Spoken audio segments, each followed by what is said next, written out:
Add to stage. Add to stage. We're up 10.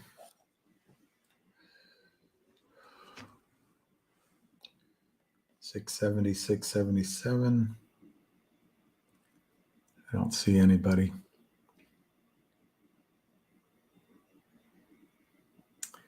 Okay.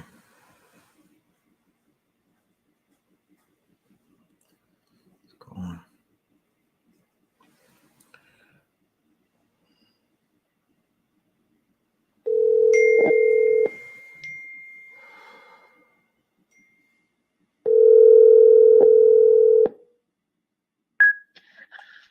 I'm going to go right there, right? Ham, Hello. Yeah, hey, Ham. Wait, there's only 10 people on, but they're coming on quickly. So Let's give it a second. we were up to 636 last time you talked. Okay. And I had 490, I think. Wow. So it's, I was looking at the price. Forget the price for a second. Okay, well, Just there, people, they write this story about the two things. One, I'm laughing, is that if it's 200 million shares short, let's forget the naked short. We got the real short, the naked short, and let's add the real company stock in here. And let's say it's 200 million shares at $7. That's a $1.4 billion market cap. Forget the 300 million that they post. This company's worth 1.4 billion if they ever reported it, right? right. That shows you how big this is, this mess, right? Right. But what I was calling to tell you about is You're live right now, so just be aware of that. There's only 40 people though. It's okay. I just want people to understand that I sent William a copy of the emails from the attorney to Benzinger and from the movie producers looking for a excuse me, I'm sorry, I have to wear to the movie producers, to Jason at Benzinger, asking him for an interview because they want to know how he protects the investors of any fraud from stories that he's producing. So what I figured out is that Benzinger is a content provider, and I guess an approved content provider to all the brokerages, because the brokerage firms need financial content because that's not what they do. They're looking for cheap content, and Benzinger gives them content all day long of all the nonsense, right? Right. So Benzinger, as a approved vendor, these people write these stories, and Busy had said that the Capybara research report was also the origin of the distribution was from Benzinger also. And he told me that there are other companies that have the same pattern coming from the short sellers through Benzinger, and they get distributed to all the retail brokerage firms through that platform. So it pops up on Fidelity, Ameritrade, and everybody can see it. But the origination of the stories goes through Benzinger. Now, does Jason at Benzinger, who's a nice guy, realize they're doing this? I hope he doesn't, because this information will go up the ladder to the DOJ, because this is we found the way the naked shorts are getting the stories into the system. So if Benzinger is getting these reports, I'm sure Mark Bazile is going to demand who did the report, the unnamed report, who gave it to him to distribute. All right, so we will be going down that road. And Benzinger, let's see how hard he's going to fight to protect whoever distributed that report to him. The harder he fights, the more you understand what's going on here. Right. All right, so as long as you understood that, and I have no problem with you reading Christina's email to Jason looking for an interview, because that should be a great part of the story about how they fraudulent reports come out. They have the stock at 666. Again? 41, 66641. All right. Again, it doesn't make a difference. Their time is coming to an end. The pressure is coming from Mark Brazil going after the fraudulent stories, and now we have the website that's actually producing the content and distributing it into the financial system. All right. So again, this will, Benzinga may be making the truck. I'm sure he's not going to be happy to have his name in front of the SEC and DOJ. So if he's protecting the criminals, he will get exposed doing that. All right. So I just wanted everybody to understand that. I did furnish the emails to William. He can read them if he likes. Have you read them yet, William? No, I haven't. Well, we're here. While I'm sitting here waiting for my daughter, why don't you read them? Why don't you start out with Christina Copeland's report, or email? Relax, everyone. All right, I will. Hang on. I just got to pull it up. There's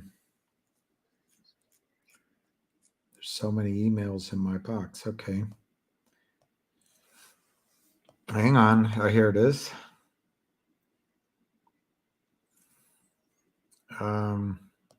That's the one from Mark Bazile.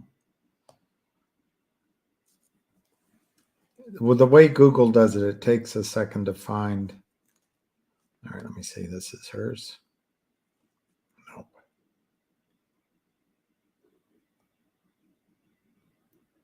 All right, William, come on. I'm going to grow a beard the time you find this thing.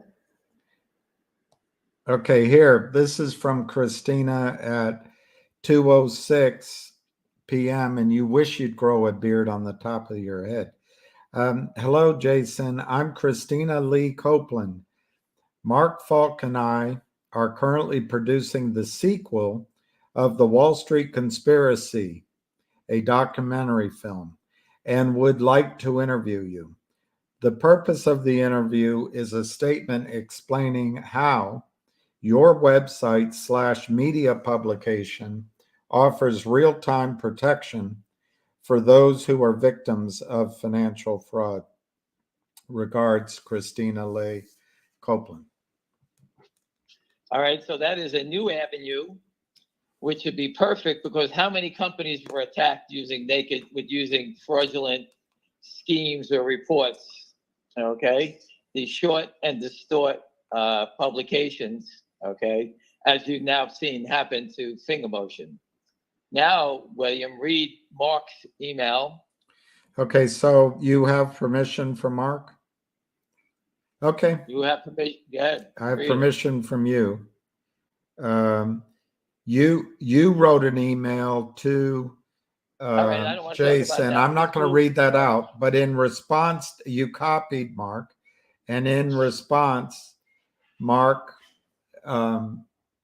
wrote, Jason, this firm, Mark, the super lawyers, the Bazile law firm, this firm represents FingerMotion Incorporated, and we have been engaged by Finger to pursue any and all falsely published and misleading content that is demonstrating to have a direct impact on Finger's stock price. We notice another steep drop in Finger stock price today after Benzinga published its article. We are hoping to schedule a call with you to discuss this within the next 24 hours. And it's signed by Mark Bazile. So the pressure we're pushing on all fronts to get the distributor, Benzinga, to either give up the person or analyst or whoever produced these fraudulent stories. And now that we know Capybara was the same gateway to get the distribution of these false and misleading stories throughout the financial community. So we will get to the bottom of this thing, and how Capybara, who's in business 2 weeks, can get distribution that quickly into the story. where William, you wrote a story. How hard is it to get distribution? I wrote one. It took a couple of weeks writing it. I submitted it, and I got back, "Thank you, but no thanks. We aren't going to publish it this time." And I couldn't get it done. So, Because you're not on the inside circle. and I was being positive, but they said also that I had a personal attack against Gary Gensler. I don't know. Maybe I did. Anyway, so it just shows you that the distribution of these stories, okay, by independent writers that don't have a name or a face, okay, it's time they get exposed. So for people think that this fight is getting over, this fight is getting very interesting. And I will give you the responses that we get back from Jason or his lawyers, or when Christina gets, when they don't want to give an interview, we will do the next best thing. We will have everyone who has it on their platform to contact their broker dealer and tell them to drop them because they're providing false. It's interesting, and I did mean to interrupt, but I'm sorry I interrupted. Scott Simpkins just posted, he noticed Fidelity took down the link to the Benzinga article.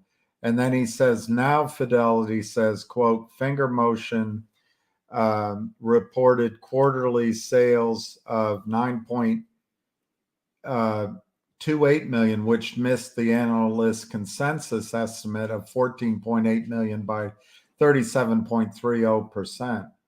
And then it says, this is an 86.23% increase over sales of 4.98 million in the same period last year. So they left the crap.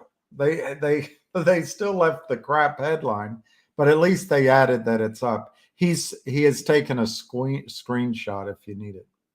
Yes, that it's important.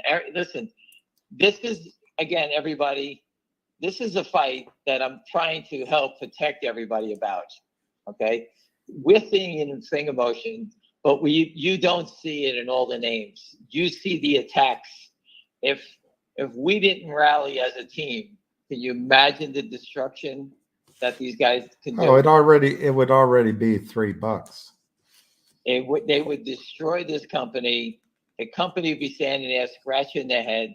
Who knows what damage they can do to a corporate merger? And then how does a merger or a corporate raise, instead of being done, at above market now, would get done at some tiny price and destroy the company? This is fraud that that the SEC has to stop. And we will expose it. And I'm waiting to see what Benzinga's response is to the two parties. The emails were sent. We're waiting to see his lawyers, if they contact him back. Let's see what happens, or if he tries to duck out on Christina and the movie for this interview. But again, if you have nothing to hide, then you need to give up the names of the providers and how you protect everybody against fraud. Who is the person that is the gatekeeper? Whoever is the gatekeeper is definitely looking the other way, because he did no work on this one at all. All right, and that's what we're ratcheting up the game. This is what they want to do. The game gets ratcheted up. All right, so I just wanted you to know, and everybody else here, that it's unbelievable. It's like we're chasing a greased pig here all day long, and they just keep changing and just trying to do anything to get people to sell. And we have to stop what we're doing in the middle of our days and fight back all the time. And the more we do this, the higher it's going to go because of the fraudulent activity. And I didn't write those stories. I didn't post the fake story on the Capybara. I didn't write this fake story here. We're just sick of seeing it all the time. And people just bending over and saying, yeah, no problem. We'll just look the other way. This is complete nonsense, and it has to stop, because this is the equity market that you're part of. This has nothing to do with investment. This is complete fraud. Yeah. All right. Well, you got a lot more people now, almost 200. So if you want me to reread it or if you want to talk about something else. Yeah, I'm just waiting for my daughter's giving blood, so I'm sitting at the hospital now. Waiting for her to give blood, so I walked out. But again, my life is just like everyone's life. We have things we have to do and take care of. And, on my mind, instead of taking care of my family, I'm sitting here deciding to You fight have this two war. more men to get to know. And I got two gay men that are going to move in with me. Two gay Spaniards. So anyway, it's my bidding wife is quite 666. upset, again, we're at 666. Again, listen, these guys are going to be exposed. We're not stopping. We have a pit bull attorney, Mark Bazile. After I sent the email, he wrote back immediately. And William, maybe you want to read it again. I'll read it again. Sergio says that Behringer Capital out of Toronto owns Benzinga. That's what he found. Yeah, he probably invested with that guy, Jason. I remember him trying to raise money. Yes, I remember that. Make a note of that if you can post it on Twitter and text it and tweet it to me so I can read it when I get home. This gentleman comes and Hustle and Heart, God bless you. But if you ask this question, you haven't done your homework. Why is Finger still being pushed down after all the positive news? I guess you're just missing the truck that's just driven in front of you, or the. No, that's not the question. He's saying, why is it being pushed down? Yeah. It's obvious. It's obvious that the people that are trapped here are trying to hold it down because they want you to sell.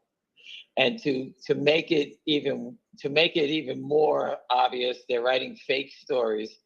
And the company hired Mark Bazile to go after Capybara on the last story. And today we had another story written by an analyst that has no face and no name, but he posted it on Benzinga.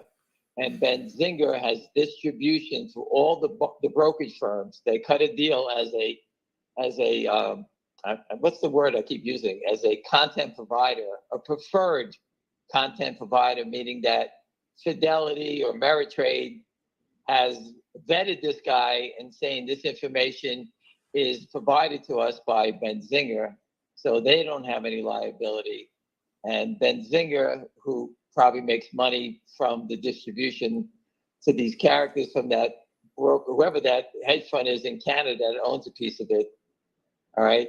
Who knows what that relationship with that hedge fund is involved in Benzinga?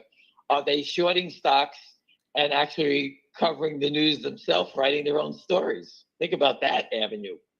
Yeah. I was going to just say it's just continuation of the fraud, but your answer, sorry, Hustle and Heart, Ham's answer is much better. All right, so this is what Mark Bazile wrote to Jason of Benzinga. He said, Jason, this firm, which is the law firm of Bazile Law Firm, this firm represents Finger Motion Inc., and we have been engaged by Finger to pursue any and all falsely published and misleading content that can be demonstrated to have a direct impact on Finger's stock price. We noticed another steep drop in Finger's stock price today after Benzinga published its article. We are hoping to schedule a call with you to discuss this within 24 hours. And it's tagged off by the Bazile Law Firm. So there is the attorney, the pitbull attorney, who's tracking down Capybara. Now we have to track down this. I figured it out, got it to him quickly this morning, and we already got that going. And then I figured out, well, why don't we get Christina and Mark Falk to do an interview with Jason and actually see what does he do to protect investors against fraudulent reports that he puts on his website. If he does have who's doing it, who's in charge of it, or is it just you could post whatever you want here if you pay us? So we're going to get to the bottom of his business plan That's the next thing. And if we're giving him an opportunity to speak to Christina and Mark Falk and tell us how he does it, if he does back out or he does hide behind his attorneys, then the truck will expose him in front of the SEC. And we will make sure that every brokerage firm drops him as a preferred content provider. It's a preferred content provider for providing false information and using their platforms to help people lose money in the equity markets. And I'm sure Busy Brands, who said he's already found multiple companies that have been attacked using the same pattern. So again, I thank everybody who you guys don't know. Everyone's doing legwork behind the scene on this to expose it as fast as we can. And we will. Whoever wrote the story today, this faceless analyst who just supplied it to Benzinga, all right, will be exposed on whoever gave the story to Benzinga. We want their name.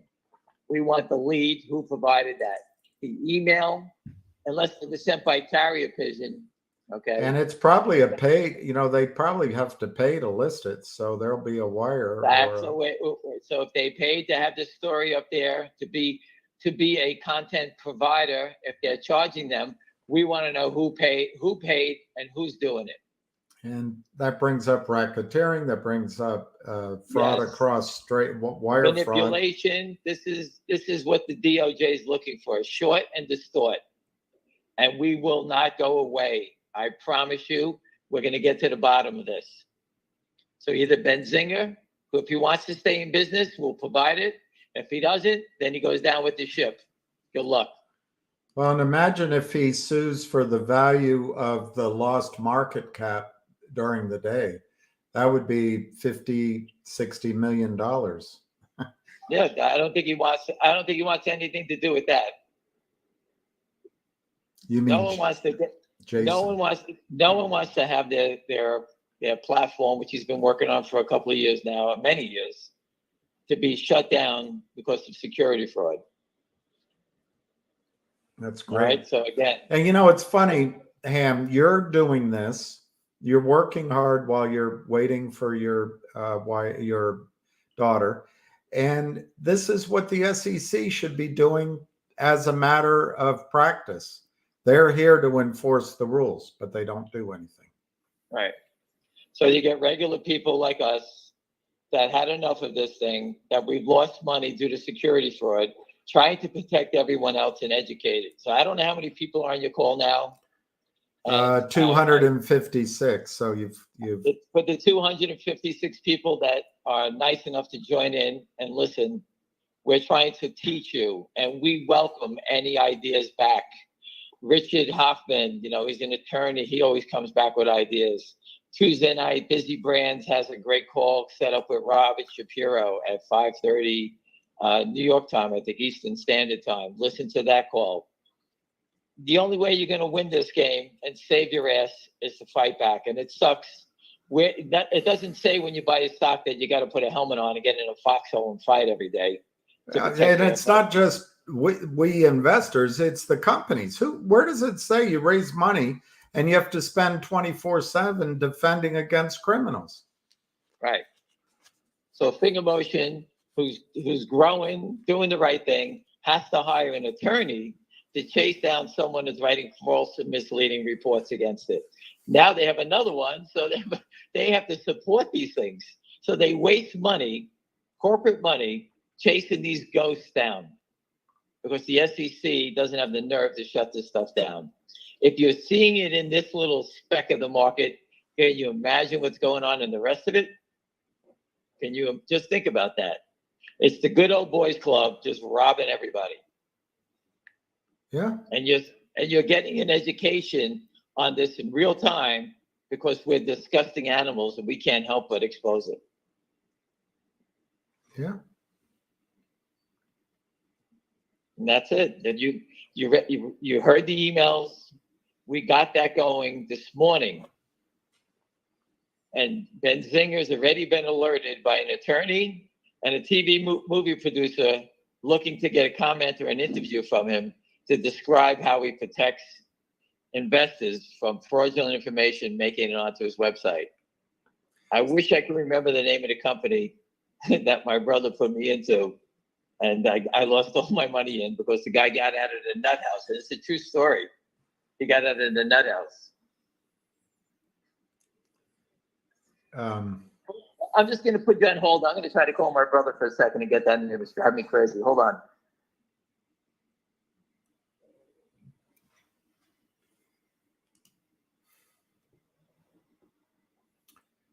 You got what I need. Say he's just a friend. And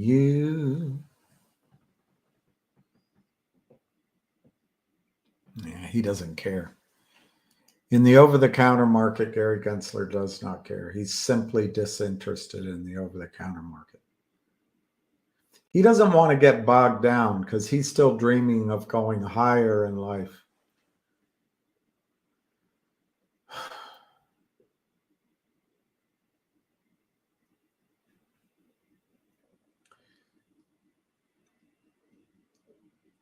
You say he's just a friend. Hey, you.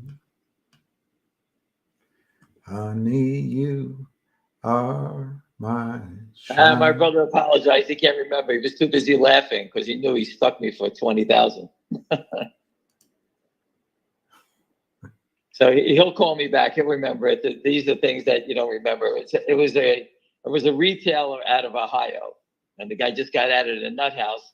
And the Dow Jones let that story, his bid for the company, go past whoever their gatekeeper was, and no one checked out who he was, and the story hit the Dow. So this is the type of stuff that goes on, and I'm sure Dow Jones took a beating for it, but I guess people sued them. But these are the type of things that need to have protection because you can see the damage, what happens from these false reports. And I think the regulators and the DOJ take it very serious. I don't think they can do anything with the guy who's in the nut house. So what they can do, put him back in the nut house? What are they going to do with him? But Lynn Partners must be tied to this somehow. And isn't that guy Canadian, Phil, whatever his name is, the Canadian guy from Lynn Partners? There isn't one. The Philip Vallier. Is he Canadian? Philippe Vallier. He's Canadian. Maybe he has ties to the hedge fund that owns Benzinger out of Toronto. And he is a friend of theirs and needs to get some stuff on there every once in a while. And that's what they do. It's the good old boys club. We're going to see if that relationship, and we're going to dig through all this stuff to see the connections and the ties. Well, I'll tell you what, Mrs. John Hancock isn't going to appreciate getting sued. She's Australia's wealthiest person. Listen, when they start following the money trail, the paper trail, you know that this is what's going to happen. It's going to lead to offshore people, and the money trail goes back to Lynn. He's not doing it for free. Okay, Lynn is eventually going to get his piece of the cut of the robbery. You know, just look at a bank robber. What was it, Goodfellas? I think it was Goodfellas. Goodfellas is a movie. And they had the Lufthansa, the flight at a Kennedy Airport. Oh, yeah. Lufthansa. Everybody wanted their piece of the money, that they were part of the crime, right? And then he started offing all of them. They started killing each other because they don't want anybody to know. This is what criminals do. So if Lynn has got ties to the guy in Australia and he's making the money, Lynn's calling him up from New York, Jeff Easton, hey, where's my cut? Where's my cut? And Phil, where's my cut? And Chun and the other woman's name, I forgot her name, they're all saying, hey, do we get paid? Everyone wants their piece. So the wire is coming from somewhere to take care of all the criminals. All right, that's how it works. It's not like they invented a new game. It's just that the SEC has let this go on so long. No one's ever fought back, and now people have had enough, and now people are fighting back. And that's why they burned that building down, the Ameritrade building with all the files in it. While it was still on fire, they were putting in trucks, taking it away. That's how much they wanted that hidden. So again, That was probably tied to Citadel. These are smaller fish. The smaller fish, I told you, low-hanging fruit, they're going to go first. And the more stupid things that they do, the more the DOJ is going to make it easier for the DOJ. This is making it easier for the DOJ right now. Yeah. The DOJ, if this is like a kid with a coloring book with the numbers in it. This crime is so easy. I wonder when statute of limitations runs out on securities fraud. I don't think it does. Yeah, I'm sure it does either. Finger is 670. Again, the more they sell, the higher it goes. Each day, they just shot their last, whatever you want to call it, their last bullet. What are they going to come out and say next?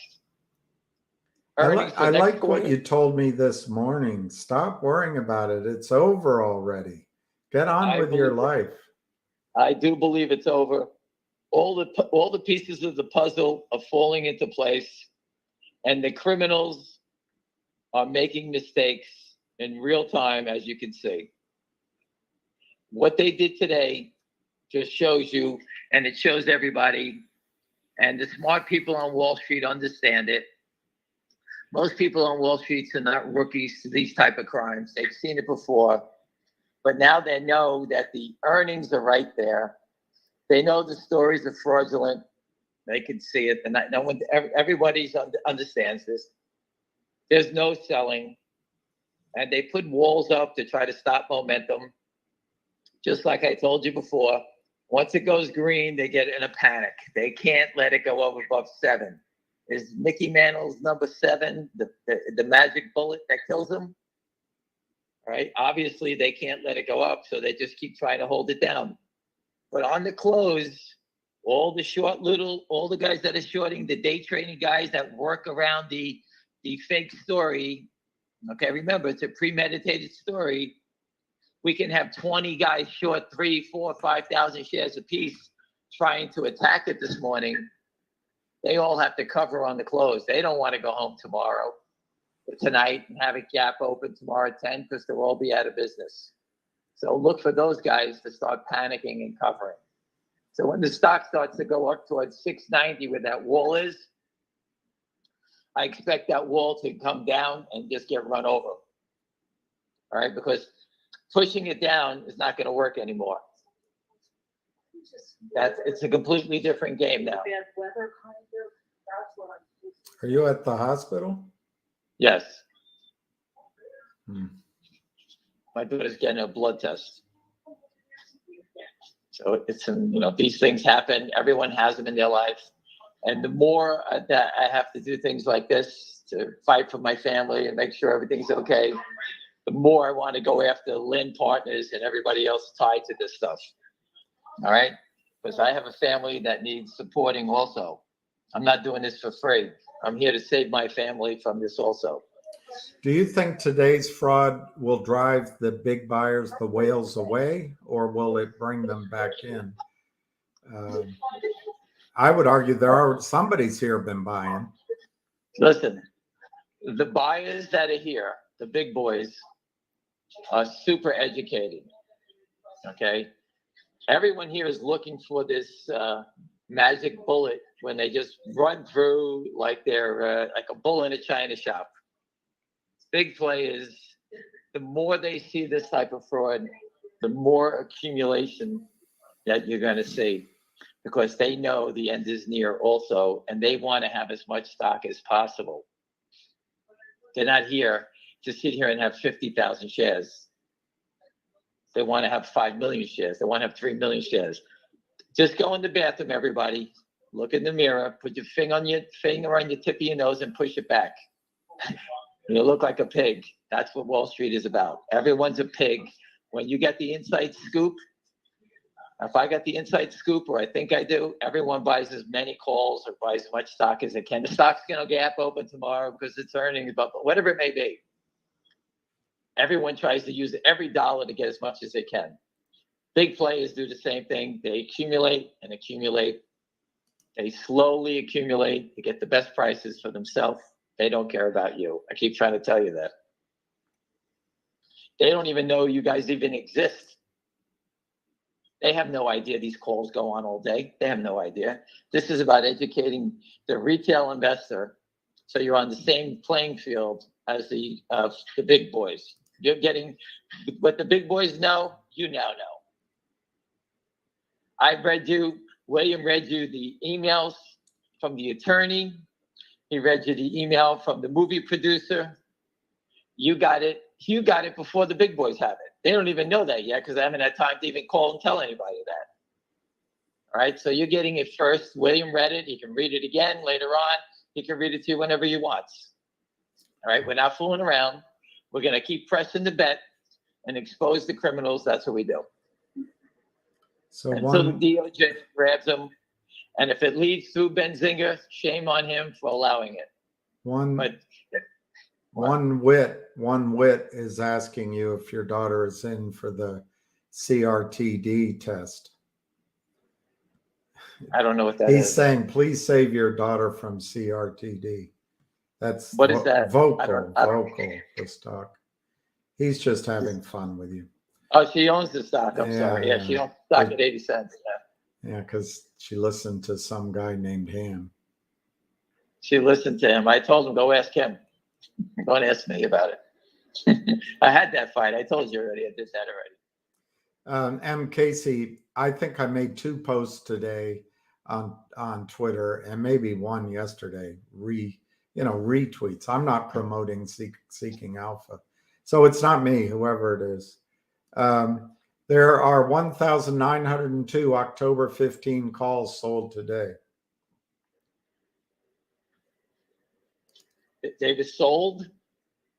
I guess sold. I don't know what he means. Maybe. Well, you can tell. Did they cross him at the bid or on the offer? Maybe it's maybe it's just an increase in the open interest. I can't tell unless you can see. When you sell options, you got to sell them to close. That's how a closing position. Here, if you want to know if they're selling them, write down the number of the open interest, and then tomorrow you'll get to see if it's closed when they update it. Right. If you want to track, if you actually track and care what other people are doing, I don't believe in follow. I look at it. I get the information. We all have the same information. Everyone has the same information. You make your determination that protects you and your family. If you feel that this week that the options are not going to work, I understand that you can sell, get whatever you think you can get out of it. All right. I told you before, I've done the same thing, and maybe I get me out, I sell them, and then the stock takes off. That's your business. You make that determination. I can't help you with that. This is something part of life. The stock is being held down by manipulators. All right. So these options should all be working, but I can't stop the manipulation. We're doing our best to stop the manipulation, which would affect the price of your option. That's for sure. I can tell you that. I'm working on trying to get the truck in front of the SEC by Wednesday. As soon as I hear what Benzinger's move is, they got the move. All right. Mark Bazile wants to hear it within 24 hours. Let's see them respond. What's their response going to be?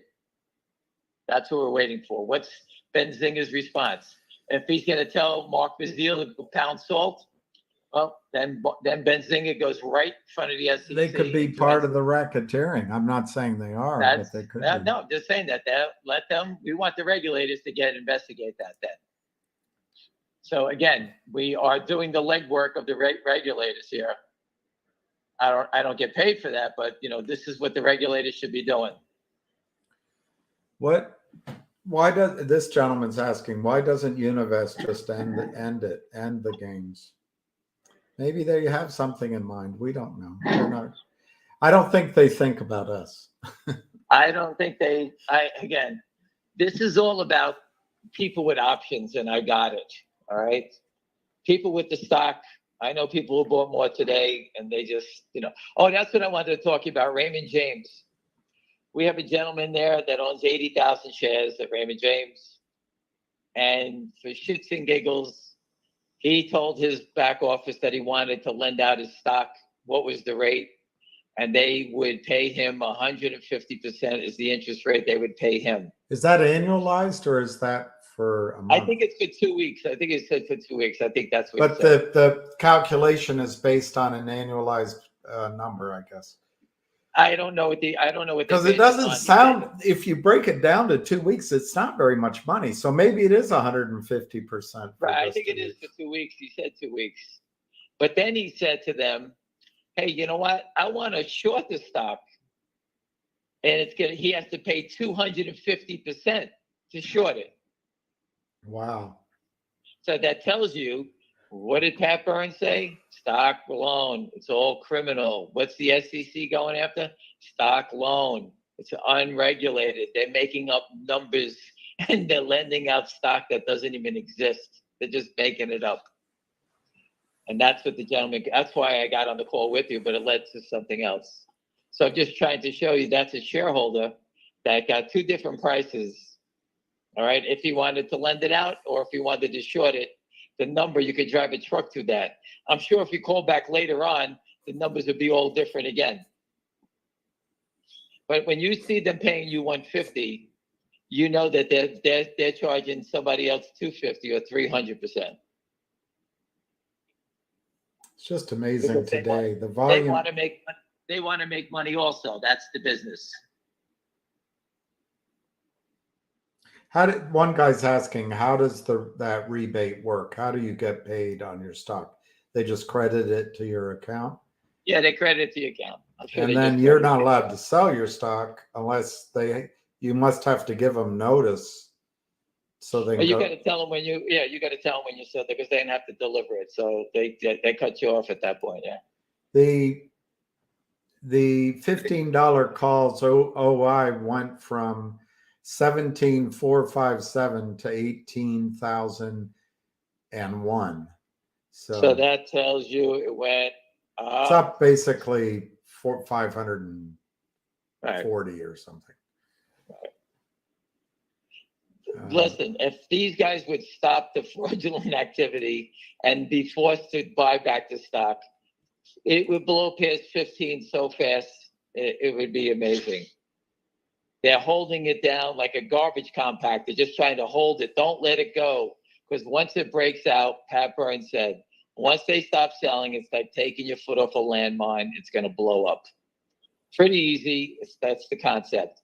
You're watching it, this stock get to 7, and it's like all hell's breaking loose. It's now flat. It's now break even on the day, just like Fingers earnings. Right. It's break even. Well, they're trying to get people. I don't know what they're trying to do anymore, to tell you the truth. It doesn't even make any sense. Well, it's it's 919,000 shares. That's not nothing. But when you watch it's not a lot of volume. I think today, my opinion on today's trading, there's been a lot of fake trading. Okay. I'm sure people are buying. I'm going to say the short interest will be 666. Again. I'm sure the short today, when those are posted today, it will be somewhere between 55 and 65, somewhere in there. But if you take away the fake trading, the short interest will really be like 95%. Yeah. Because you could see the activity and talk about busy brands. And the other gentleman this morning saying they bought 500, busy bought 150. People are adding to it all day long. Yeah. So the 950,000 shares that traded, I'll say that number is going to go down to, I think that number 950, I would take away 300 and get you down to 600. And out of that 600, 90 something percent of it was fake. And there's 300,000 shares of fake stock back and forth, selling back and forth. Wow. The good thing is Gary Gensler told Congress that he's going to root out fraud wherever it exists in the U.S. markets. Well, we're going to put the truck right back in front of his face. We have that going for us. Well, listen, that is verification that we are whistleblowing. That is verification that the people producing the movie can show everybody, here are people calling the SEC 12 times, and they have done nothing about it. So here's your regulator working for you, doing nothing. And you get to see it in real time, and you'll get to see it on television. And the regulators are going to have to hide in shame for not doing anything. Mm-hmm. Mm-hmm. It's just dead in the water. We're at 3:47, so I guess we've got basically 10 or 12 minutes to go, and it's just dead. 668, 922,000 shares. Again, I can't stress to everybody. You got your lesson in fraud. This is another avenue. The fake reports. You've seen it once. You've seen it twice. When they do the fake reports, they follow it within a quick attack, trying to break the enemy lines. That's all they try to do. They want to break through our lines and have everybody scatter. That's what their game plan is. All right. But again, when you're doing security fraud, the DOJ, the SEC needs to step in. All right. So I expect some. I expect that Lynn and these other characters will be arrested. We will be in front of the DOJ, the SEC again, and we won't stop until they're taken out in handcuffs. All right. And again, I welcome the day we're going to be at the Southern District pointing the finger at these guys, throw them in jail for life.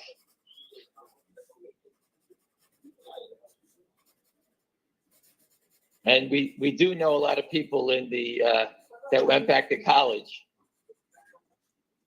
All right. And for those who don't understand, when you go to college, that's where these guys are going. They're going to go back to college. That's what they call it. All right. That's the college in Brooklyn. It's not called Brooklyn College. They call it college. That's when people start to disappear and go away for a few years. And when they go away for a few years, there's many people in those places that don't like their family members being robbed. So it's going to be pretty ugly and pretty rotten when you get in there. How long, this is my question, how long can that rumor from Goldman Sachs that there were millions of shares being bought in, how much time does the broker dealer give, or the prime broker give, for that buy-in? Up to them. Or maybe that there is event relief in the stock trying to push it down. That gives them a little more time. But listen, the back office. I mean, it's back up to where it was then. I mean, it might have been slightly higher. William, the back offices all speak. If there's coming, maybe these guys are trying to hold it down, trying to get telling them that we're going to get some fresh money, something to put up as margin. I don't know. Okay, but it's coming to a head. The fake reports tell you the desperation. The desperation is covering everything else that you're hearing. The other things that we hear, and we heard everything before the fake reports, right? So obviously something is going on, and these fake reports are just trying to get it to break so these guys can buy more time. And that's why I think a lot of the wash trades today are buying more settlement time. That's what I think, because they had some spread. They had a spoof trade and they traded underneath it. I think that's what they're doing. They're moving it to buy time. That's what Pete from Philly said that too. He said that. I told you that they're going to do a lot of moving of stock. He's pretty sharp. Nope, he understands the game. Again, listen, I follow it, you follow it, everybody I know follows it, but everyone always forgets one detail and we always remember it later on. All right. But again, I had no idea that the distribution of these stories was going through Benzinga. The Benzinga fraud today now exposes the fraud from Capybara because they use the same gateway.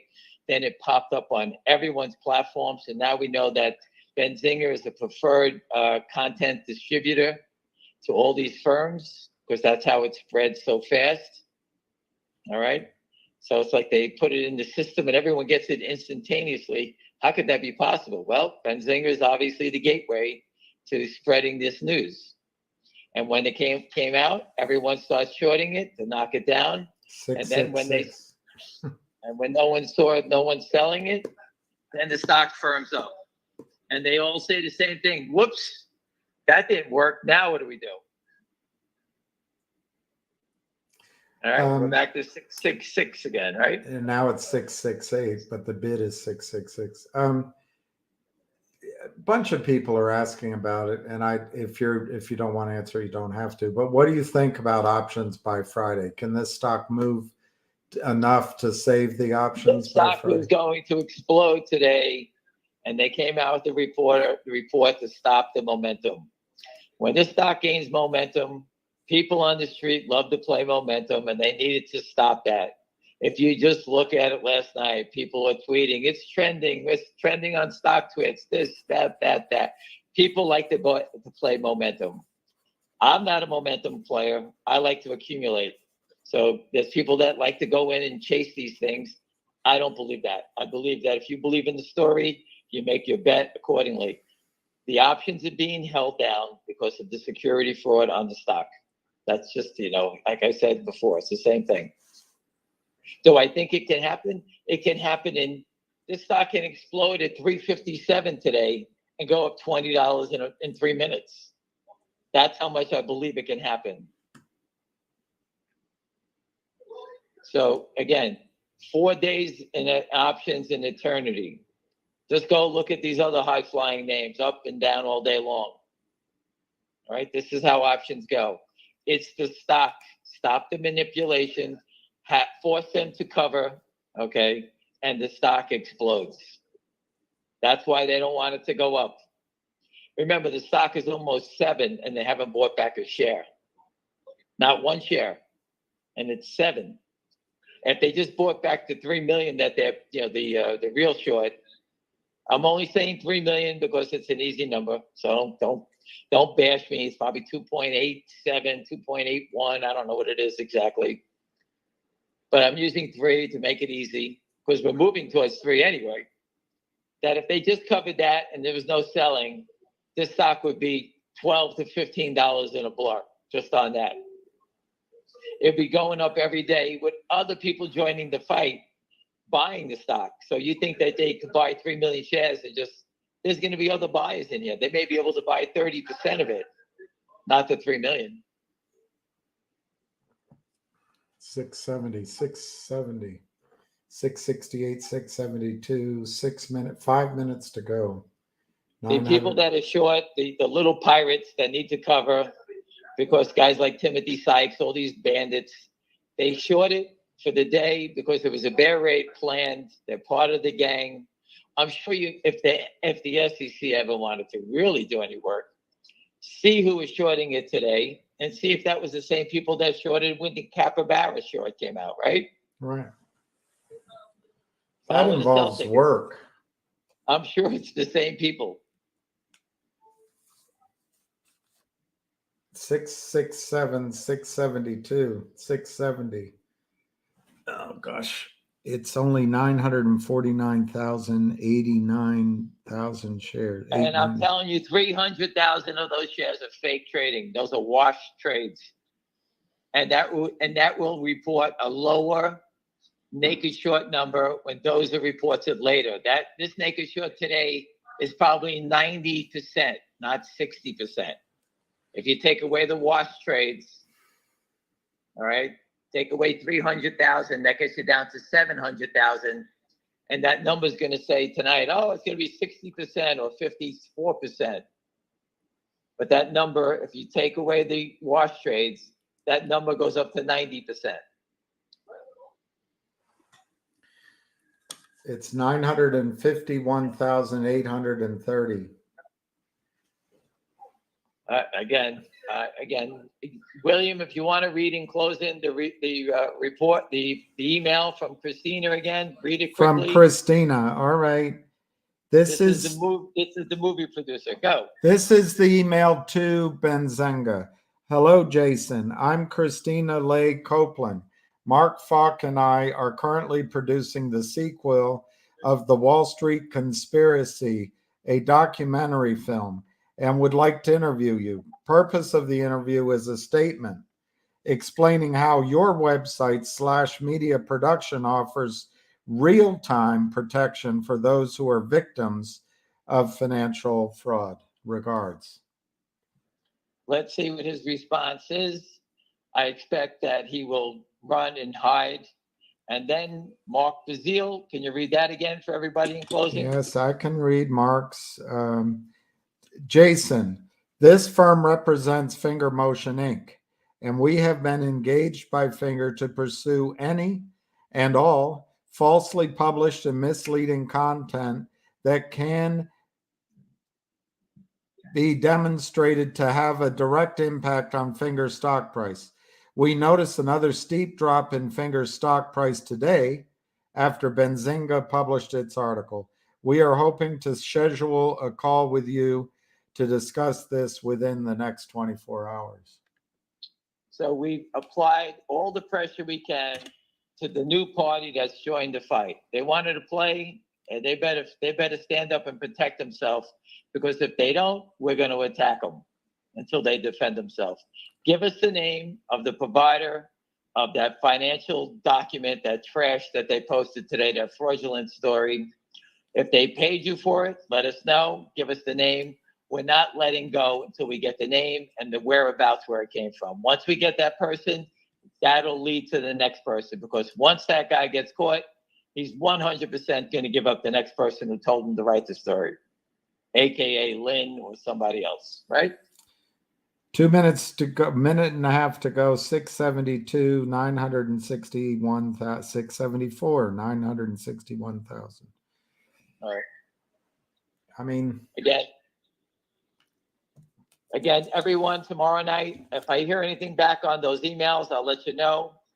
Tomorrow night at 5:30, listen to Robert Shapiro. Please listen to Robert Shapiro. Busy Brands has posted a little segment of him on Twitter where he says the SEC does not frown upon short squeezes. That is a way to expose the bad characters. That's the way the system allows bad characters to get knocked out of the game. But they are protecting them in a way, because there should be many more short squeezes. And that is a statement that we can ask Mark, we can ask Busy tomorrow to ask Mr. Shapiro, how come they're protecting these guys from short squeezes if they have no problem allowing it to happen?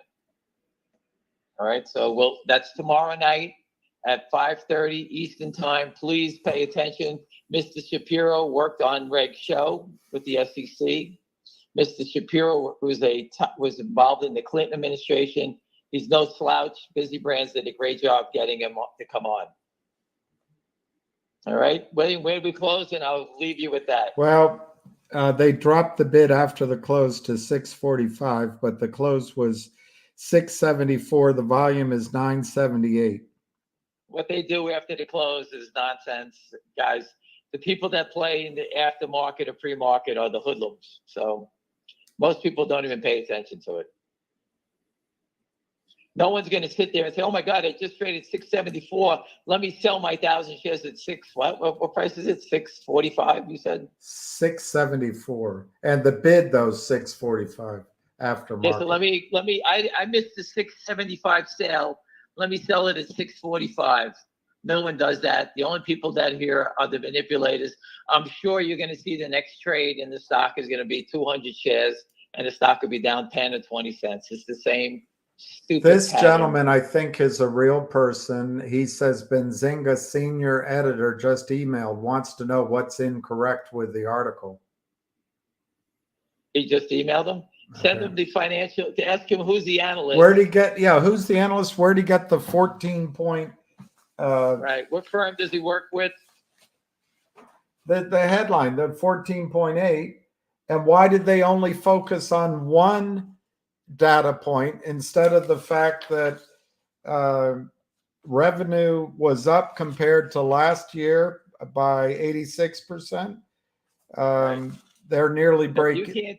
If he can't see that this story is completely fraudulent, then that analyst, that guy, the senior guy from Benzinga, needs to go get a new job. Tell him to read the press release. Where did the 14.8 million estimate come from? It says miss. Who put out that? I never saw a 14.8 million estimate anywhere.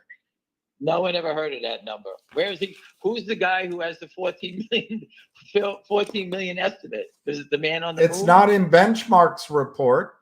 And if it's the Seeking Alpha guy, Michael Dion, he was negative, so he's not putting out a big revenue number. If it was the crappy Barra guy, he was negative. He didn't put out a big number. It's just false. It doesn't fit any narrative.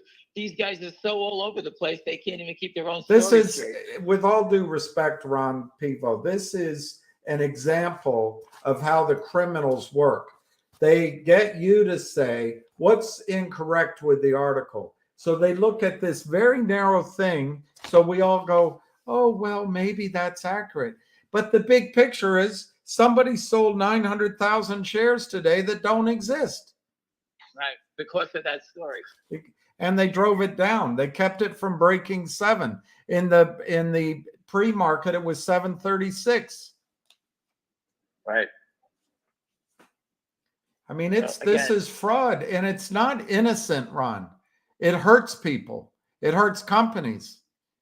It's hurting all the people that have options that are sitting here sweating it out because of Friday. No, I know. Think of all Ron's that. on our side. Ron's on our side. I'm not. No. My voice goes up because I'm so frustrated with the criminality, Ron. I'm not upset with you. No, we're not upset about him. We're just saying that think about the people that are calling in because they have options and that someone is fraudulently trying to make them lose. And that story there's nothing factual about it at all. Where did the company or any analyst say that they were going to make $14 million in revenue? And the company comes out and they blow the doors off and report, was it 9 million, William? They did 9.28. But the more important thing, I'm wondering where they got that 14.8, if it's something that was projected. I don't know. Listen, whoever the gentleman who reported the 14.8 as a miss, who is it? But their business from Ron. Yeah, Ron is a good guy. When he goes back to him, say, listen, that's fantastic. Who does the analyst work for that reported the $14 million? He worked for Goldman. Who's the analyst? Can we see where he's from? What planet? Ron is a journalist. I didn't know they had him anymore. But he said if they did it on purpose, it's libel.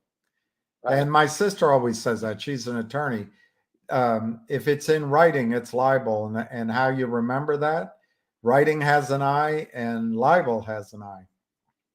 If it's verbal, it's slander. Well, again, Ron, I appreciate it. But again, nobody here was cheering a number. We had no idea what the number was going to be. Where is this whisper number, and who is the analyst who wrote this report, this piece? Where is he from? Why doesn't he stand up and say, where did he get the numbers from? Who's he talking to? And put his name to it. What firm did he work for? Is he from Goldman Sachs? Where is he from? And why doesn't it say, when you look at the finger motion press release, it's the first bullet point is revenues of 9.28 million, which was an increase of 4.3 million or 86% versus the same quarter last year. And then they go on to say that their revenues in telecommunications products and services business was up 6.38 million or 227% compared to the same quarter last year. That's a public company that has to report to the SEC everything they do. And they have attorneys. They do everything by the books, and they're being tortured by fake stories by criminals. This is the second one in 2 weeks. No one's ever said anything about this company in 3 years that I've been here. They reported a gross profit of 1.84 million, a gross profit of 1.84 million, which was an increase of 1.42 million or 341% compared to last quarter. And then it came out as a break even when you took out administrative costs. It came out to break even, which is awesome. Right. Again, I appreciate it, but again, the person that wrote the story, does he have a name? Where is he an analyst? And where did the 14 million come from? I could have picked any number. Finger Motion should have come out and said they made $50 million in revenue this year if no one's paying attention to it, right? If Finger Motion said that, they'd be hung in jail today. So Ron, one thing I think is when this headline comes across with the miss estimate, computers pick that up, do a quick scan, and they start selling. That's what I think. It's a way to trigger the computers to sell without instructions. But that's just my opinion. I could be wrong. Well, again, everyone, listen, I have to run. I appreciate it, Ron, but as far as I'm concerned, Benzinga has the ball's in Benzinga's court. Sit down, speak to the attorney, sit down, speak to the reporters who are doing the movie. If they back out of those, everyone should contact their brokerage firm, because Benzinga is delivering false information to your platform, and it will harm your investments. That's what they're doing. So it's up to them. They can either save face, give up the person, or they go down with the ship. That's their business. Yeah. But that's my next attack. If they don't want to stand up and fight and give up whoever it is that's writing this BS stuff, then that's the next attack. And it'll be on the truck in front of the SEC. So Mark Bazile is waiting for a response in 24 hours. Let's see how they do it. And Ron, thank you very much. I appreciate it. Yeah, very and much. Guys, listen, have a good night. I have to go back in. Thanks for stopping by. Ended. The volume I have is 978,580.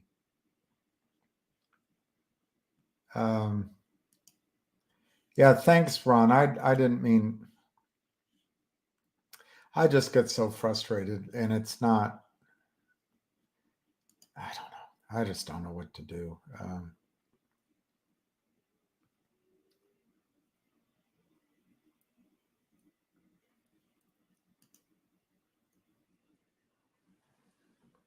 Yes, sir. That's right. That is right.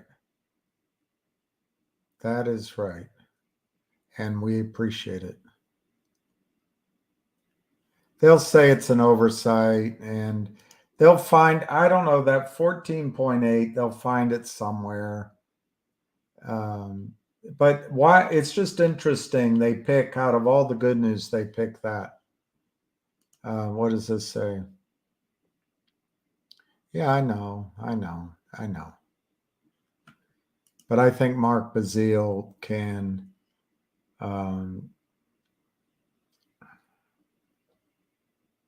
if he finds an individual, he can ask why they put it out that way and imply intent.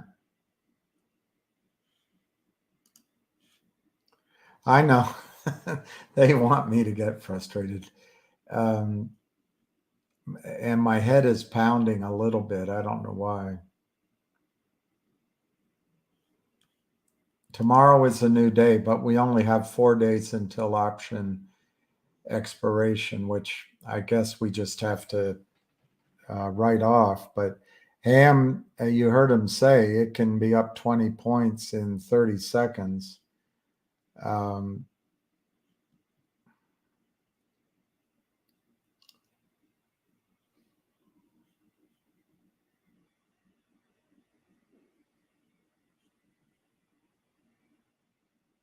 going to guess that volume is delayed volume, not real time.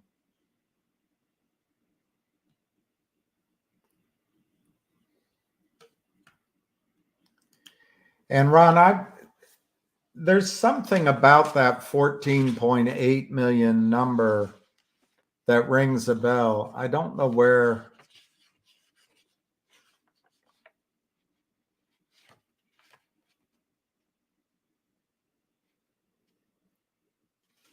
I don't know where it would be.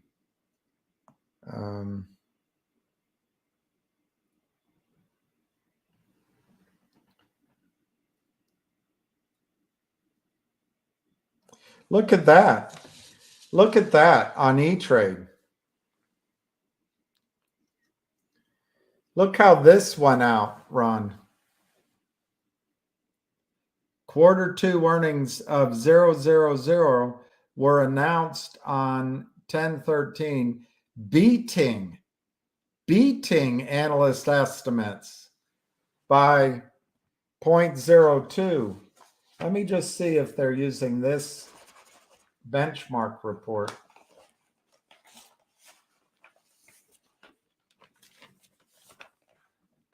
So why couldn't they have said that? They beat the earnings beat estimates. Why didn't they lead with that? All right, so that's actual, actual. Let me see if they have an estimate here.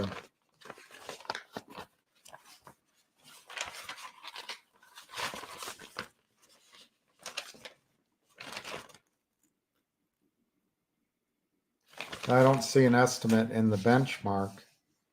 Let me see. There's a Thomson Reuters report. There is a Thomson Reuters report. Let me see if they had estimates. Thomson Reuters had a report on October 15th.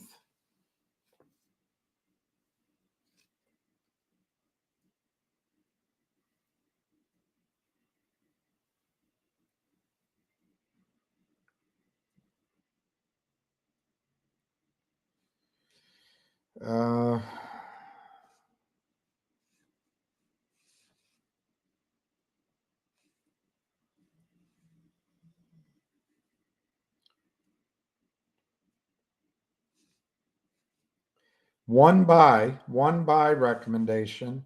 According to Reuters, one buy, and I think it's benchmark.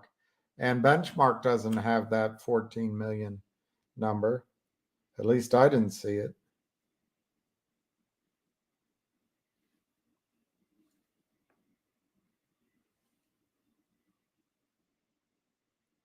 Surprise earnings positive. They say that the earnings were a positive surprise. Reuters Thomson says.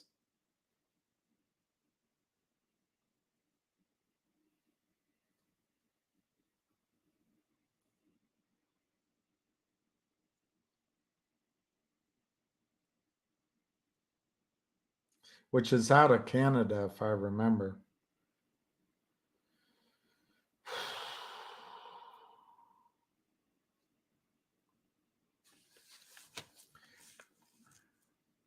I'm trying to see if there's a that 14.8 shows up here.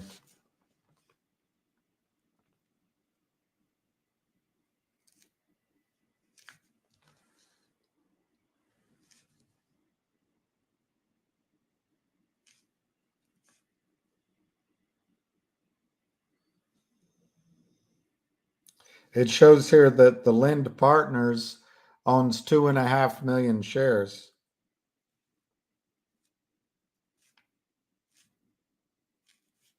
It doesn't, I guess they must have, that's the only analyst report that shows on E-Trade. I don't know where they got the 14.8 estimate. They can just say they talked to their wife.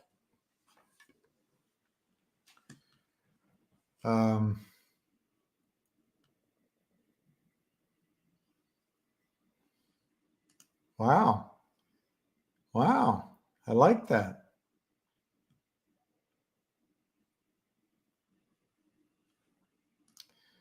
No, 20 points. I don't know what you're referring to, 20 points. No, it won't mean 20x.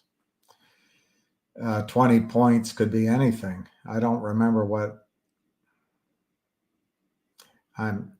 sorry, that's something wrong with me.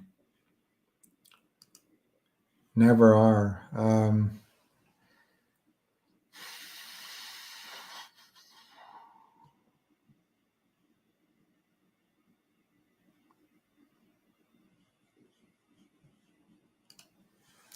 Yeah, Bron, again, thank you. Get Mark to quote the Benzinga sentence that is inaccurate and how. Mark will go after him because Mark understands what they were trying to do. He's not an apologist for these crooks.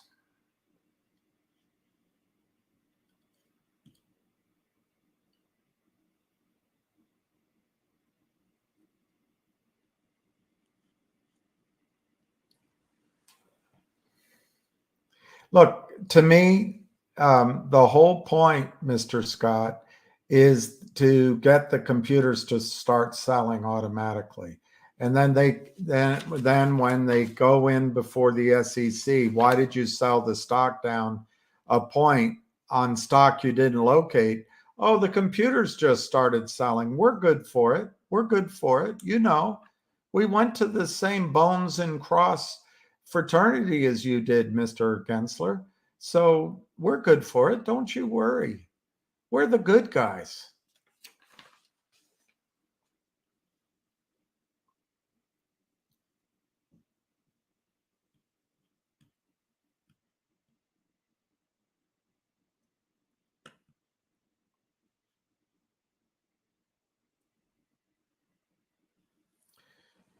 Yeah, 14.8. Where does that come from?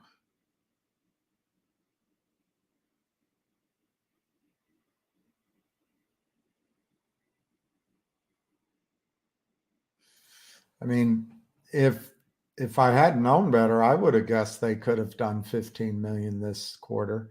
But they moved their efforts from the low profitability revenue to higher profitability, which might have meant less revenue. So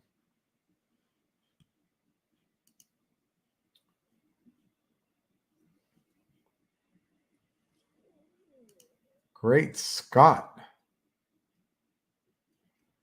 Great Scott. Great Scott. It always works for David Letterman to say the same thing over and over again.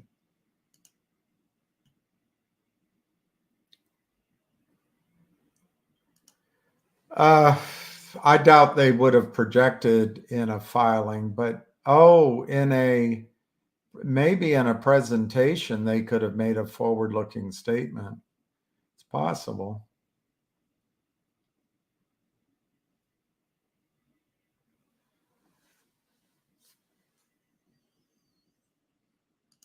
That's good news. That's good news right there.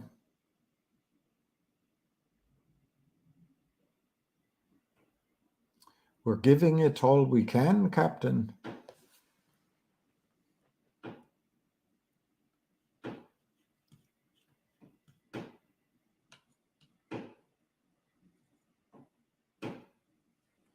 All right, it's 4:21. I'm willing to go to 4:30, but I'm not going to go much longer than 4:30.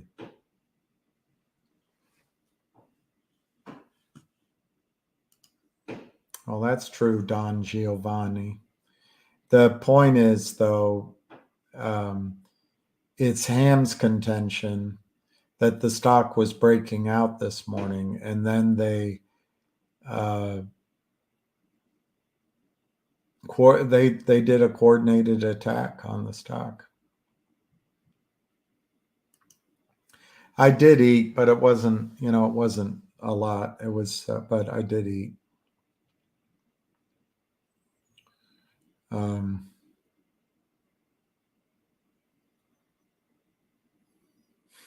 I don't know what to say. This is this whole fight is an energy suck. It's a sinkhole of energy, and I don't. It just it's endless. These as Pedro Pete says. Philadelphia Pedro, I'm sorry, my brain. They sell without any fear. If they're caught, they're just going to pay a minor fine and they'll say it's inadvertent. They'll be they'll be with their young wife and their caviar and a Lexus and penthouse in minutes. And there's just no penalty for this crime. But at some point, as a country,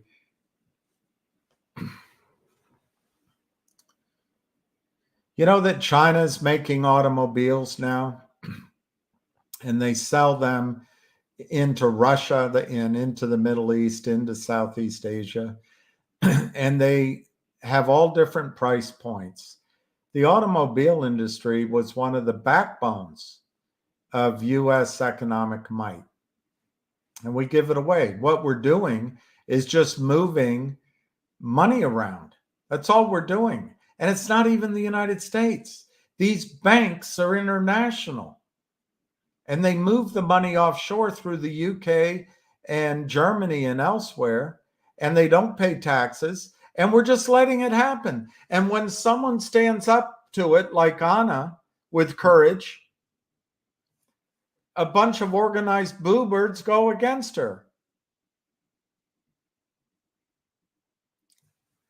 Why do we allow it?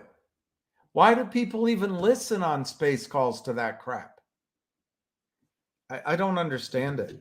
Is it because Trump put out a lot of mean tweets and he's a racist and a misogynist? Or do we care about our financial strength? I guess we're just in illusion. We don't want to face that we have a massive problem. And I'm telling you, for each of you, it can destroy the security you feel.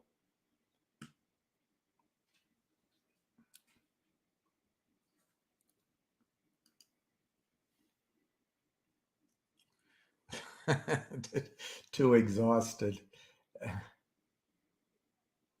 Yeah, black hole of negativity. Well, that's what Nixon's vice president Spiro Agnew called it. He called it the negative nabobs of, no, that couldn't be, the nattering nabobs of negativity. That's what he called it. Nattering nabobs of negativity.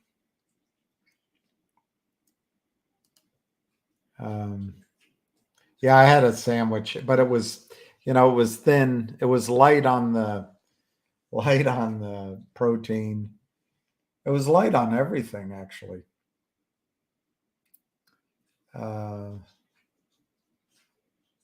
Well, I think this is a good point, Moody Waters. I think if there's whales in there, and if they had a plan that look, Finger Motion is extraordinarily conservative. Univest, I think, is very conservative. Both have attorneys. My guess is if there's a bigger plan, and at this point, I'm doubting that there's any plan at all. We've been ready for 2 or 3 months. Nothing ever happens. So I think we have to face the fact there may be zero plan out there. But over here in the stack of paper on September 11th, they did file the S1, or was it S3? It had the Univest name on it. They put out an 8K that Thursday. Then they've waited to have the earnings released on Friday, and now the is it the 10Q, the quarterly they put out. And so that's all behind us. They've given that a day to be digested, a weekend, really. So if there's a big ass plan on the part of Univest or Univest / other investors, as far as I can tell, they can go forward with it if there is a plan. And why would they wait? Just because they're slow and deliberate, and one of their lawyers wants to make sure all the T's are crossed, and there's a comma missing on page 45. We need to get that reprinted. And let's get a signature on page 89 of the prospectus. You say that the earnings came in at 0.00.00. Shouldn't it say 00.000? I don't know what lawyers can do. But I'll tell you what, Finger listens to their lawyers, and so does Univest. So if they decide to wait till next week or the following week, they're going to wait. They're just going to wait. And people that have options are going to be screwed. It's just life in the fast lane. But on the other hand,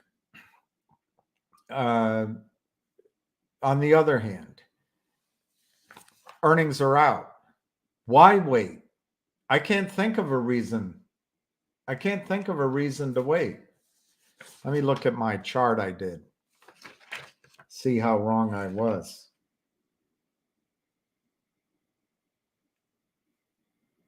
Well, actually, the low on my little chart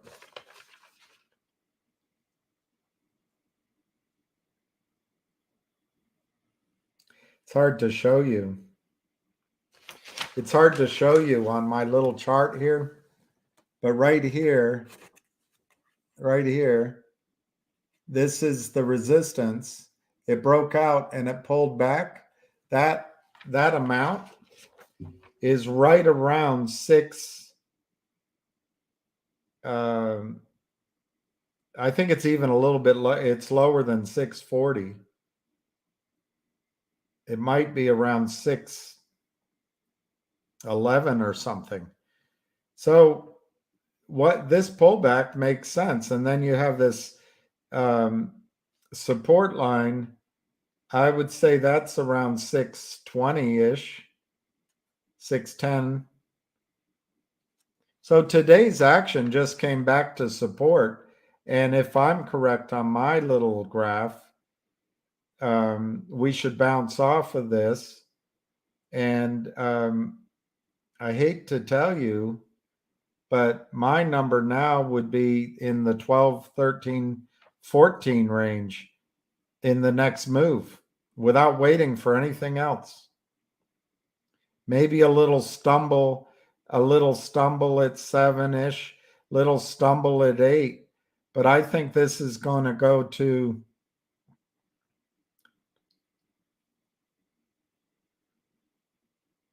at least 12 very quickly. That's how my chart reads it. Okay. You asked Tam many times if he thinks it'll go. What do you think? I think they really have more power than we think. Last week, they fraudulently colluded and destroyed the price by breaking securities laws. And Gary Gensler doesn't care. He does not care. 75% of Goldman Sachs prime brokerage revenue comes from this kind of business, lending out this kind of stock. And then 75% of that is profit. Gary Gensler is bought and paid for by Goldman Sachs, in my judgment. So anyway, they're very powerful, and they drove the stock down last week. They drove the stock down this week. I'm trying to look for Arca's charts. I can't find them. But this is getting bunched up in here. There's not much, depending on how you draw it. The stress is building up and it has to break. My opinion, it's not going to break downward. It's going to break up. And like I say, I think we're going in the low teens. And I think that could be as soon as it could happen in one day. Tomorrow it could happen. So I guess I think the stock's going to go. And I think Finger is going to go at least in the $15 to $35 range. Then it becomes, do you believe there's 3 million shares short or 200 million? And people have to make their judgment. But I think it'll go into the $15 to $35 range, almost certainly within the next, I don't know, 2, 3, 4 weeks. Problem is, will it happen by option expiration? It's looking like it will not happen by option expiration, but that can change on a dime. But I got to tell you, doesn't look like today that there was enormous front running on some sort of transaction. So it would have to come out of the blue and surprise everyone if it's going to happen this week. If I had to guess this week, they can close the week out at this, this 666 level, this 650, maybe $6, maybe $7. I think they're going to be able to do it, unless, and there's just no way of knowing this, but unless the people, Dr. S's, unless the people at Univest decide that now is the time. And they may, they're not going to break any rules. If their lawyers say wait till November, they'll wait till November. So I guess to summarize, Morty, I think it's going to go up nicely, but I'm not optimistic it'll happen this week.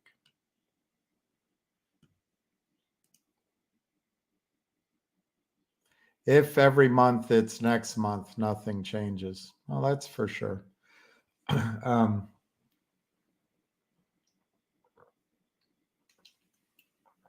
But St. Moritz, if it doesn't happen next month, by next month, I'm not gonna believe it ever happens, St. Moritz.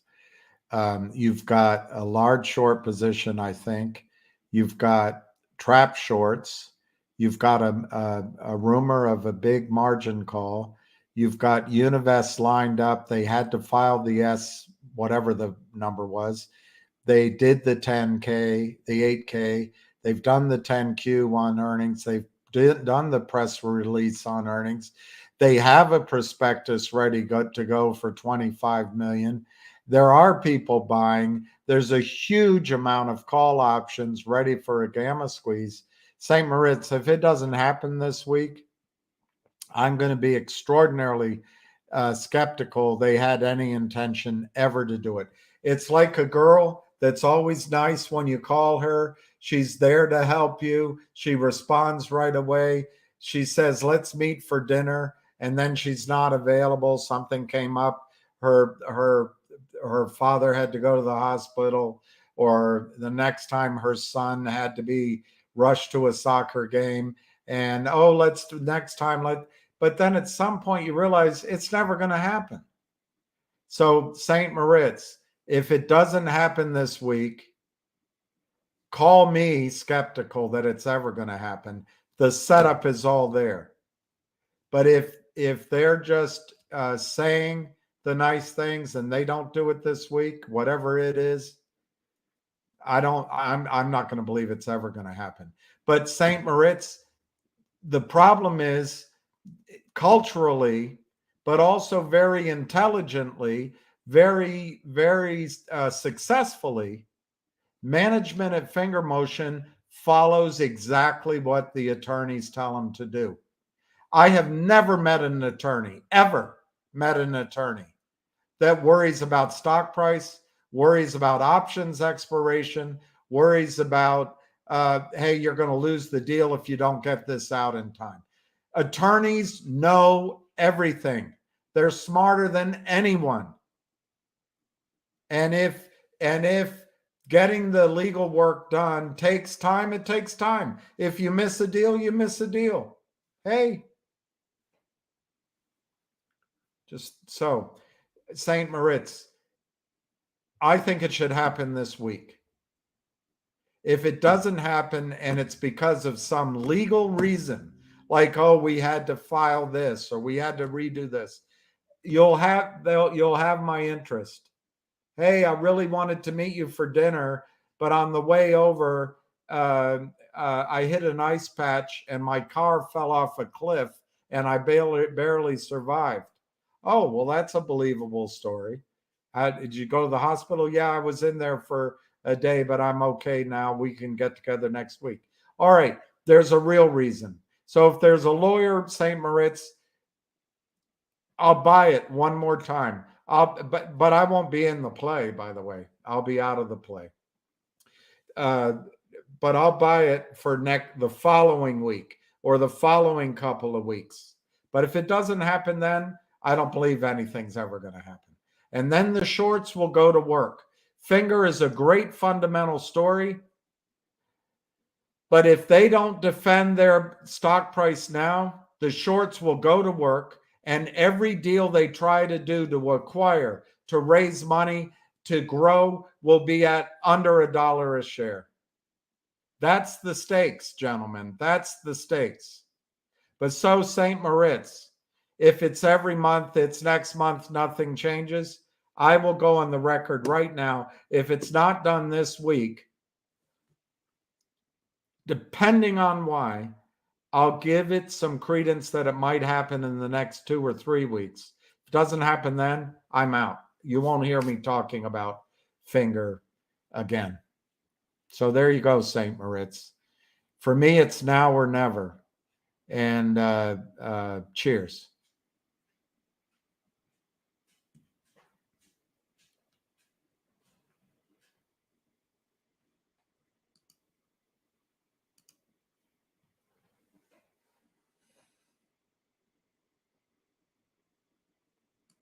Could happen.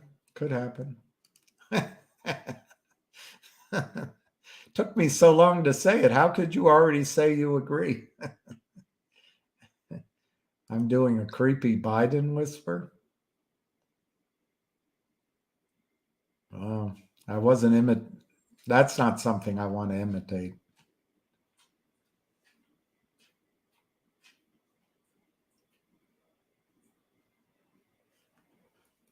I think that's right, Hamid. Finger is a strong business. And I think they've been building it very steadily, and they're about to get the benefit of that. I think, as Ham was saying the other day, they've got the 3 of the top telecoms in China, 2 of the top reinsurance insurance companies in the world. And as I understand it, they've got the #1 insurance company in the world for warranties. That's 6 partners that are all massive partners.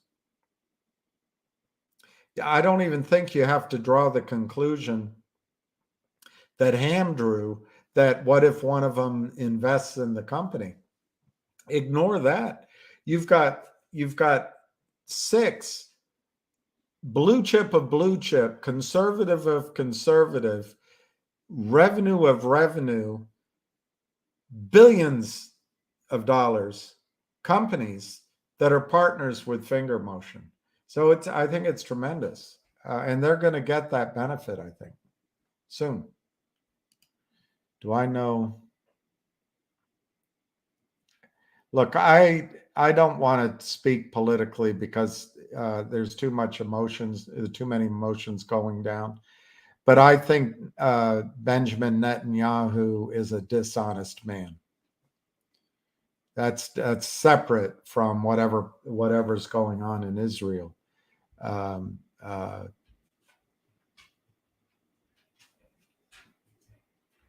think he's a no good Nick. Has nothing to do with it. Anyway, I don't want to go into it because just explaining it will get all emotional.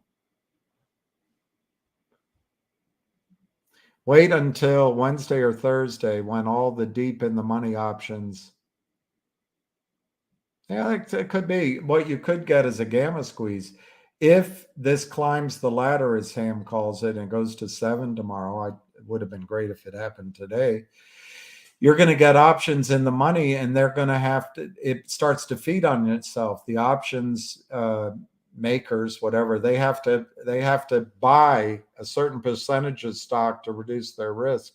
It starts being a positive feedback loop.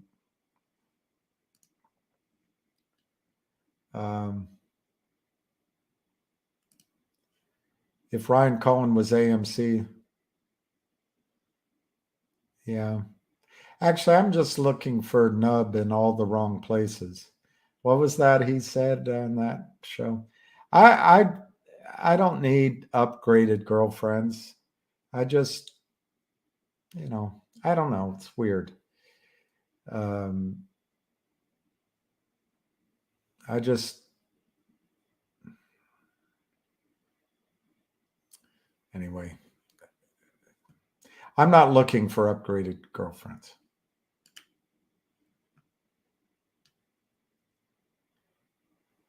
Finger is acting like it wants to date, and it, there you go.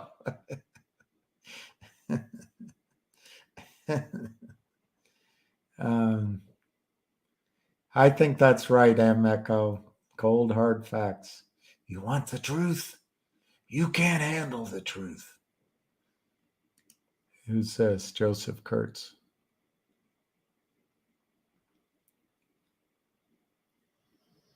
Oh, you bought the November 1 calls months ago. That's great. I don't always remember the things I said that made sense, so I appreciate hearing I made some sense.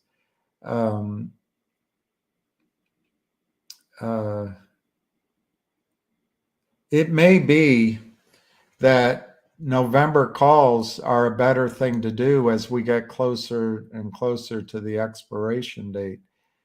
But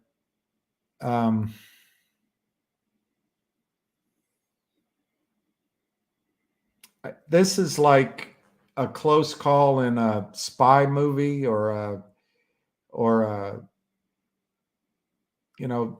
a few years ago, I was sitting having coffee in my old neighborhood, and a garbage truck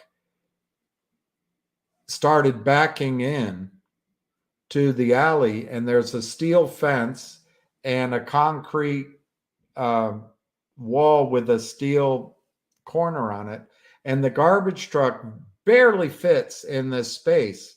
And this woman, for some reason, had to beat that garbage truck, and she literally, it's insane to me. Why do it? But she hop skipped through. She's 70 something, barely has any speed left, and that garbage truck missed crushing her legs against that steel by that much. And she comes through and she looks at me. The driver didn't see her. And she looks at me and she smiles. And my face is like, do you know what you just, it was insanity. Anyway, my point on bringing that up is it's possible that with these call options that people own for Friday, it's going to be that close. It's going to be that close. Unfortunately, that's the way it is. My belief is Finger listened to attorneys. That's my belief. And I think Univest did too. And maybe we should have figured that out. But they had to file. They had to fire Benchmark and Lynn Partners. How long does that take? Is there a notice period in their document? I don't know. Let's guess it was 45 days. I'm guessing. So they had to do that. They had to get to know Univest, meeting after meeting after meeting, meetings. Okay, let's move forward. Then they had to put out the S3 on September 11th. They had to wait for that approval. They had to notice it with an 8K. They had to, and then we realized that the earnings is a quiet period. They had to wait for that. They probably had to set up, if Univest is going to invest, I know I would do that, maybe not now, but in the past, what I would do is set up a special purpose vehicle, maybe call it the Univest Finger Motion 2023 Trust Bust Fund or something, and then raise money for that. And then that money would go into Finger Motion. That would all take time. So anyway, we've had to go through all of that. The last thing we were waiting for was earnings. They came out, I think, early on Friday. And then they put out a press release today, I think brilliantly. It's a well done press release. It highlighted the strengths, but no one could predict that this bought and paid for organization out of Canada, in my judgment, that helps the shorts would put this out. So we had to ride through that today on Monday. Well, anyway, that's all the bad guys doing what they always do. And they do it in company after company, and they do it with the blessing of Gary Gensler. Just face facts. Goldman Sachs owns the SEC. Goldman Sachs owns FINRA. Goldman Sachs owns Congress. Goldman Sachs owns this presidency. Goldman Sachs owns the Clinton Foundation. Goldman Sachs owns Janet Yellen. Goldman Sachs probably owns the Fed. And that's all in my judgment. So they're gonna crime. They're gonna do what they are gonna do. But on our side, finally, Univest, who has $150 billion in terms of its assets, who has made something like 1 to 2 dozen companies skyrocket, who has happy, loyal, high net worth customers, no longer has to wait for earnings to be released. They've been released. They no longer have to get approval from the SEC to raise money. The company came out with a press release that said Finger Motion is not going to raise money at $5. I think the stock was around $5 then, at the $5 level. So I can only imagine that Univest is preparing to raise money if and when the stock goes higher, which is a positive. This is not like COSM, raising money and then giving it to the criminals to close out their short positions. As this stock goes up, it's going to cause pressure on the shorts. It's just fact. Whether they're legal, whether it's a small short, whether it's just some failed to locates recently, whether there's systems in place and there's not a big short, it's going to put pressure on. So tomorrow is Tuesday. We have Tuesday, Wednesday, Thursday, and Friday. Yes, the last 3 months, they've been able to suppress the price. But what if this time Univest wakes up and stops moving like a glacier and decides, you know what? We want to make this work. We're ready. We've done the homework. We're a company that likes to get top performance for our investors. We know there could be a gamma squeeze. There's nothing else to wait for. If we wait, who knows what could happen? Let's go for it now. Well, I think Univest will turn from a glacier into a cheetah or a panther. And that could happen this week. And all of those calls could be in the money this week. And, maybe go follow Dan Borders. He might make a prediction that actually works one time. But he might know, all kidding aside, he might know. Maybe he'll say, like last month, he said, for sure they're going to run it through all the prices. Well, I think that prediction could happen this month, could happen tomorrow, could happen tomorrow. And I'm not picking on him. I'm just saying it didn't happen last month. I would argue that it wasn't because he didn't have strong information. It's just they didn't count on the plotting, careful nature of management at Finger and at Univest. But at some point, all the boxes have been checked from their attorneys and they can go. And I think that's where we are. They can go. Anyway.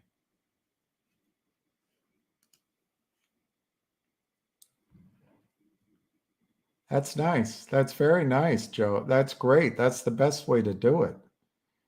And you did it with discipline. Amazing. I wish I had your discipline.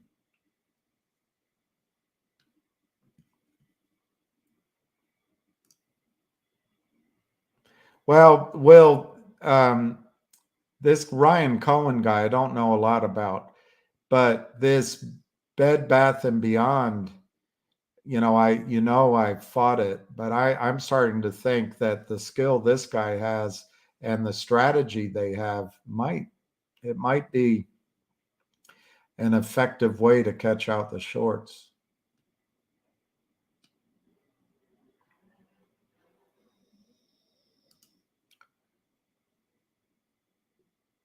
All right, Thomas, that is awesome. I'm glad I'm helping somebody because I get all serenity now, serenity now. I'm a little bit hungry, but I'm a little bit more tired than anything else. My head feels like it has a lot of pressure on it. So that's probably coming through. I'm going to go walk Lucky. Anything about Wes helping us with GTI? I don't know. I know that GTII hired Wes. And I think what Wes's goal is to get data. Your goal, my goal is to make money on those dividends. Wes's goal, I think, I can't speak for him, is to catch out the system committing fraud. And then you subpoena that data. So it's two different goals. One is an immediate effect. The other is collecting data that you can go into court with. It's two different goals. Yeah, all right, I'll go get some sleep. But I got to walk my dog and maybe try to take a break. Pickleball. I wish I could play pickleball, but I don't think I'd do very well. But maybe that's a goal. Maybe that's a good. I like that goal, St. Moritz. Finger will go off this week. I feel it in my bones. I hope from your fingers to God's ear. Gamma squeeze is definitely ripe. Yeah, last time. And, Borders wasn't the only one saying it could go up dramatically. Last time it was set up for it and they didn't do it. I wonder if the reason was because one reason could have been the earnings report, right? The other is they might have had to wait for the approval on that S1 or S3, whatever the hell. So maybe those were the reasons. It was set up last time. But wow, it's set up again. And they don't have those two problems anymore. So maybe the predictions that people made have just been delayed a month. And from my standpoint, a prediction delayed, if it still happens, that's still a pretty good prediction,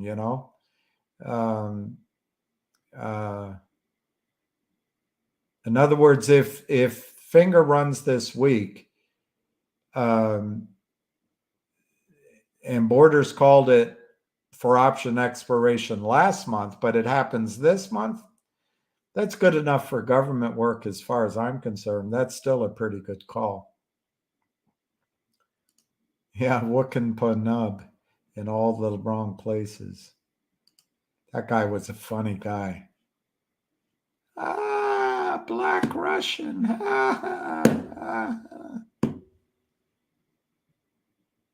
Um, yeah, I don't think the play is over, but the longer it goes on, I think the shorts are very powerful, John. And the thing that bothers me is if you have a lot of transactions, I don't know if they have any acquisitions in place, but $300 million is a lot of money. I don't know why they put that out there unless they were thinking of something, but that's speculation on my part. But when you're using stock as currency, which you should be able to do, but in Gary Gensler's markets, the way he wants over the counter market stock, worthless. He would prefer every over the counter stock has worthless stock because he does nothing to enforce securities laws. So when the criminals can drive a stock price down, it busts up any deals that were pending. And then it becomes a self-fulfilling, it becomes a positive feedback loop. And that's the tragedy. And ultimately, why do we allow it? What why are we allowing it? Because it makes us uncomfortable? Because someone's pointing it out?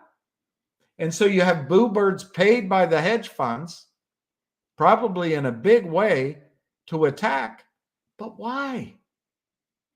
How does this help America? The money goes offshore. There's no taxes paid on the profits, and it destroys companies, taxpayers.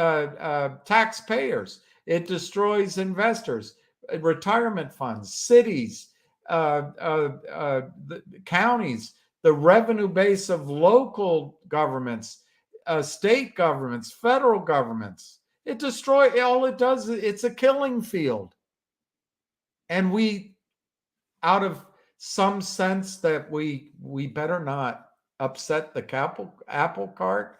We better, maybe those guys are good guys, or Benzinga, maybe someone did give him that estimate. So technically, and I'm not picking on Ron at all. I'm talking about what I think the bad guys will say. Technically, it's all right if you break it in like a puzzle. You break it into small pieces.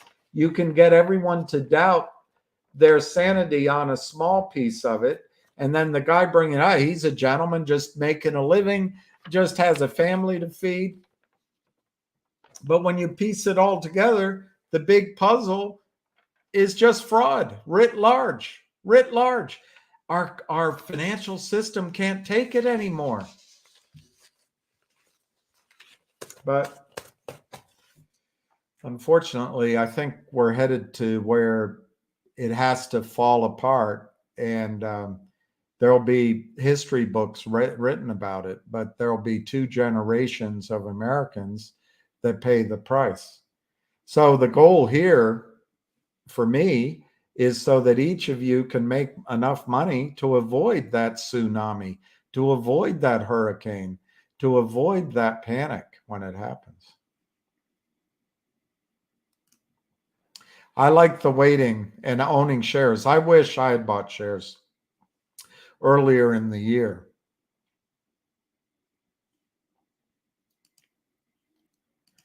It is tough being a single at age 60, whether you're male or female. And I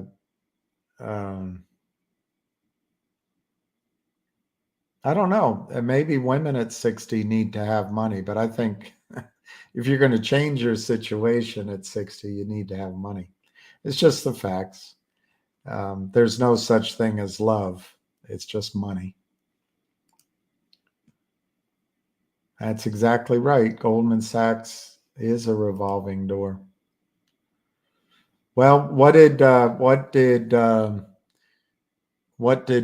Taibbi call him? A vampire squid? I think that was the best description of Goldman Sachs ever. Goldman, and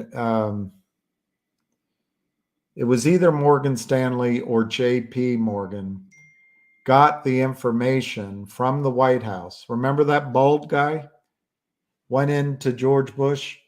This sucker's going down. This sucker's going down.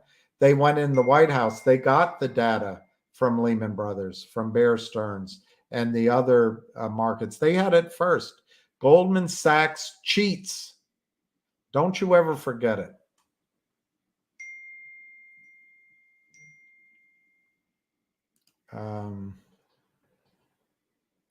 Nothing sadder than a weasel trying to pump a stock. Get a life. Well, Darren, thank you for stopping by. You're calling me a weasel. You don't know me. I'm not trying to pump a stock. I'm trying to understand what's going on. I'm not trying to pump a stock. But Darren, I think your partners pumped their services to finger motion management, and then they started dumping. And I guess they have a life, and maybe you get well paid to join in. And I guess the way you judge your life is fast women, fast cars, cigars, maybe a nice flat, fancy clothes, bars, trips. Maybe that's how you described life. I think all of that, particularly if you do it for a while, becomes quite meaningless. I would like to have a better life than I have right now. But to me, my life is to try to protect people from you and your kind. And I'm not, you narrow it down, trying to pump a stock. I believe that the distortion, Darren, that you and your friends have committed on a large scale over many stocks in supply and demand sets up an opportunity for when the rubber band snaps back for people to make money. But I don't think what I'm doing is sad. I think it's extremely frustrating because you are powerful by grabbing the evil, the lying, and the deceit, and the breaking of the laws that you as an entirety do, with the complicity of the SEC and journalists and Congress. That is frustrating. But Darren, I want to make clear, if you don't want to buy the stock, please don't. If you're uncomfortable being in the stock, get out of it. This stock is up from $1. Everyone out there, if you've got a profit and you don't like being around, get out. I'm not trying to pump the stock. And thank you for your advice on getting a life, Darren. From a guy like you that has such deep concern for me, it means a lot that you could spend the time to type out a well thought out piece of advice and suggest to me to get a life. I'm going to take it to heart, and I will remember when my life is better that you, Darren, were the reason. So thank you very much. Any updates on Finger? You just got here? No. It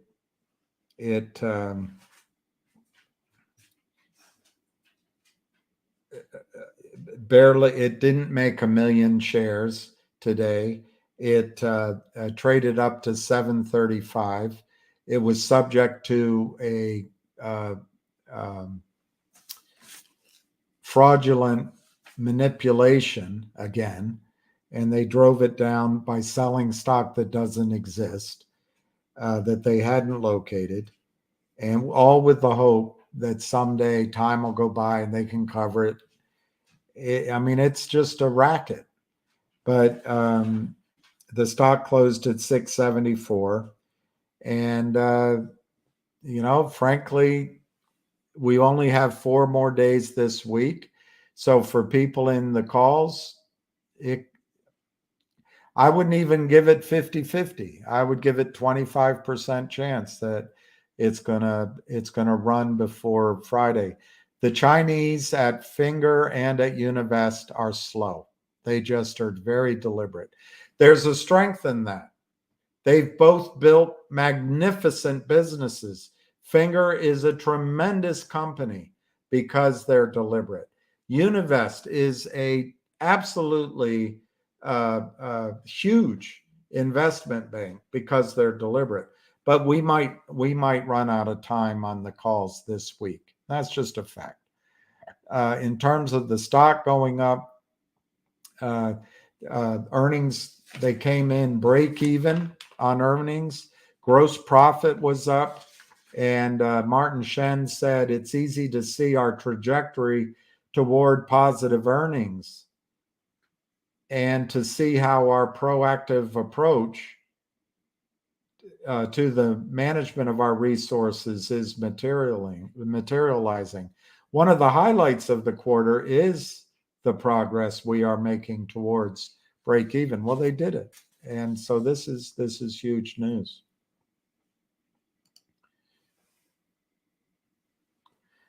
Wow, 250% cost to borrow.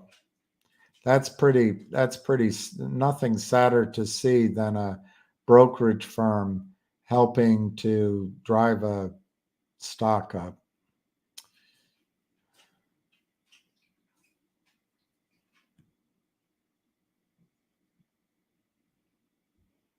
What's this? Sorry. What if FNGR says they won't sell?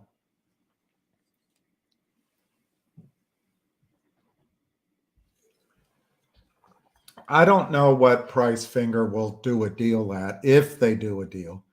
They clearly don't need money. They have over 4 million in cash. And as I read it, they have near capital of another. They have 4 million in cash and near capital of something like 14 million. In other words, they have all the minutes that as they sell, they get the cash, they go do it again. So they don't need money. But if FNGR were to raise money at $5, I think it would be a great deal. If they did it at 6 or 7 or 8, 9, 10, 11, 12, whatever, wherever they raise money, I think they are now at a point that they can deploy that money to dramatically increase revenue and profits and claim the beachhead. The goal isn't revenue per se or profits per se. The goal is to go, for example, in AppleCare, go out and get 500 million customers. That's the goal. FNGR could be the next, I don't know if it'd be Amazon, but the same concept where you go out and you claim the beachhead and then you own that revenue for the next 40 years. It's pretty exciting. FNGR has a negative PE. Stop dreaming. Well, that's not true. That's not true, Darren. I'm sure you went to high school. Based on this quarter's net earnings of 0 times anything gives you 0. So it's not positive, it's not negative.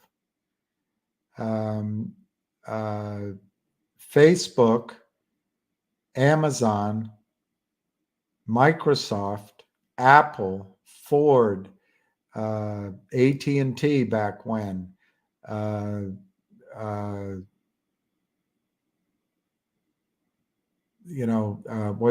the guy that invented these that company? It's out of business now. But anyway, the mobile phone companies, when they first came out, initially they didn't make earnings. You can look it up. But I know, Darren, it's tough when you have a life. It's tough to spend time uh, reading newspapers, educating yourself, looking at other corporate stories. But Amazon came out, went down because they didn't have earnings, but they were claiming beachhead, and that's what Finger's doing. Finger is Finger is uh, uh, top up minutes, which is a revenue source without risk, where they buy minutes essentially from the Chinese government, but they buy minutes from China Telecom, China Mobile, and the other one I always forget. But the three of the top telecoms, it's two. It's the top two and a third one that they buy minutes from. They buy those minutes at a discount. They sell out right away. That revenue comes in without risk to the company. That is a big part of Finger Motion's story. It's taken them 8 years to develop that trust, and it's only going to get stronger. If they raise 25 million, they can put it all in minutes, and the minutes will roll every day, every month, every year, and they'll grow exponentially. That's fantastic business. That's number one. Number two, they have this bundling of text messages. This is equally low margin. It's riskless, and they've moved away for that, at least for the time being, because it's low margins. And guys like you would say would put out negatives on it. The third thing they have, which I'm going to remember, forget the abbreviation. I think it's called Rich Communication Messaging, RCM. This is the extraordinarily powerful marketing ability of high density videos and music and messages that can be sent to 1.5 billion mobile phone users in China as they go into the 5G technology of mobile phone. This is a huge business source for Finger that is growing, and it's how businesses communicate with customers in China. And it's a massive growth business, big margins. And in China, because 5G is rolling out province by province, the growth could be exponential on that. And that's happening now. The fourth thing they do is they have sort of a toll booth on entry to the online shopping. So if you have a phone and a phone plan with Finger, you're able to go up and go shop. I don't know, Tmall. You're able to shop. If that comes through that your phone plan with Finger Motion, they get a piece of it. It's a toll booth.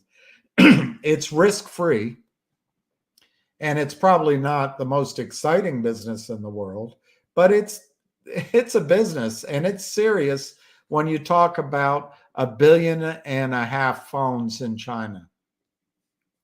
Then they have the data, big data. They set up Sapientus. This is the big data company, which if it were on its own and it went public like SNOW did in the United States, it on itself would be a massive valuation. But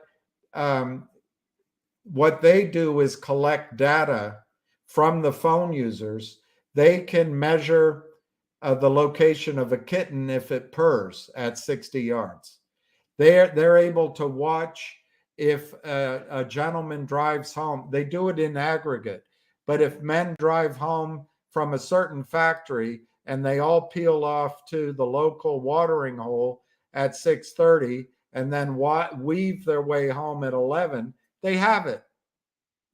so they can start doing models of risk for automobile insurance, life insurance, health insurance, even home insurance. And these insurances in China are a new business in China. You've got the world's biggest economy, the most people, yet the insurance business is as if you're going into a virgin market. So this big data that they're collecting, what the way they're going to monetize it is with insurance companies. There may be other ways to monetize it, but they're going to monetize it with insurance companies. Who do they have on board? Pacific Re, Munich Re, all announced. And that's in this earnings report. It's starting to monetize.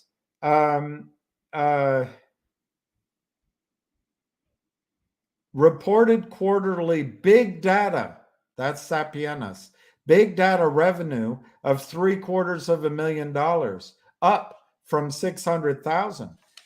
It's growing. It went from nothing to starting to grow. They set up, they're in stage 2 of their science. They've hired mathematicians, I assume.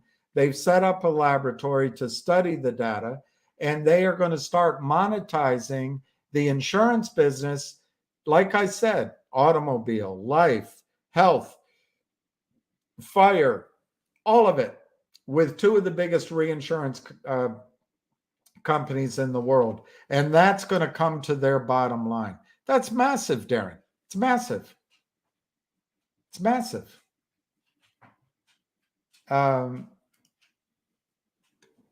Then they I'm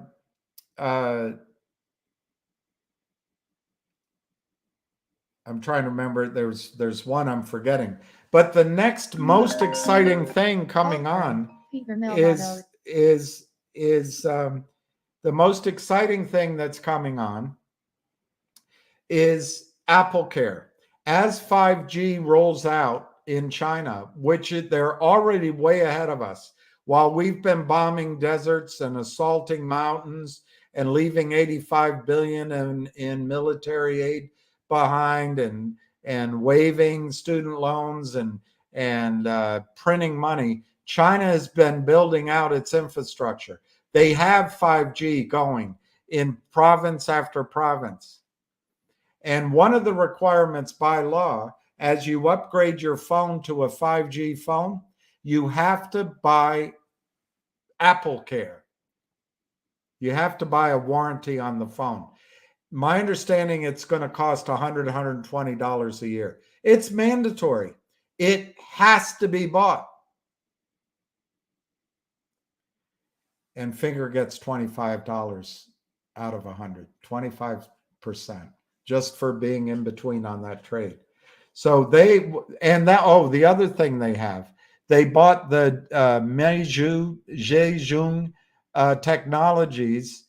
You can look it up, which is essentially the Netscape of Southeast Asia. It already has 100 million users, so they can bring those users into their mobile platforms.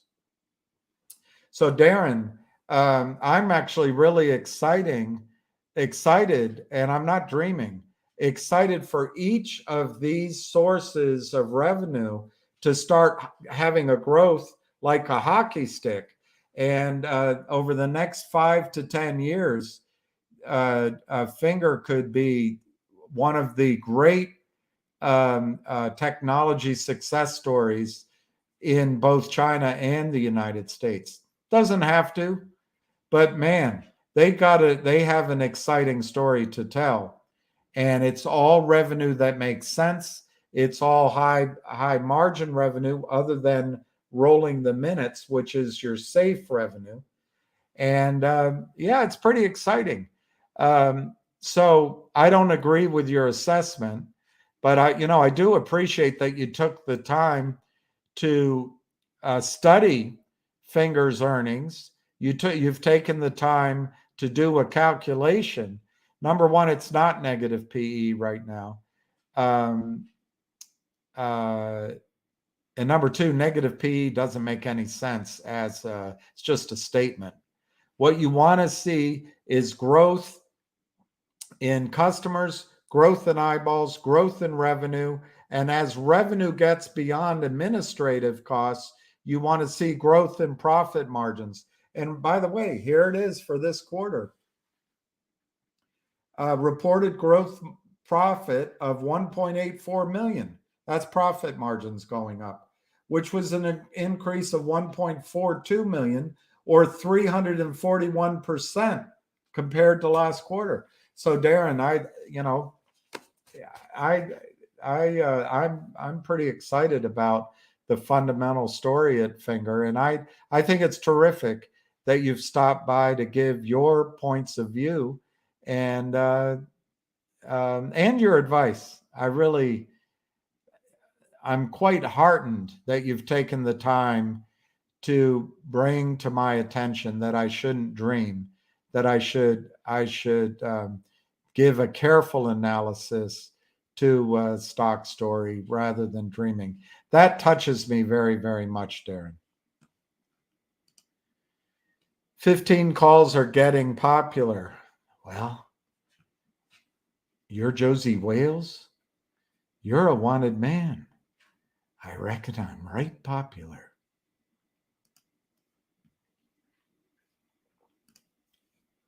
Do you think GTII could run first because many people are publicly announcing? No, I don't. I think, not for that reason. I think GTII could run first if Alpine collapses or if there's a buy-in on the Alpine book. It could go first, but I don't think it's likely. I think Finger goes this week, or it goes in the next sort of 2 or 3 weeks, or it doesn't go at all.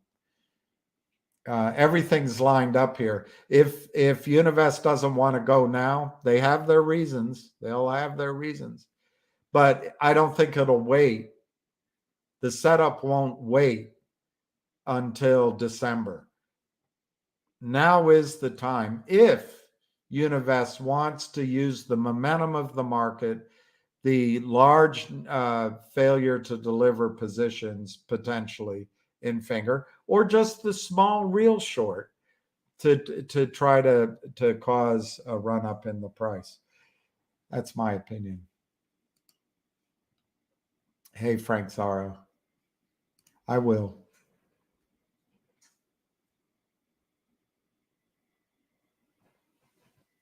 Moody Waters doesn't like reality, negative PEs. What's this with the negative vibes, Darren? This, but bought BBY2. Oh my God, what a loser. Well, Darren, in my respectful opinion, I think you're the loser. Obviously, you have a scheme out there to work as a group, and you know that any stock that goes up, if you keep selling it, and if it needs financing, you destroy it with toxic financing. And if it has deals, you sell it down. And if it pops up, you keep selling it. And then there's reverse splits, you keep selling it. You know that you can destroy companies. But Darren, you strike me more as a coward and more as someone that just joined in with the big boys. And you're just taking the scraps off the table. They're the movers, and you're just a follow along guy. I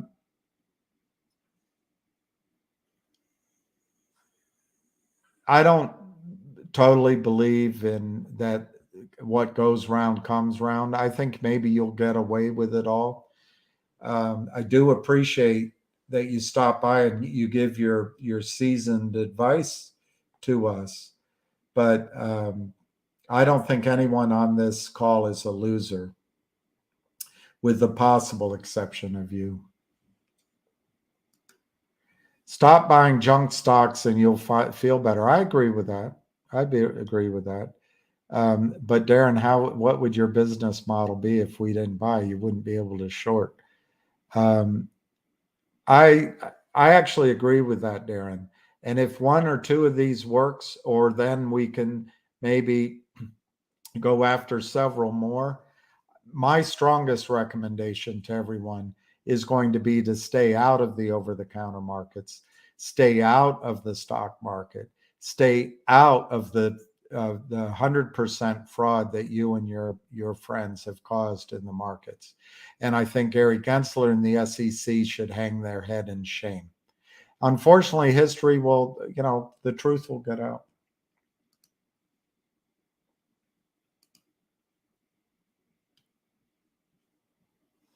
Yeah, I'm going to go walk him. Darren, do you stop? Bankrupt companies with negative PEs, and you guys think you have a chance? You're scamming people trying to pump stocks. Well,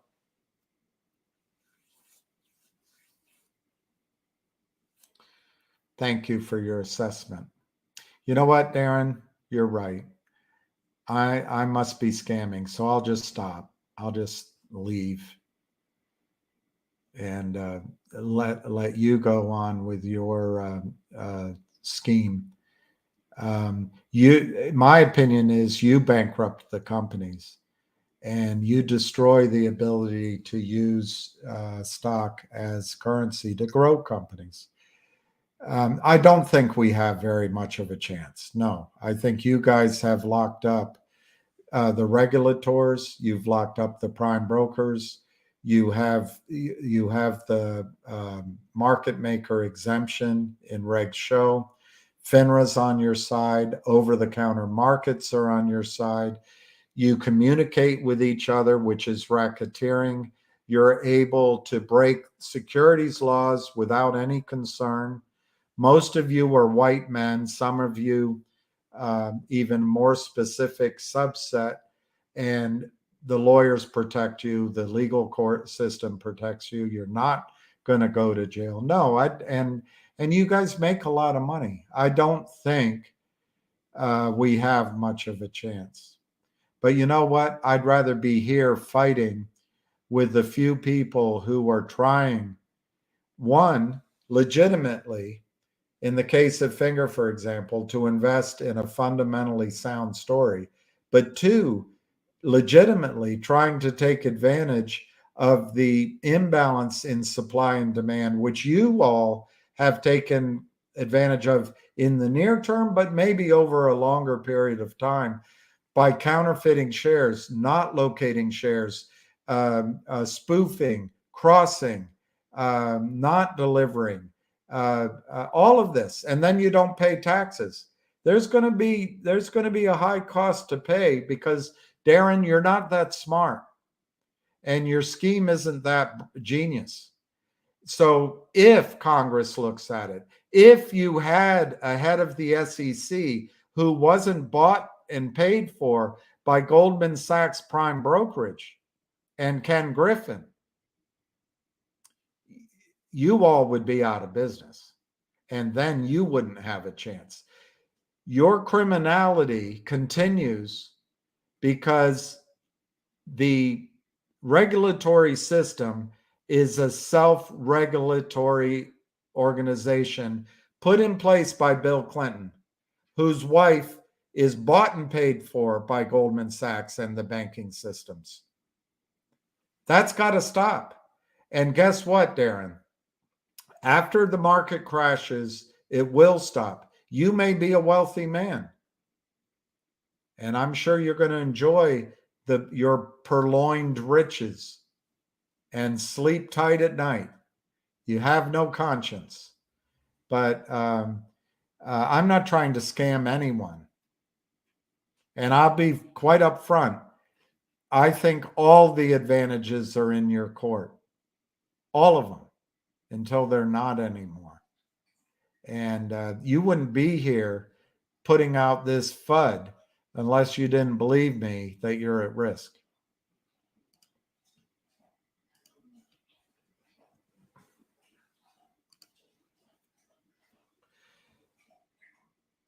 Daniel Borders is a stock promoter, often speaks about things as if they were fait accompli.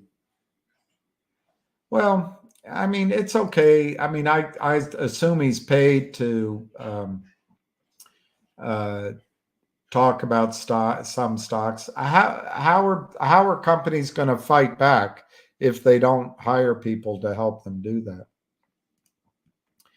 Relax and step back. Oh, I agree, Cyber Sultan. That double bottom is amazing.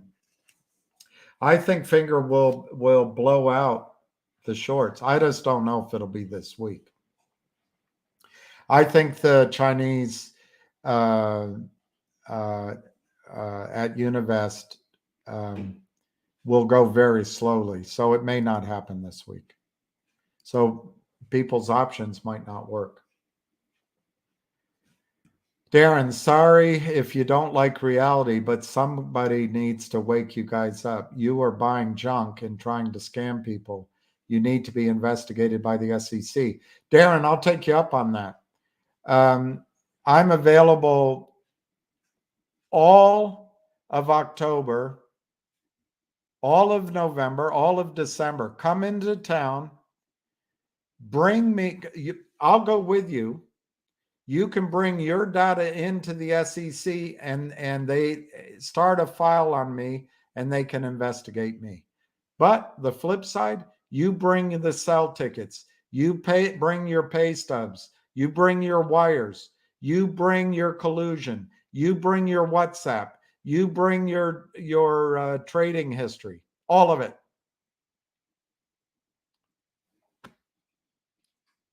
I'll be there. Arca calls him a weathergram. Um, Avid said, "Watch for a hit piece." Yeah, exactly. Well, I mean, um, I give him great credit for making that prediction.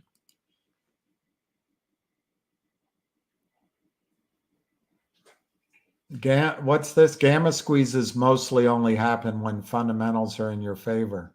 Really? Is that right? The fundamentals at AMC, the fundamentals at GME, the fundamentals at Piggly Wiggly, the fundamentals at VW. Are you that you're just saying that? But it's a nice opinion, Darren. Everybody's got an opinion, and that's great. Thank you for sharing yours. Um, it's not for nothing. It's apropos nothing. Junk stocks with negative P's are terrible fundamentals. Um, okay. Um, which stocks are junk? Hmm?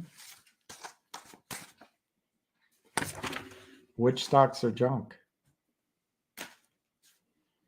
And I've already told you it's not a negative PE. It's not a negative PE. That's just a falsehood. And that's an analysis. That's not the fundamentals. But Darren, you're obviously young and patient and pretty thick-headed. You're not gonna learn that. But if you study how Amazon took over the world in shopping, they did it by losing money and having negative earnings for a period of time. If you look how Standard Oil was created, they sold oil at a loss to put people out of business. And then when it snapped back, they had a monopoly. Look at Walmart. So, Darren, you're respectfully, I think you need, well, I don't know. I don't know if you're a smart guy or not. There's nothing you can do about stupid. But if you're a smart guy, you need to go back and study history, study finances, study the market. I would agree with you that when a company, when an over-the-counter market company with a low market cap, under $5, they're orphaned. And if they need capital, guys like you are going to destroy the company illegally. And I agree with you, the SEC will do nothing about it.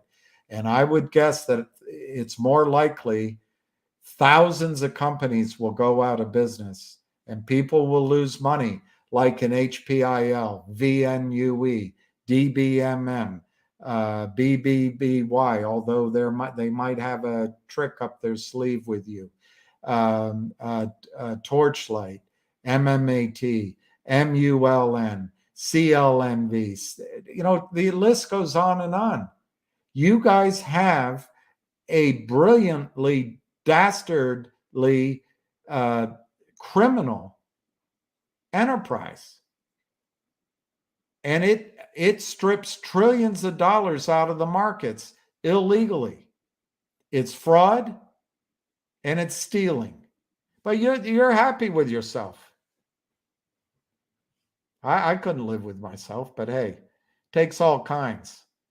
Darren, if that's your real name. I have an opinion that it is not your name. And I don't care who your God is, or if you think you have a special relationship with God that excuses this kind of behavior. There'll be a price to pay. Cheap stocks are cheap for a reason. Oh, it's brilliant. You went to the George W. Bush School of bumper sticker statements. I'll give you a reason, Darren. In the case of MMTLP, somewhere between 500 million to a billion shares sold, which do not exist, and the system is trying to hide. I'll give you a reason in Finger, which isn't cheap, by the way. Now it's $6 or $7. It's up from $1.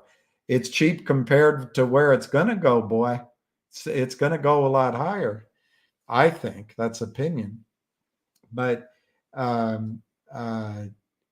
possibly well over 100 million shares sold that don't exist. Maybe as many as 200 million, but maybe it's just 10 or 20 million sold. That would make a stock cheap, wouldn't it? Flooding the market with supply.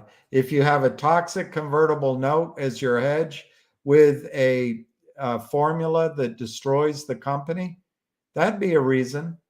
Seller boxing stocks, that would be a reason the price would be low. Cheap stocks are cheap for a reason. It's because criminals like you are destroying them. How is it, Darren, that thousands of CEOs all have bad ideas? Thousands of CEOs who have always followed the rules all their lives, put teams together, put technologies together, put assets together. And how is it in your judgment that they're all cheap stocks for a reason?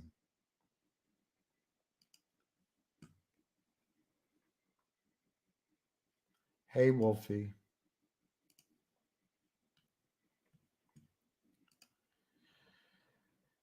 Hedge funds only attach junk stocks that are destined to go to zero anyway. Another statement, they attach them.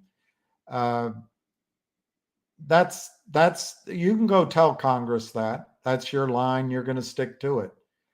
Darren, I don't find you all that bright, so maybe you believe that, but that's simply not true.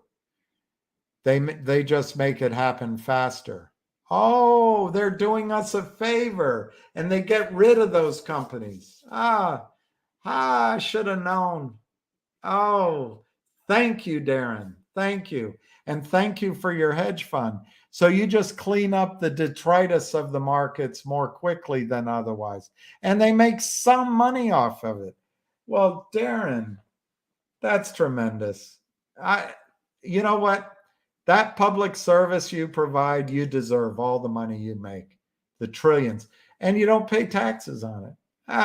Why should you pay taxes? You're doing such a good thing for the body politique. Hey, loser stocks will be losers no matter what. Stop buying losers. Well, I would agree with that last point. I think in the way the market is set up, people should not buy stocks probably under $10, but maybe under 20, because your kind will destroy them. I'm not sure even the NASDAQ's good enough to protect people from the destruction that you and your friends cause.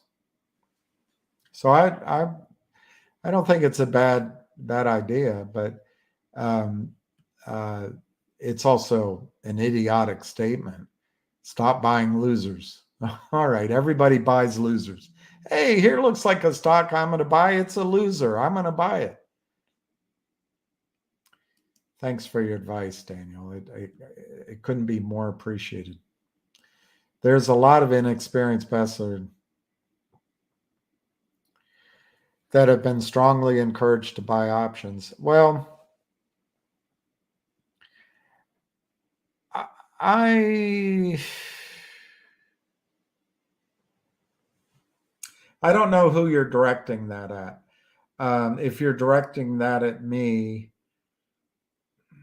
I'll have to think about that. I don't think I've encouraged people to buy options. Ham might have, but I have certainly talked about options a lot. So I have to think about that if I encouraged people. I still think optics matter, that if you bought, and I lost a lot of money in options last month, and it hurt. But if you buy the near month options in a stock that has all this excitement in it, you're losing less money than if you go out further. That's just the nature of this play. But if you get into a play where there's no interest and you can buy options with very little premium in the future, that's the best way to do it. But for my part, I think, and maybe I'm wrong because maybe I don't know how I come across, but I believed I have told people just to buy the stock. And I certainly now, in retrospect, I wish I just owned the stock. But it's different people. If you maybe you can only buy 500 shares of stock, but if you use that money or half of that money, you can buy 2,500 options. And some people have made options, money in options, optics. But I think it's just two different strategies. And you are right. Owning the shares takes the pressure off.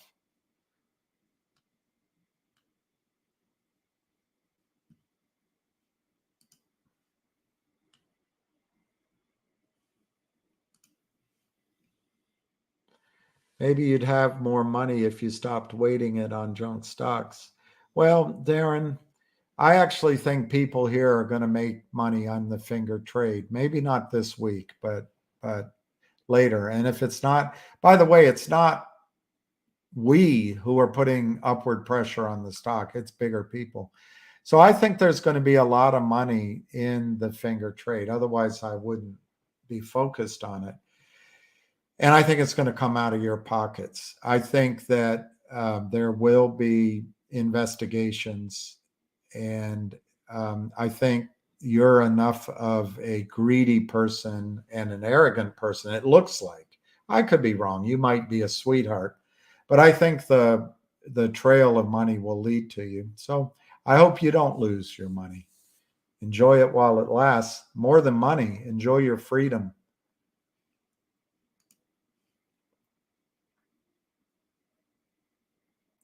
I know, M. Casey, some of the points that we have to do is not chase sort of easy solutions to our lives. On the other hand, people on Wall Street, people in all walks of life do make money by doing their due diligence, studying a situation, and I mean, whether you call it investing in it or betting on it, maybe betting on it's a better term, and people can make money that changes their situation. Um,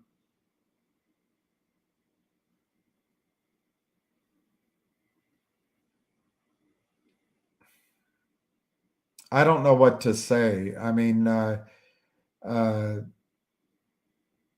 not on the young end of life anymore myself, and personally, I like to work, but tough jobs are tough, and your body starts hurting and all that.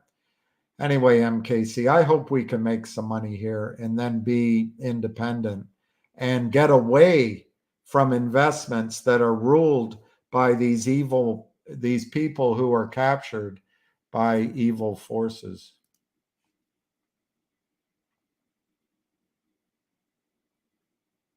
That's it. South Korea and other countries, Europe even, are tough. But the rules here were expanded in favor of the banks, not by Reagan, by Bill Clinton. And then that whole third way bullshit that both parties have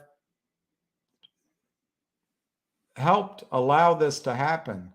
So punks like Darren, and that's not his real name, I'm sure, can come in and just steal. They're no worse than the guys down at the Darren Reed or at the smash and grab at the jewelry store. But we put up with it, and everyone goes on, and and these short but sweet. Oh, just stay away from junk stocks. I'm not a good trader.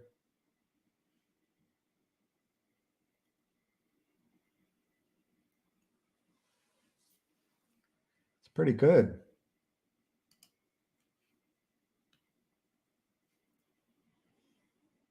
Vampire squid. That's it.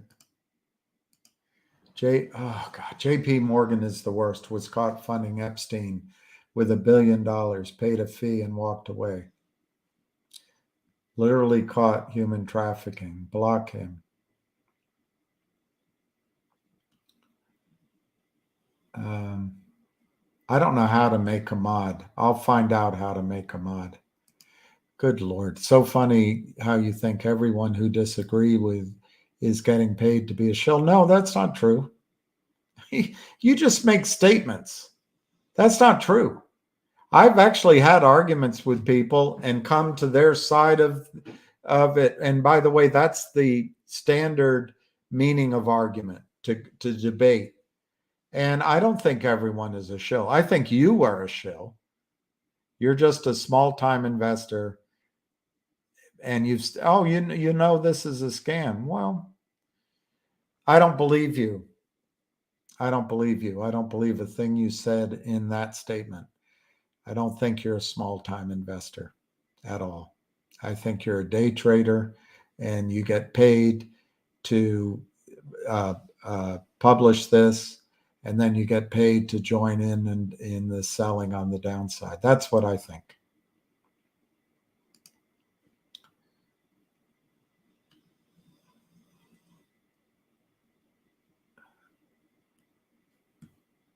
Here, Darren, is that what you're saying?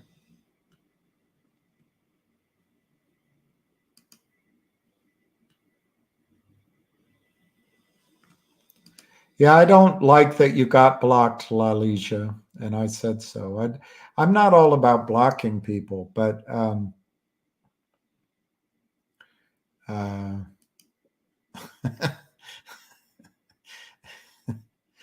who says that? You're a class act. That's in a movie. Can't buy a class like that.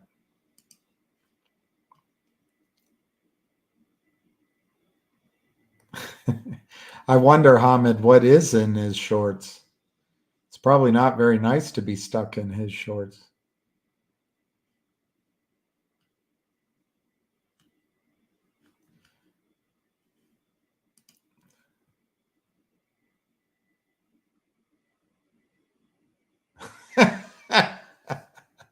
That's a good point. Do you think I'd be here if were good at pumping?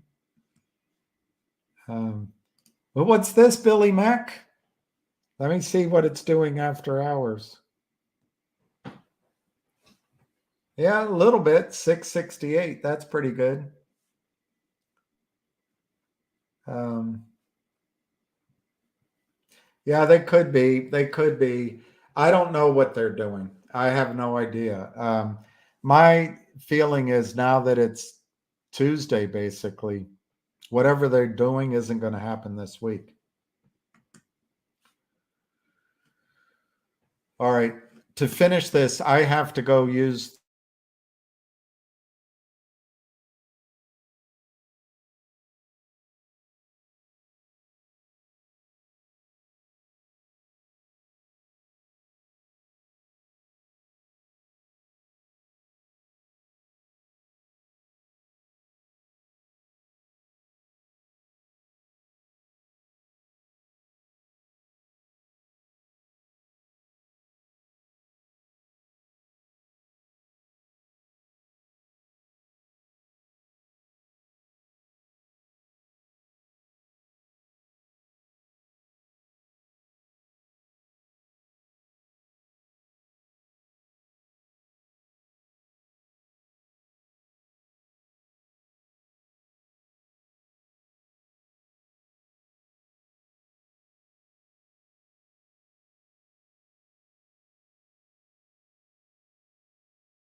Sorry about that. I'm going to go through these comments and then end it. But I've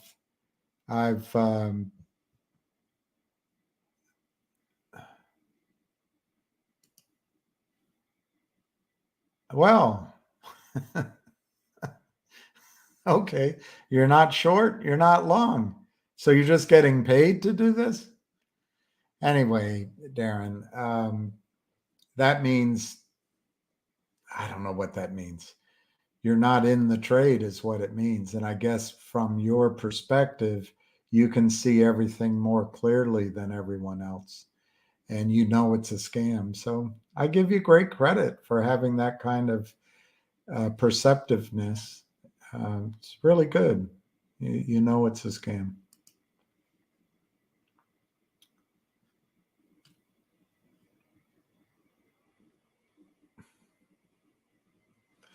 On the $15 calls, I I think they're going to be worthless soon.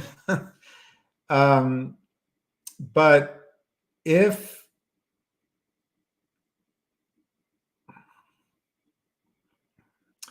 you can line up several things, you can line up that the fundamentals are very strong in finger.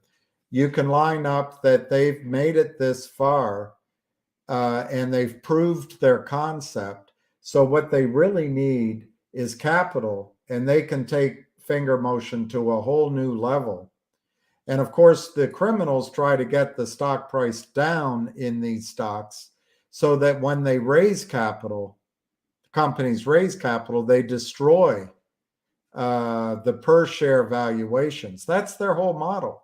But in this case, Univest doesn't follow that model.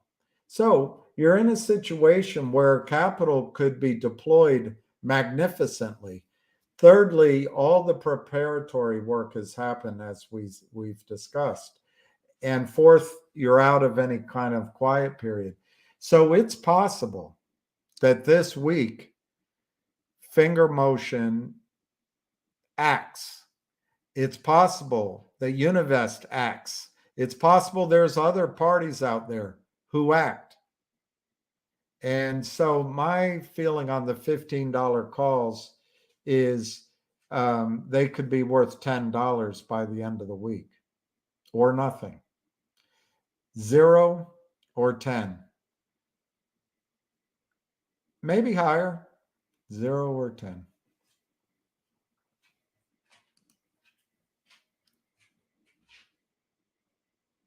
Thank you, Danny. I appreciate that. I do appreciate it. I often feel like I'm just not accomplishing much. Um, I agree with that. Can't wait to see the short report from Dozer. It might already be out.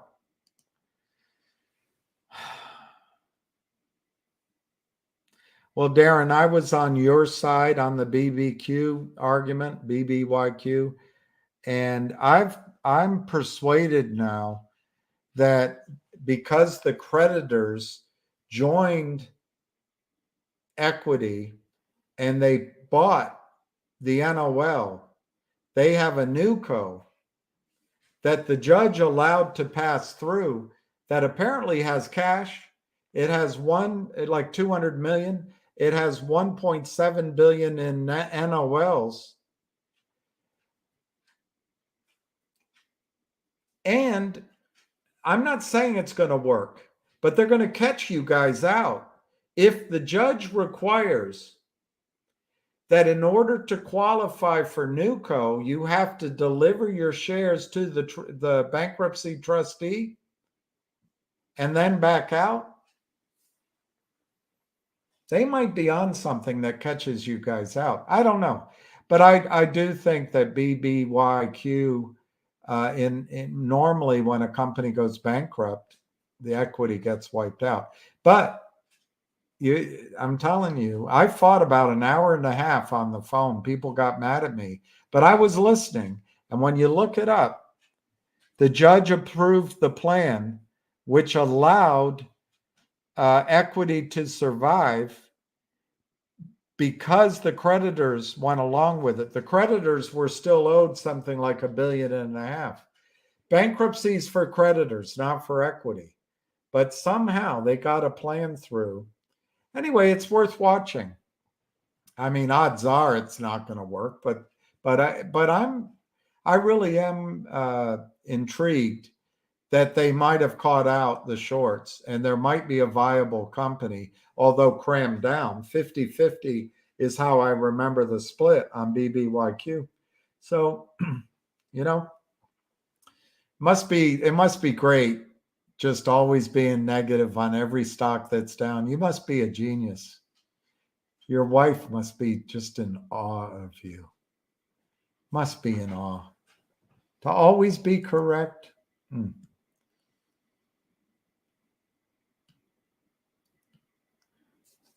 I don't know where they got that 14 million number from, but I will admit, Billy Mack, something nags in my head that I've seen that number before or heard it.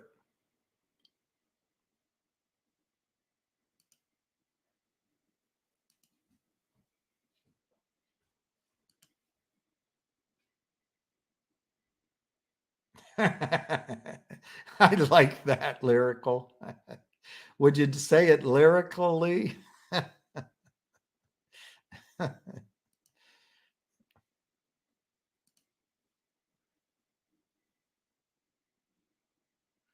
Well, that I would have to agree with. Right now, the whole stock market is fraud. I think the United States stock market is fraud. So, Darren, we finally agree on something.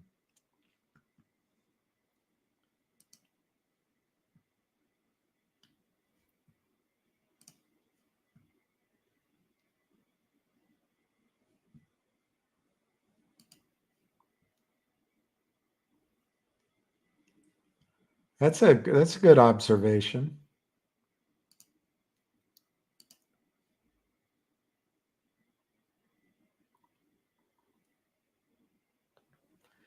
I don't know about the Benzagna report. You know, when I printed it out, there was no click.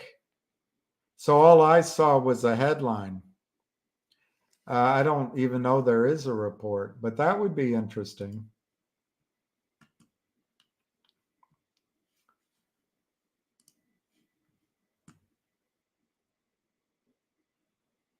Top closed at 672 on a million almost.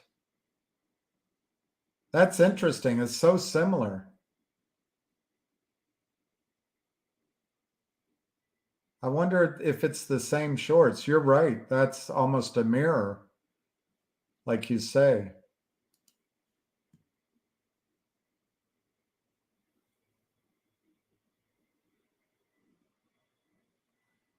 Oh, Darren, that's great. You derive satisfaction by Schadenfreude. Schadenfreude. You enjoy being mean.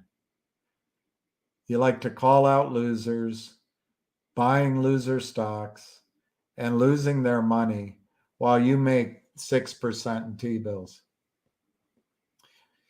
Well, Darren, we're at the end of the call. We're all going to be grateful for knowing more about you and your winning strategies. I stand in awe of you, like I said before. Sheer genius in money management. And I've derived a lot of satisfaction of learning your strategy.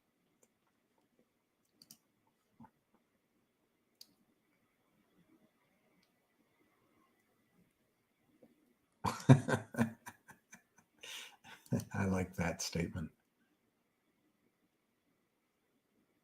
I agree with that, optics matter. I've often said I think Finger will be $100 stock eventually, at some point. I'm not talking about, tomorrow. I'm talking with those kind of revenues.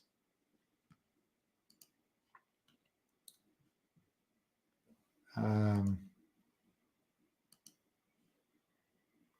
going quickly through these because I want to go walk my dog.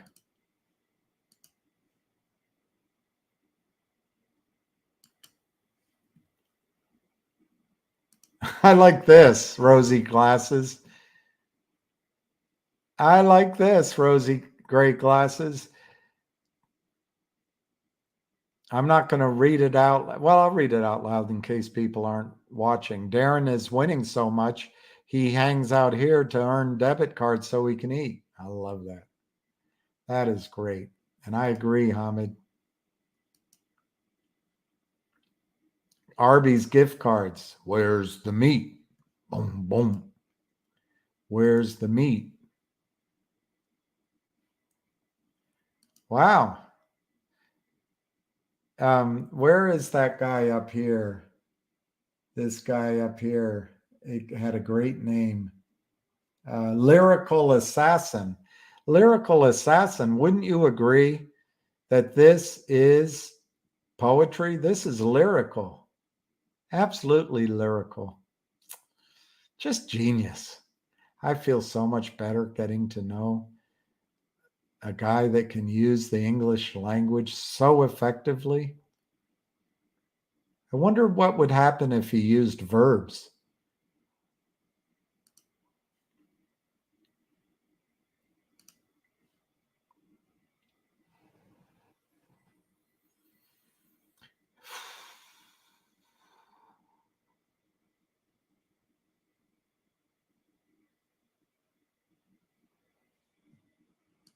All right, Deacon. They call me Deacon Blues. There you go, Optics. Finger is a growth company who doesn't need cash. They'd like it, they can deploy it, but they don't need it. That is a deadly combo.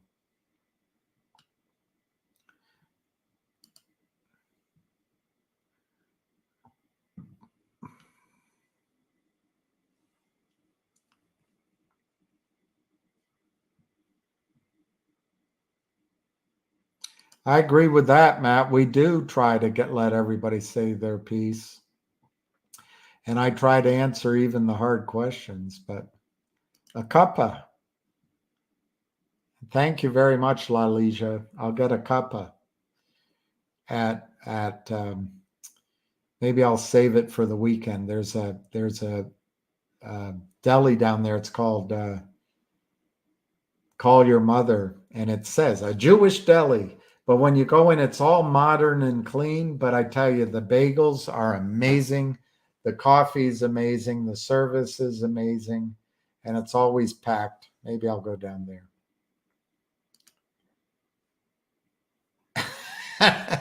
I love having a battle of wits with a nitwit.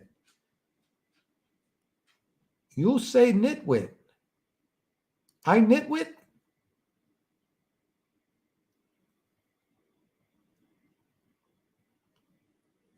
Dragonfly. Manuel?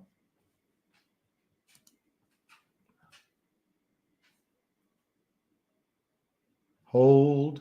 Thank you, Sulo.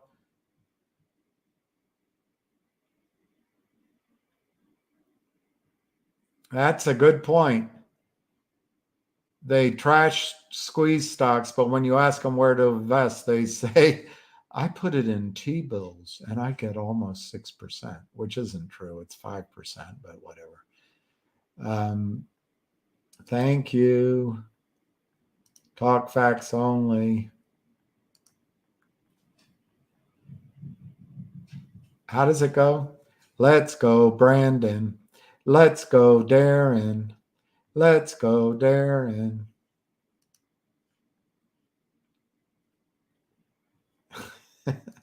Let's go, Darren. Oh, it annualized. Okay. All right. Oh. Ham is really upset that people went after Anna, and I admire that Ham uh, is loyal and defends his friends. Ham brought Wes Christian to MMTLP. Ham brought Sharon Tell to MMTLP. Ham has put the truck out 12 times down at the SEC and up in New York. Ham has gone, I was with him. Ham has gone through Congress and the Senate on behalf of MMTLP. So I think he doesn't want the drama, but I got to join him. Anyone who attacks Anna,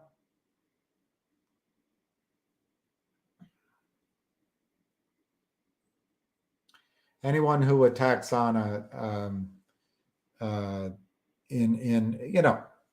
they have a difference of opinion, well, that's different. But they attack Anna personally, they can go screw themselves.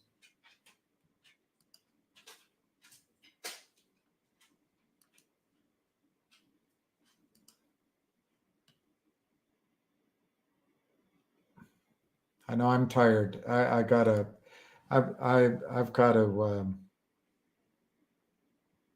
Exactly, Mark. Exactly, Mark. Thank you. Exactly. Don't get mad. Get even. Sometimes you have to get plumb dog mean. And I mean mean. It's the only thing that separates you from living or dying. That's just the way it is. I think that's true, Dave R. I think that's true. And they can't short it anymore. I love that. Thanks for putting that up, Mark. There it is. They increased that revenue 227%.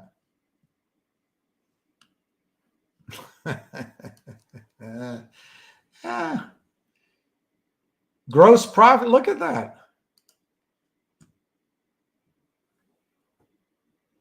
Can I speak of logic and their reverse split as stated in the proxy? No, because I didn't read it. But I can tell you that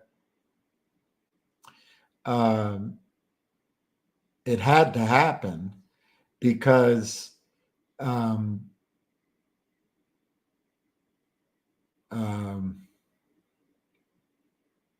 Aubrey SPAC is paying 11 million shares, 11,400,000 shares to acquire Data Logic. and the distribution, I think it's not it's not why they would do the reverse split, but if they want to balance it, maybe that's why they did it. On the Shell side, the Shell is trading at right now 20 cents. And if they're going to merge, if they're going to have a reverse merger into a private company, they need to be trading above 20 cents. If they want to get on the NASDAQ, they have to be above 20 cents. If they want to be on the OTCQ or whatever it is, they have to be above 20 cents. So I think it makes sense that there be a reverse merger. But no, I don't, Chris. If I can not answer that until I read whatever you're talking about, because my last information is they hadn't determined a reverse split. It should not be a toxic reverse split. It should not be one which causes criminals to sell the stock. But you got one piece of paper. You're going to get the Aubrey SPAC. That is already going to be unequal to the number of shares that you have in Logic. So you're going to end up with fewer of these pieces of paper, but it should be worth where I have to get more information is the last time I looked on OTC markets, it showed 130 million shares outstanding, a little bit more than that. That means the number I've been giving you of $1.10, $1.15, maybe $1.20 could be 86 cents. I got to get more information on that. But for the new company, collective audience, to trade on NASDAQ, they're going to want it to be over $10, $15, $20. So you're going to get fewer pieces of paper than the logic you have. In essence, it's kind of a reverse split. Well, let me say it differently. You'll get one share of CAUD for every maybe 10 shares of logic you have. I don't know the ratio. As far as I know, that hasn't been determined yet. But you're saying it's stated in their proxy vote. Let me go look at that. That's on that side. On the Shell side, if they don't want that shell to be destroyed by Darren and the rest of his crew, who probably aren't in it, there's no toxic convertible note out there. There's none of that. They need to reverse split it. The time to do it is now. We don't know who the company is they're going to bring in as a reverse merger. But let's say it's a company worth 60 cents.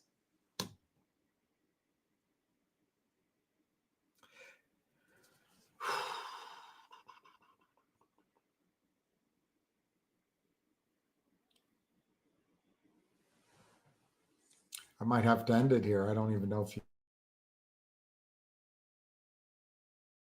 can see me. My computer is freezing. Let's say that the reverse merger is worth 50 cents a share. That's easier arithmetic. Well, they're not going to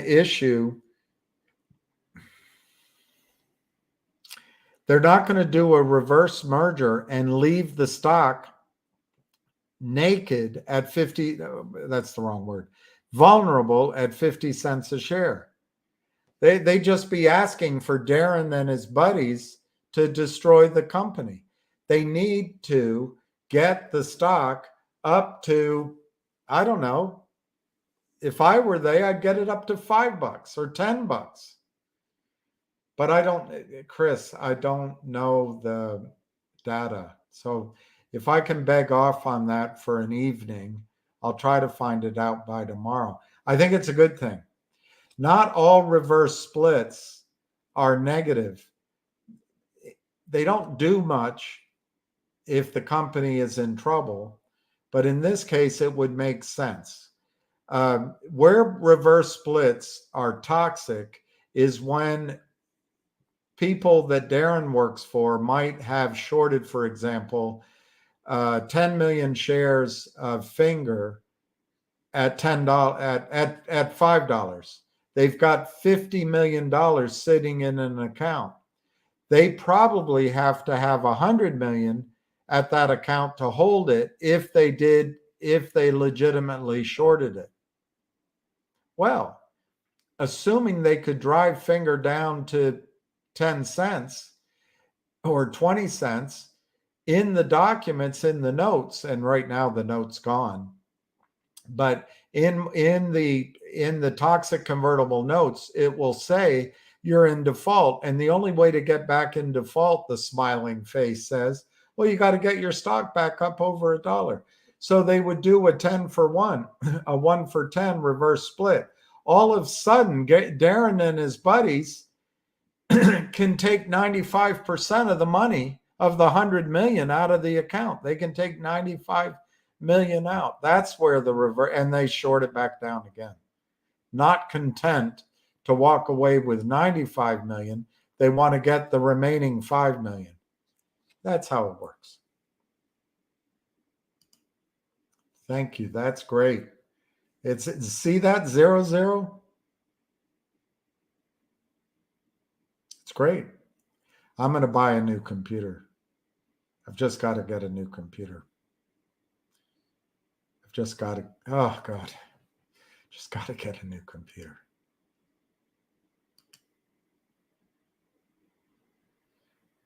Okay. Live chat tonight on Not Legal Advice at 8:30 New York City time. Thank you. Hey, I like that. I wasn't flappable. I like that. I'll put that up there. I don't know what the news is, but I'll find out later. I'm not going to talk about it now. Ah, that's too bad. I think he might have been the genius scientist. Maybe he wasn't the best at running the company. But I'll try to have some information on that. I really think we need to focus on Finger through the end of the week. If it doesn't happen by the end of the week, I don't expect anything to happen next week. It would take some time to build up pressure again.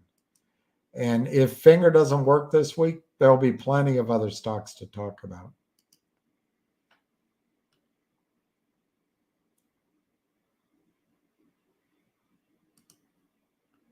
I'm mad as hell, and I'm not taking it anymore. You know what, Dave? A man's got to know his limitation. No, a good man's got to know his limitations.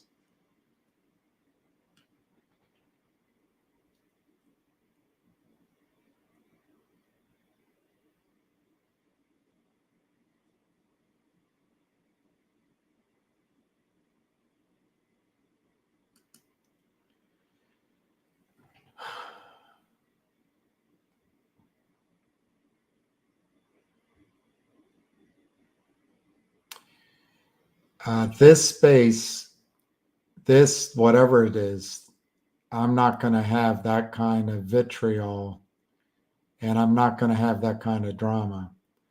Ham is a friend of mine, and he's not a dog. Ham, I'm sure, would be glad to discuss whatever it is you need to discuss. But I think Ham made it very clear that he's defending Anna. I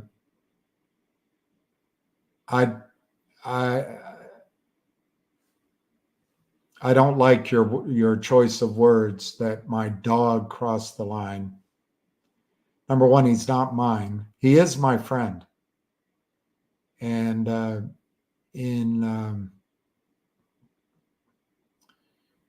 one of the characteristics of a dog is to be loyal. And in that sense, I am not going to stand aside from him. I am loyal to him. It doesn't mean he's always right. I'm not saying that. Everyone carries their own water. Tell him to come to a space and debate me. You know, I don't think that's his nature. He sees fraud and he wants to change it. He sees crimes, he wants to stop it. He sees people hurt and he wants to heal it. He doesn't have time to get bogged down in a space call and have a debate. My experience is your debates become a little bit one sided, but you also I think that debate doesn't have to be done in a space call. You guys could do it over the phone, one on one. You don't need an audience for that. And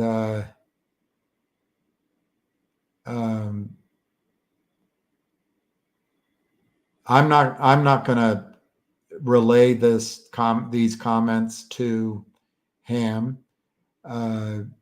He's on Twitter. You can contact him. I don't like the triangulation here. I don't like the triangulation at all. So I don't think he's afraid of you. I just think he doesn't find the reward from this kind of conversation to be of benefit to anyone. Ham has a goal of stopping the fraud and the destruction in United States securities markets. The fraud that happened at MNTLP, the fraud that's happened in many other stocks. So I can't speak. I don't even know what he said to you. I have no idea. I have no idea what he said to you. But I do not speak for him, and I can't speak for him. But I do know from I need a new computer. I do know from his call earlier that he is upset that people attacked Anna, and he's not going to, he's not going to get all into the details. He's just going to defend her and protect her and stand by her. And I admire him for that. I don't know if you said anything. I don't know the situation. And frankly, I don't want to be dragged down into a morass that really distracts people from what we're trying to do here. To be clear, what I'd like to see is people make money in a trade. And I'd like that money to come out of the pocket of the criminals, the hedge funds, and maybe a prime broker. I'd like people to build some semblance of financial independence and be able, to do what they what they want, and to get out of this debt-based system we have, to get out of the fraud on Wall Street. And I don't know. I'm going to leave it at that. I don't know where Ham is. He's been on the call twice today. I don't think he's coming back on. And he might be on the call that Not Legal Advice has later. I don't know. He might be on the space call tomorrow with Robert Shapiro. I don't know. But I'm not going to relay your message, Drew. He's on Twitter, and you can tell him your point of view directly.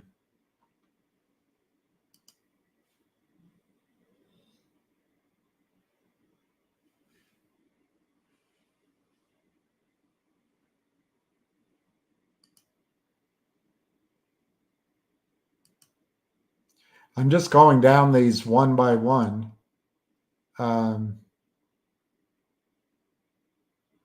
Well, I'm skipping this, the LOLs and the LOLs and the okay, here's TA.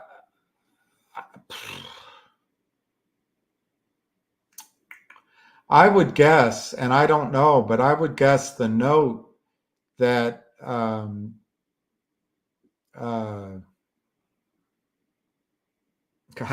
my memory for names, that McCabe took over. Maybe McCabe has now some more control of the company. Maybe that's it. I think that the financing that this gentleman George that he signed was not good. So maybe he's held accountable for that. But I think he was a good man and he had all these ideas. I don't know. Maybe a lot of CEOs, it's their baby, and maybe it's time to bring in a professional manager, a professional financer to make sure that battery and the revenue that could come from that battery succeed. And my computer's slowing down. I'm skipping a bunch of these now because my computer is freezing.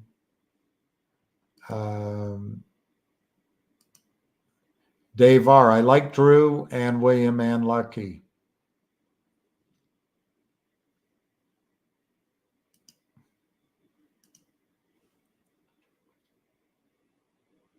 There, he's gone. All right, I didn't know. The shorts in BBBY are screwed. Yeah, I thought it, now it's frozen. I thought it was Butterfly, and somebody told me that's not the name. Anyway, I have to plead some ignorance. I tend to think you're right, but I got in this back and forth, and I got convinced there's hope. So let's just say there's more to be revealed in the BBBY situation. I'm open-minded. It might be a trap that catches out the shorts. We'll see. The key to my thinking is, though, it has to go through the cleansing control of the bankruptcy court. If the judge and the trustee do it at arm's length and they're just able to move the shorts into NewCo, it doesn't solve anything. But we'll see. We'll see what happens.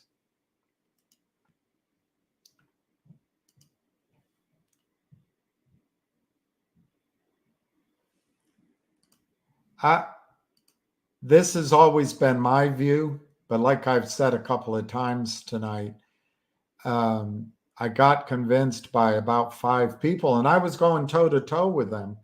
I got convinced by them that there's a chance. So let's just see what comes out. Now I'm straddling the fence, but I just think there's a strategy in there that might work, but we'll have to find out.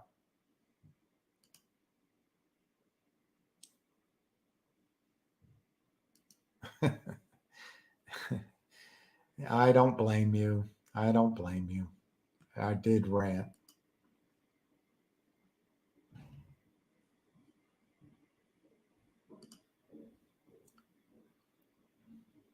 I forgot what I said.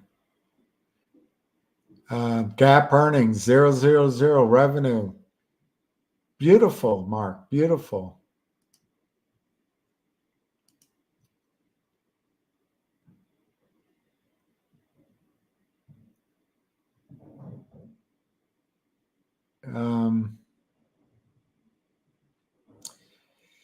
Technical analysis means nothing when there are extraneous factors affecting a stock price, like a certain Porky the stop pumper pushing this narrative.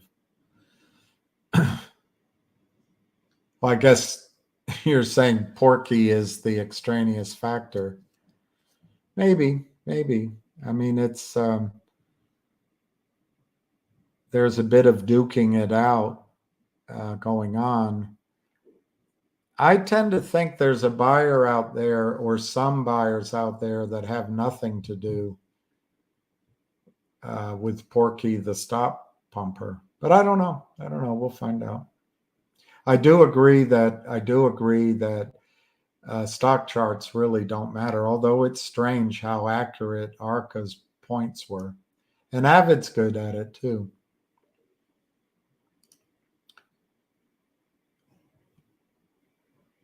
I'm not going to repeat that.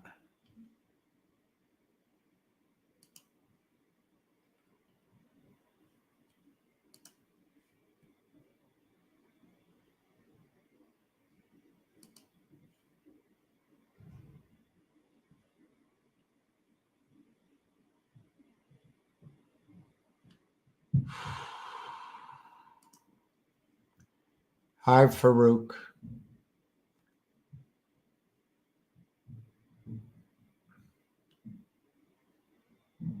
I'm skipping a bunch of them now. Farouk, great recovery on finger today. Yeah, I'd say so. 660.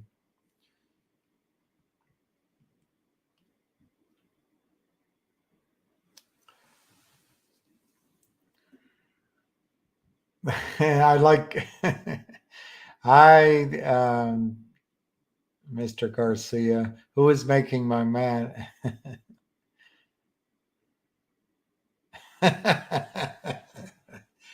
I'm all right. I'm sorry to put people through when I get upset. I have promised to not get upset, but I'm just human. Finger is coming back to life. I agree with that, Mark. This is brilliant.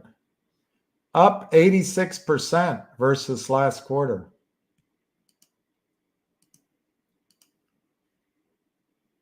All of it. It ended up green. They have it down 14 cents in the aftermarket.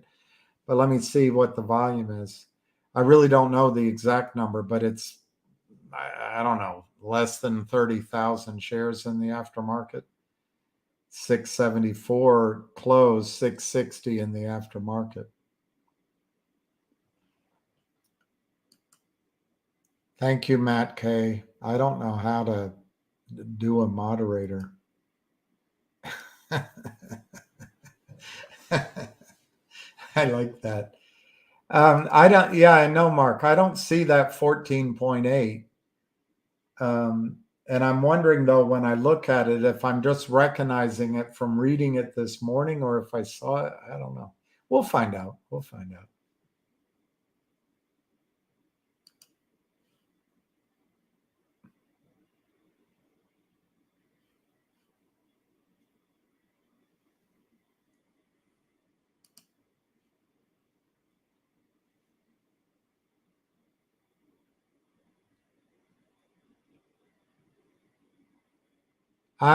Drew, respectfully, I'm not, I mean, if Ham asks me, I'll say something, but I'm not going to triangulate. I'm not going to take responsibility for giving that message to him. If it comes up, I'll tell him, but I'm not going to be the mailman.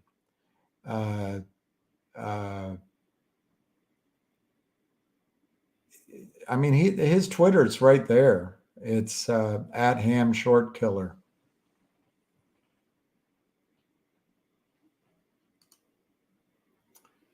That's true. You have my number.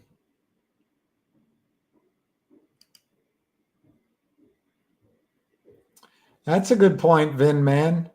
Netflix just started turning a profit. It's an excellent point.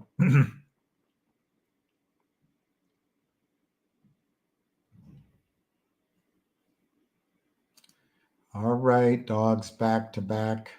I hate it when I'm like Inspector Clouseau. No, I'm like Chief Inspector Dreyfus. trying to control my reactions.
I'm going to skip some of the rest of those.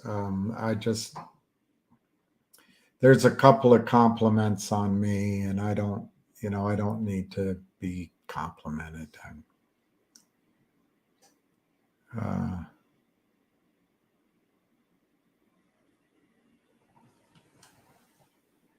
Oh boy. Sideshow Bob. That's from yeah, it is. It's from Simpsons. That is amazing news. I like that, Dos Equis. What's the real problem with Ham? He says what he says. If you don't like it, tune out.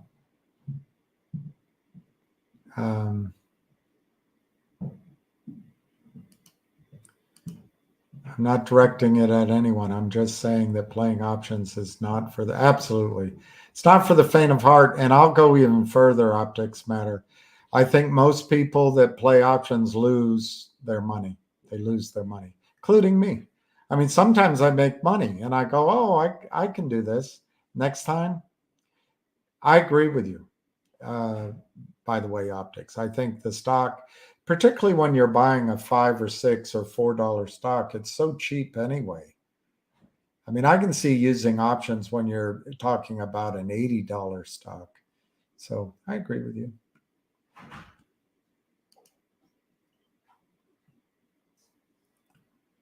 Ham has done a lot for MMTLP, and I think he still will, by the way.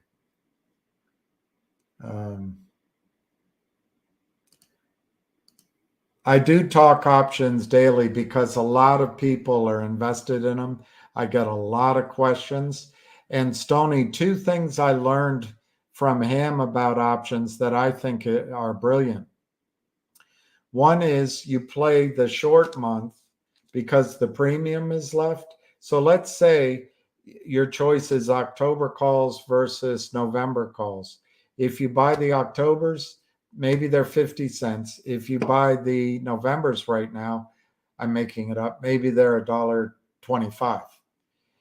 Well, you buy the Novembers, save some cash because the premium from $1, if the 50 cents in the Octobers go to zero, the premium in the Novembers from $1.25 will probably come down to 50 cents, losing 75 cents. Point is, just because they're still live, you've lost more premium. And that's one bit of discipline and having some cash ready in case those go to zero. The other is, and he's taught a lot of people this, if you buy, let's say 10 calls of the $4 and the stock goes to 8, you've got 10 times 4, you've doubled your money. Sell them. You take your original money off the table, and then you can either go for the home run by buying a bunch of cheap calls, and if they go to zero, it doesn't matter. You you took your original money off the table, or move out to the other month. Anyway, there are some lessons that Ham, some experience, some training that Ham gives that is free, that I think is valuable, and that's why I ask him the questions. I also traded options in Finger. I made some money and I lost.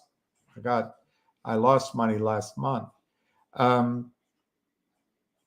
So maybe I ask those questions because I feel like if I'm doing it, other people might be interested. But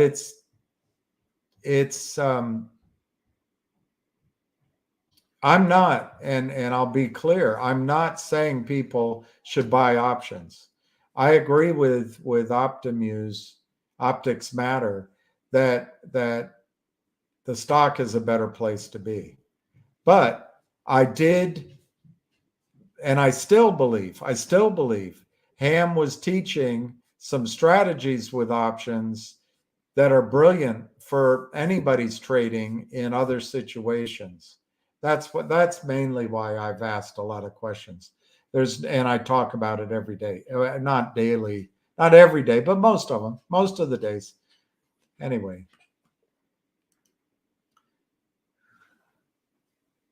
Wow, Brian. That means you have a lot of stock. I'm skipping a lot.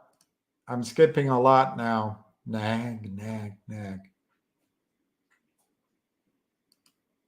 I can't hear you talk to Darren all day. Jeez, come on, William. Sorry, Akira Nova.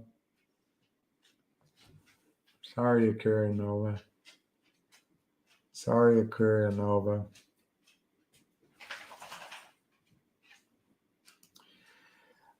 When they start covering and only cover around 5 million shares, who will make them cover the other 145? Well, number one, if it isn't 145, if it's a smaller number, let's say it's only 5 million.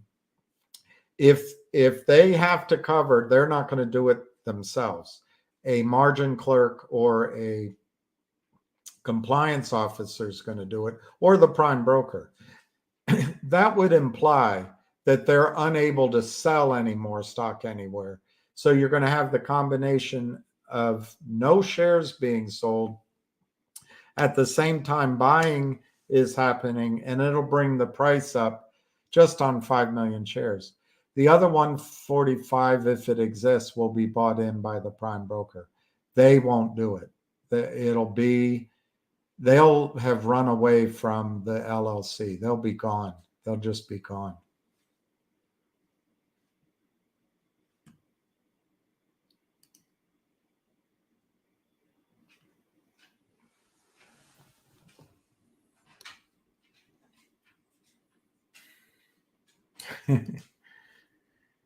Den perfectifar. Morton. Does that mean good morning? Den perfectifar. Hi in Denmark. I've been there. I've been to Copenhagen when I was young. I remember it.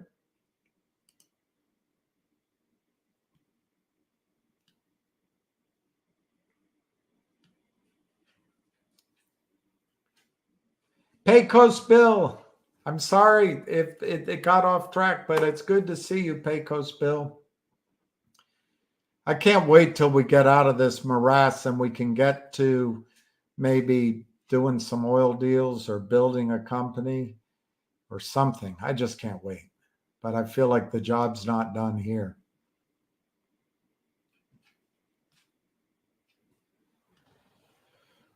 All right, lucky boy. I know we'll go.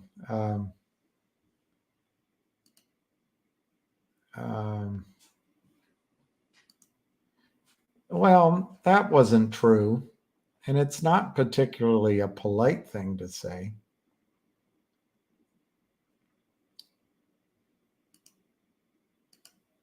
Hey, Sheikh Farhad. If someone were to invest, I know, that's how they get you, Mark. Even if it's a great story, they change the denominator by so much that when the companies need to raise money, it's happened in stocks I've raised money for, and I want to see it end. We'll do, Pecos Bill and I will do it when I am in better control of the conversation. I think I got off track, and I apologize to everybody, but we'll do it definitely. I'd like to do it soon too, by the way. That's pretty powerful. Um, uh, that might be something that Pecos Bill knows something about. I don't know.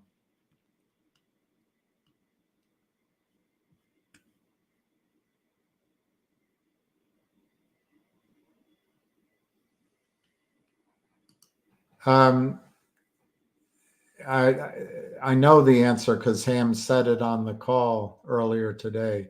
Ham's reasoning was that people were attacking Anna, and if that's a miscommunication, like I say, they can settle it. I'm not trying to wimp out, but I just think it's appropriate um, uh, to handle it directly. Pecos Bill is a good man, and I think Pecos Bill has added enormous wisdom, but value in terms of knowledge. Knowledge, that's the word I'm looking for.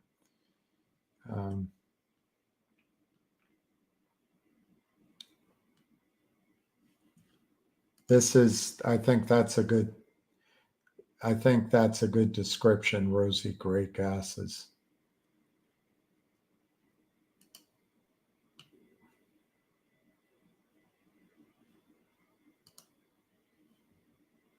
Well, P Money, I spent time with Drew, quite a bit of time with Drew on the phone. And that was my impression, is that he had a good heart. So I can't find fault in what you're saying.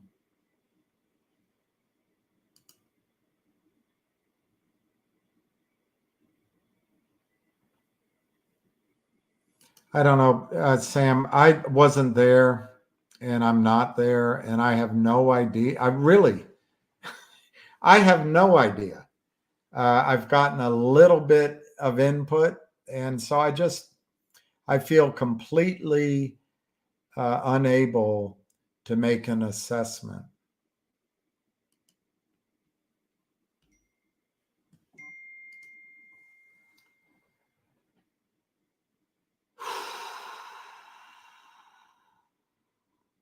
Well, that's right. I agree with that. That we've got to be focused on the enemy, and I've said that before, and I agree with you. And we've got to be effective about it too.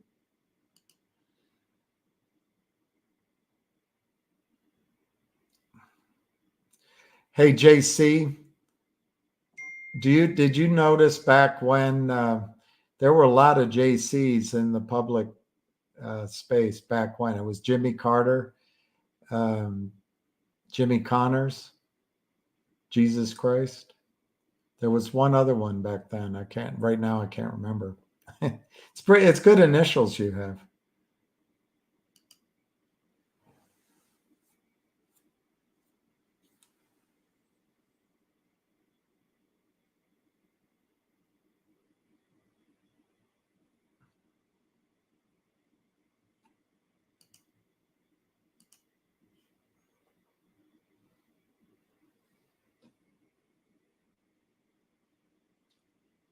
Sam, I'm not reading those out, but I'm letting people see them. Haven't listened to MMTLP calls in. Well, P Money, I'm going to try to have some information.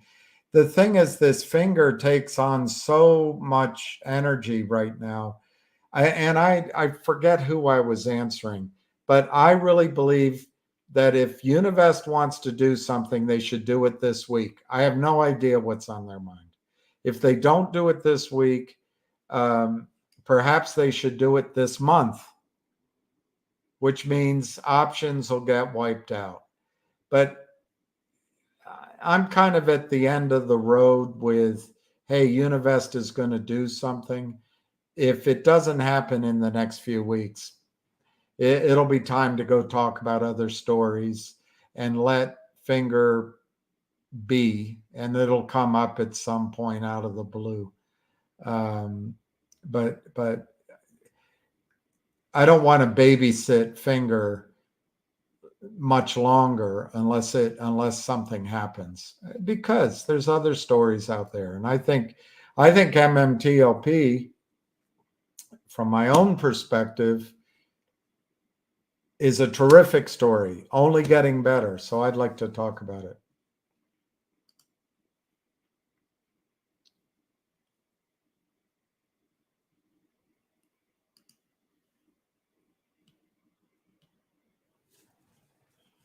I want to spend the time with you, John. Is that a trick question? I'll do better, John. I'll get better as soon as I am able. He walked in the he. Oh, that's a different song. He walked in the bar. He walked in the bar and sniffed me out like I was Tanqueray. He walked. How does it go? He slipped the ring off his finger as he walked in the room.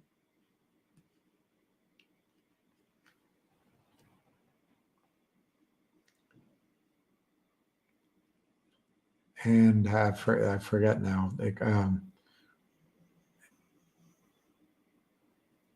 Is one night with a stranger worth the trouble you'll cause? How many lives you must have told? You think you're a rich man with your pocket full of gold. To another man's treasure, he'll say anything. Is one night of pleasure worth the trouble you'll bring? And how many lives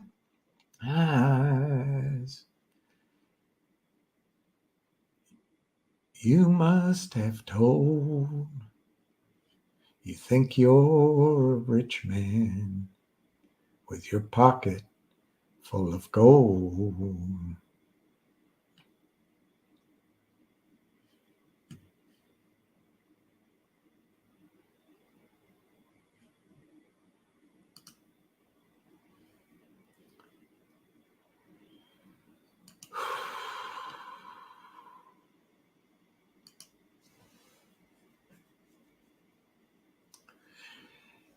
Sam, I think it's undeniable that Drew has done a lot of work and continues to do a lot of work, and a lot of people do a lot of work for MMTLP. I don't agree with one solution, but hey, do I have a monopoly? Do I have a claim on the truth?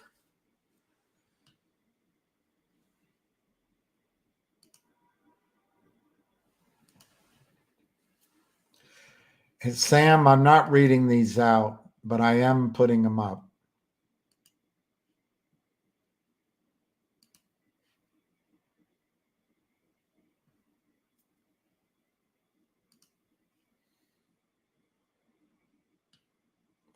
Well, Congress, Dos Equis, I think it is helping in Congress. They're, they're, Senator Crapo asked questions, very pointed questions. And there's another couple of people in Congress as well. And then we got those 15 signatures. There's something like 7 billion impressions, 7 billion that have been made on Congress. This is pretty powerful stuff. So I think it has been useful. And I think it, in many ways, the work that goes on, uh, is many times the effort that I do. So I've been down in those congressional trips and out there, and it has its effect.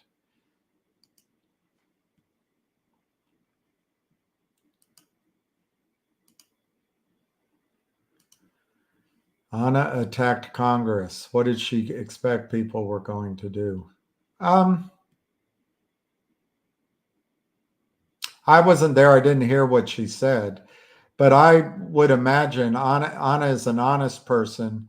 I think she perceives the lay of the land correctly. And when I went, the first time I went to Congress, um, a, a lot of us were drifting. She had an agenda, and she went and saw every single congressman on the list. I went in meetings with her. She extraordinarily effective, extraordinarily effective. And she built trust. She worked with staffers, and then she followed up. If she, I'm speculating here, Sam. I wasn't there, but if she's saying there's one, how do you attack Congress? Are you saying are you saying 435 people she attacked? Or maybe she attacked one or two that aren't really being helpful. Well, she has a right. She's the one there talking, interacting, conferences, and she's getting the feedback. And I would personally, I would trust her sense of of who can be relied upon and who can't. I really admire the work Anna is doing, and uh,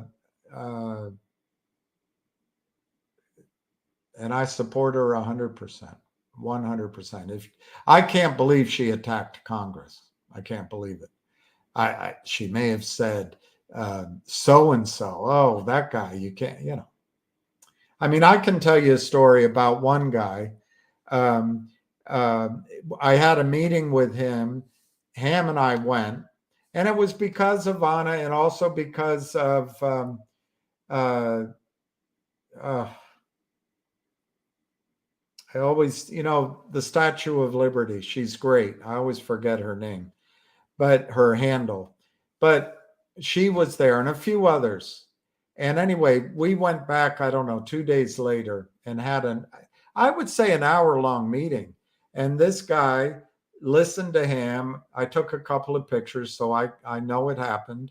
I made a couple of comments, but I let it go. And he was a chief of staff or chief of whatever department in the congressman's office, and he's a lawyer.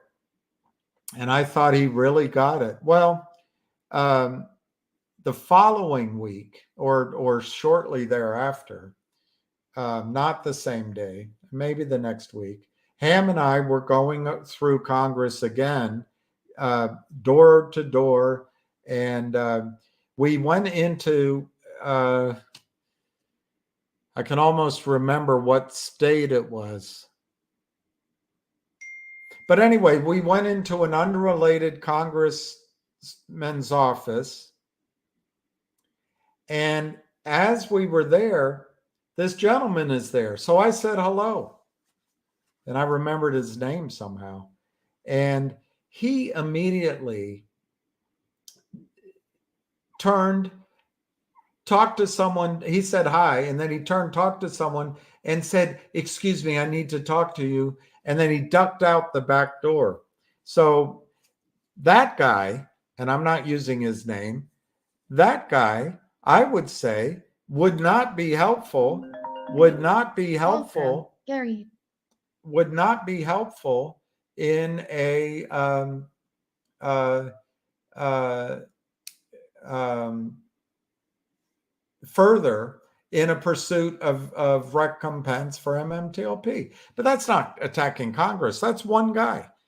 And there's thousands of people on the Hill. So Congress is not one Congress is not one thing.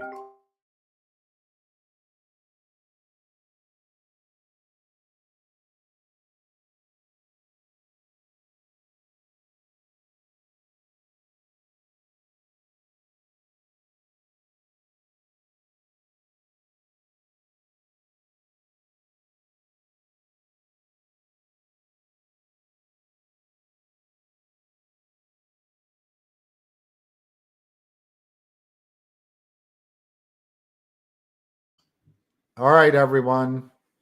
This is the hamster. Hey, everyone, welcome back for the third time.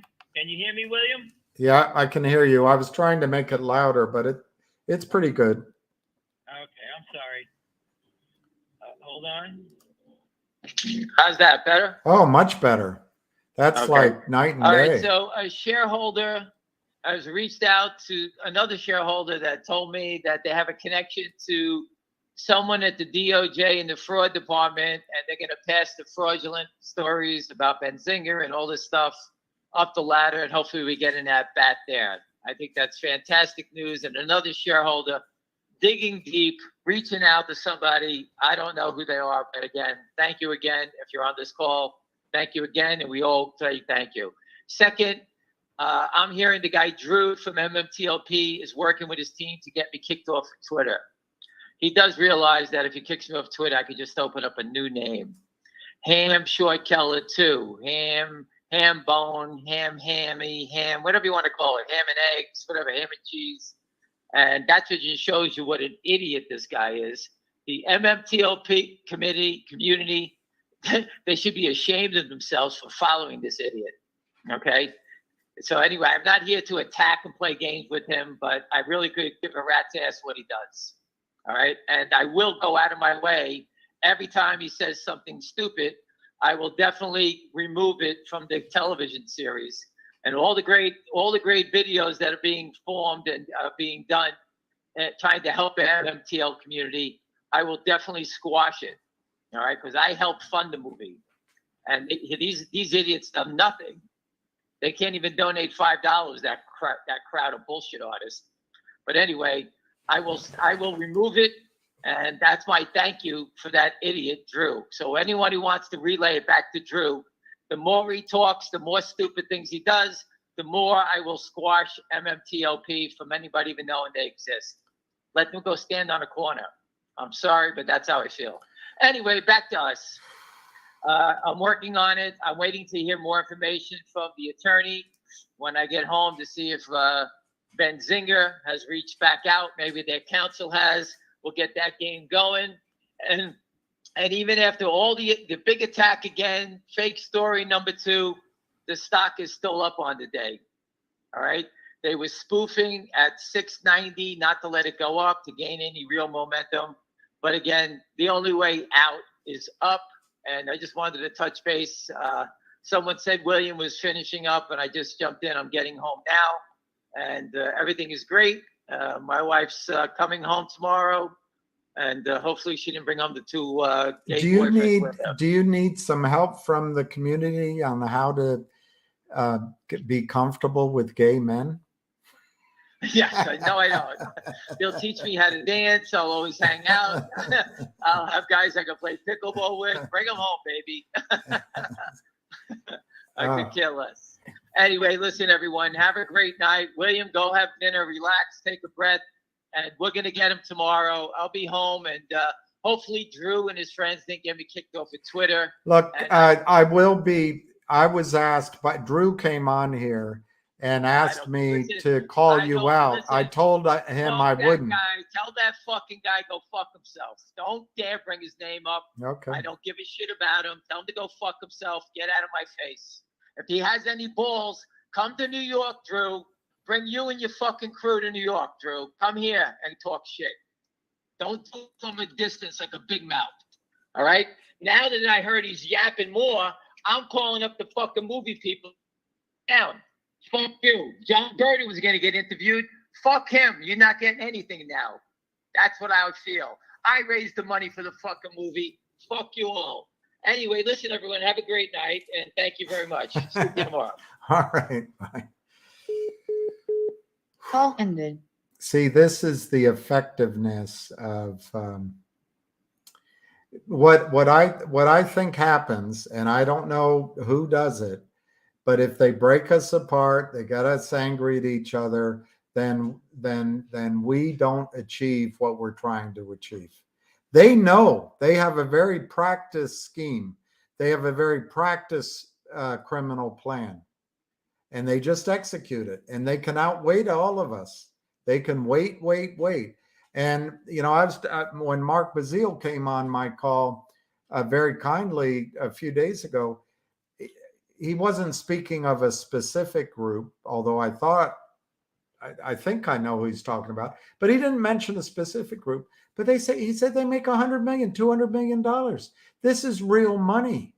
They're going to bring out all the stops, whether they do it with smiles or whether they do it with anger, but it won't stop. It'll keep going and keep going to break us apart, like water on a rock in a crack of granite. Eventually, it breaks you apart. Okay, let's try to get through this. It was after Congress meeting about a month ago. She didn't feel kind of. Well, has Congress done anything? I mean, have they? Tony DiNardo says, no squeeze and we are pumpers. Well, I don't know Tony DiNardo. He was correct. I thought he did good analysis of COSM. I don't, if it's the same guy, I don't particularly have any, I don't want to have a hard on for anybody, but I will say, Jack, I'm not a pumper. So to the extent that he sticks by that story, he's wrong. And if he has to stick by it with me, then, you know, I'm not going to consider him a friend. There's no squeeze. Maybe he might be right. He might be right. Here's the argument, Jack. Here's the argument. The argument is that the FINRA data only shows stock that's sold without a locate, stock that's sold short, stock that is sold without a planned delivery. What isn't shown in the FINRA data is when they do deliver, when they do cover, when they do, let's say somebody from China sold some stock and they had to overnight the certificate. And it's so urgent, they couldn't overnight the certificate first. They had to do it later. I mean, these are the logic of the argument. That if you had all the numbers, there really isn't a big short position in Finger. And if you could get the NOBO list, there wouldn't really be a big short position. Well, I wonder why LLCs that are working on behalf of the shorts would agree to not object. I would think they would be the objecting part. So I'm the problem here, Jack, is there is no transparency. It is not a level playing field. And so respectfully to Tony, I don't think he knows what the short position is. But I will say that we have a pretty good sense in Finger of who are the owners. there's at least, I'm not going to give names. There's one group that controls 15 million. There's a group that may have 1 to 2 million more. There's some of the people I talk to that I think could add up 500,000 to 1 million. That gets into the 18 million range. And who knows who else? We hear of all these other buyers. Well, there's only 22 million or 24 million at the DTCC. Who's selling all this stock the last weeks and last months? Oh, it's all the private placements. Really? Really? Oh, it's good clients. They just sold stock. They're in such a hurry. They have algorithms that sell the stock first and then buy it back later, and it's not being added up. Is that true? Well, give us that data. Give us that data. Then we don't have to guess. But until then, the data that Dozier puts up every day, the data FINRA puts up, let's just look at it right now, Jack. Let's just look at it.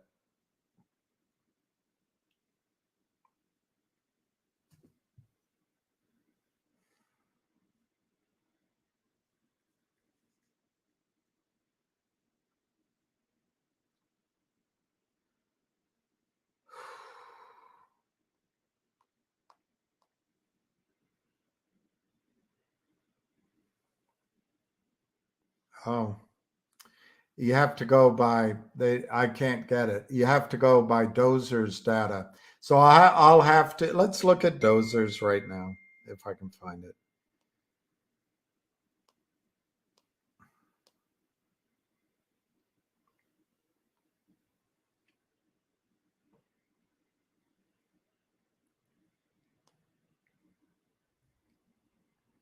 Okay, here's Dozier's data for today. Finger. You can kind of see it in the middle, but it's, I'll read it to you. Finger.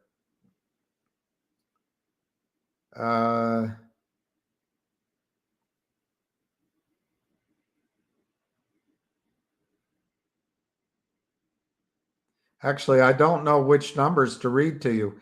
It looks like 253,000 out of 434,000, if I'm reading it correctly. But it's 58% marked short today. So the argument, Jack, that Tony DiNardo is going to have, I think, is, oh, well, that only shows the ticket when it's marked short. It doesn't show when they cover. And there's systems in place that they're going to cover. Well, I'm convinced that there has been no covering. So where's the other source of stock? The insiders or the big pools that we know. I know who they are. Are they lending out their shares? I know they're not. I know they're not. So that's two sources. And then the third source, actually, the private placements, their stocks coming available and they're selling. And it was sold initially without receipt of the stock, so it shows up here as short. Well, today the volume was closer to 1 million shares. There's a lot of stock that's sold wrong long. The data is showing you that it's being played with. I don't agree in this stock with Tony DiNardo's analysis, although I haven't spoken to Tony. I'm just taking your word for it that that he's saying no squeeze. You know what? Tony's right. There has been no squeeze in Finger, and maybe there never will be. Maybe there never will be a squeeze in Finger. Maybe the stock's just going to go to 15, 20, 25, 30, 35. And maybe it only makes it to $15. And that's why if it runs, take money off the table. There'll be other trades. Tony DiNardo will have other trades. So anyway, Jack, I don't know what to say. Tony might be right that there's no squeeze. Might be right. He's wrong. I'm not a pumper. And so I'm not going to take offense at it because I don't want to get upset. But he doesn't know me, and I'm not a pumper. So on that part of his comment, if it's directed towards me, he just doesn't know what he's talking about.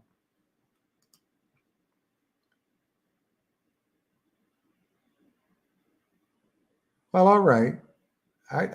What? She expressed frustration. She felt Congress wasn't doing their job. Okay. Okay. Is that bad? And she did it again last week. Is that bad? I don't know, Sam. I don't think it's bad. Oh, Drew didn't say anything. Okay. I didn't know that. Like I say, I don't know the situ. He said he's staying out of it. All right. I don't know the situation. And I don't want to put myself in the middle of something that I think is distracting for what we're trying to do. Unlike what Tony DiNardo's apparently said, I believe there's a chance of a squeeze here in Finger or of a run-up that has some legs. And I'd like as many people to participate in that as they can. Could I be wrong? Absolutely, I could be wrong. Absolutely. And if you want to play a different stock, please do. There's MULM, there's MMAT, there's the one that Frank Benedetto, the one or two that he has. There's the one that Borders has. I'm sure there'll be others that you can. There's the gentleman with 3 first names. There are stocks galore out there. Just go away from Finger. You don't have to be in it. I'm not pumping. On the other hand, I'm not going to say that just because someone says I'm a pumper, I'm not going to say I don't believe that Finger can run. I think it can run.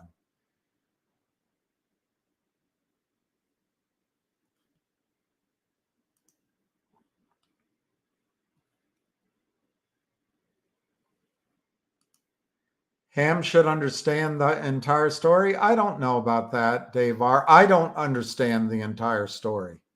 I don't understand the entire story. So I'm not going to explain it to him. But I'll tell you this. Ham comes from a background. You don't get all into the story.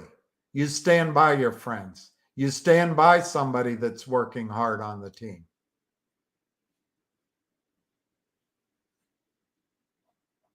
I don't want to break. Look at how much of this conversation has gotten distracted. You know, in my experience, and I'm not saying that's about anybody here, but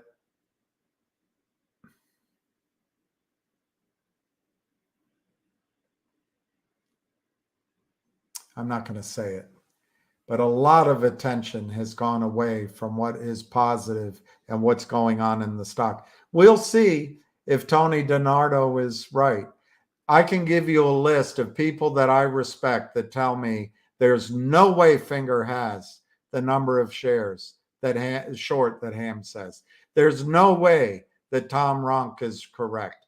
There's no way, they say. Well, the 2 bits of data that I have, Tom Ronk's reports, and the fact that the stock is crushed by selling stock that doesn't exist. When is it covered? When is it covered? I don't see it, but I could be wrong. Tony DiNardo might have much more information than I do. And he's probably a lot smarter than I am. I'm just getting tired that retail seemingly always loses. Yes, and you can, Seven, you can, Seven or Seven, you can we can continue to always lose, but they are not, let me just say, and I'm going to have videos, Seven, and I hope you join. They're not gotten away with MMTLP. I happen to believe that if you ask for 2 days of trading, they'll walk away scot-free.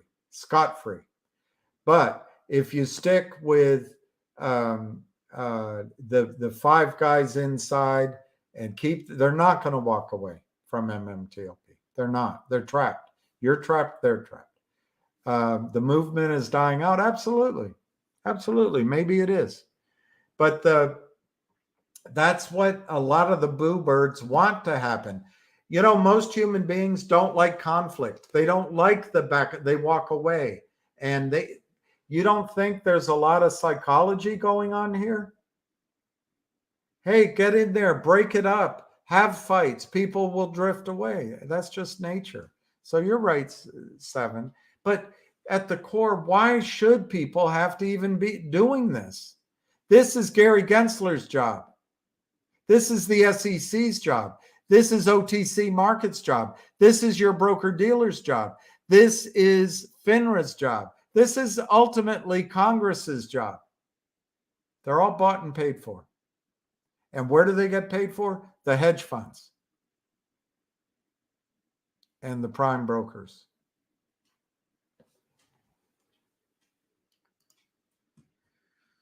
Yeah, exactly. Let's stay focused on that.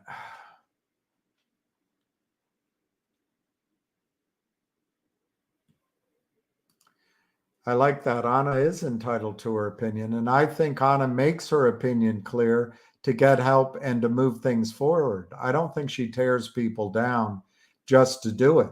I think she does it because we have a big conundrum here, and we have to untangle it.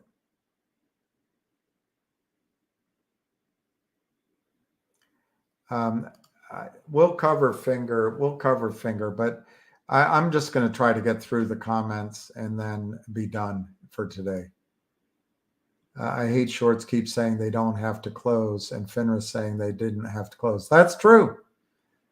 FINRA says they didn't have to, because FINRA is captured.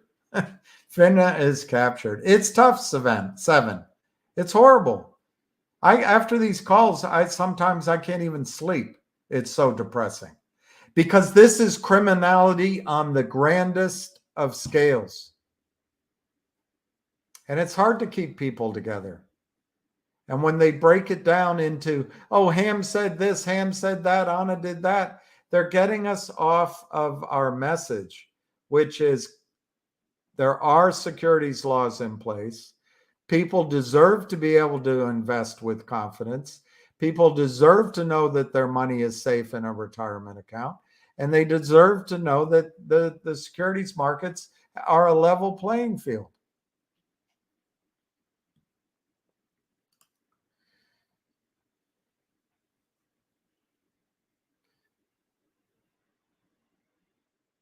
I don't see the problem. Congress is not doing enough. Yep.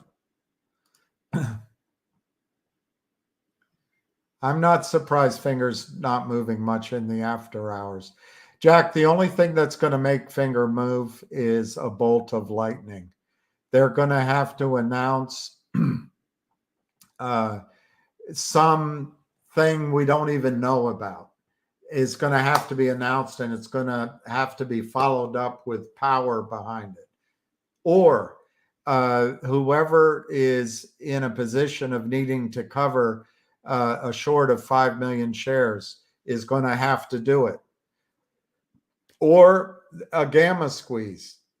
Or Univest just comes in and buys in volume. How likely are those things to happen by Friday? I think very low. Tomorrow's Tuesday. You have to admit the odds are those things aren't going to happen by Friday. So that's what has to happen. On what's this gentleman's name? Tony Donardo's side, probably the shorts are able to move failed to delivers around. Move them.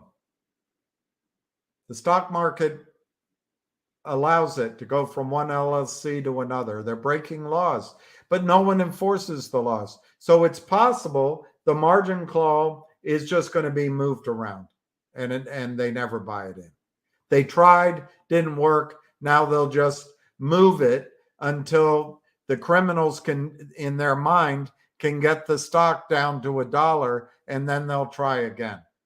That's probably what's going on with the margin call.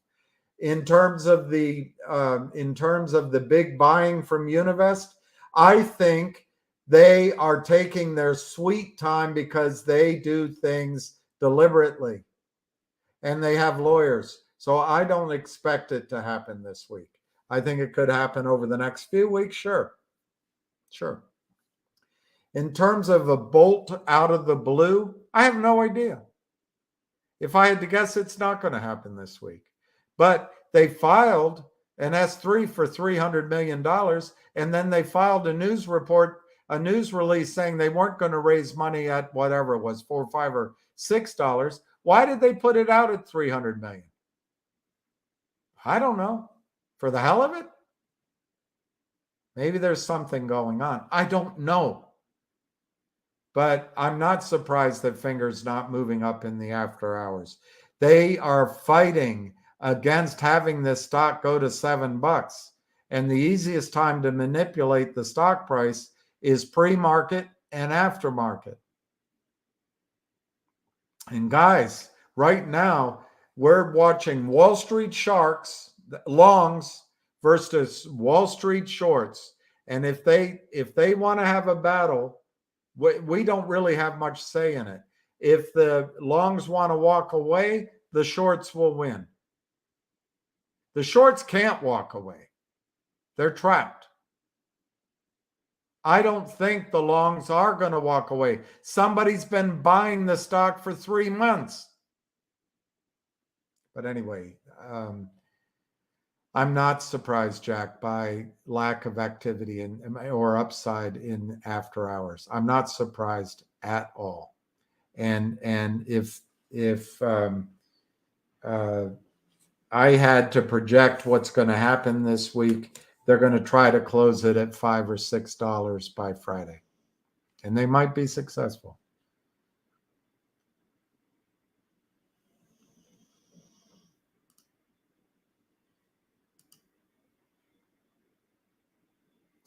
That's exactly. We have to work together. And Romero, I think we have to be. I think we have to be forgiving if our elbows bump each other.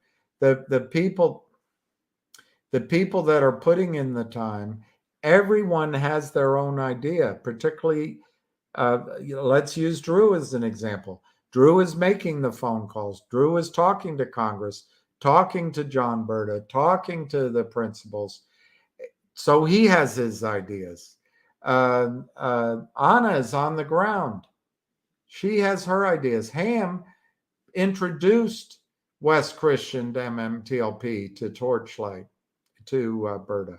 He introduced Sharon Tell. Ham has years of fighting these guys. Ham has his own view. And I'll tell you, there's a lot of people that don't agree with him. I have some questions. You know, some people say, just get the NOBO list. I'm not sure the NOBO list covers it all. And I'd like to ask a question of Robert Shapiro tomorrow. But if you're arguing to me that there isn't a massive destruction of U.S. markets by counterfeiting shares, that's the premise of my show. Someday, I'm sure my premise will change, but that's the premise. And I'm willing to be proven that it doesn't happen. I don't see it. I do need a new computer. I do.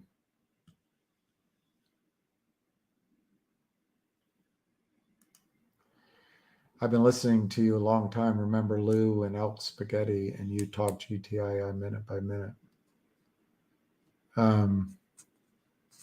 Yeah, I used to, and I'm sure I will again. I just think it's finger right now. But Ham wants to fight everybody. Well, Ham is New York.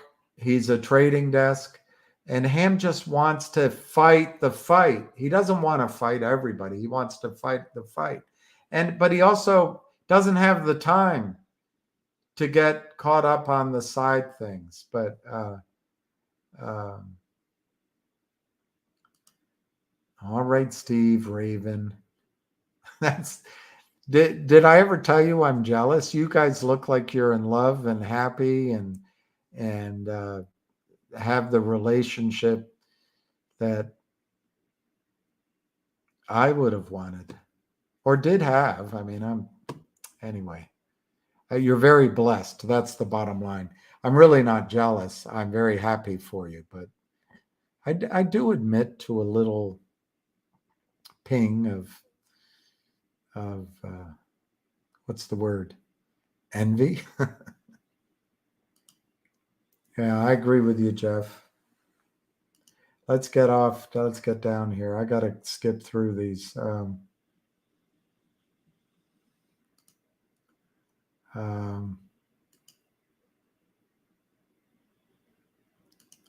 Let's. I don't know when it's going to moon, and I'm starting to think it's not going to moon this week. But that's my emotions talking.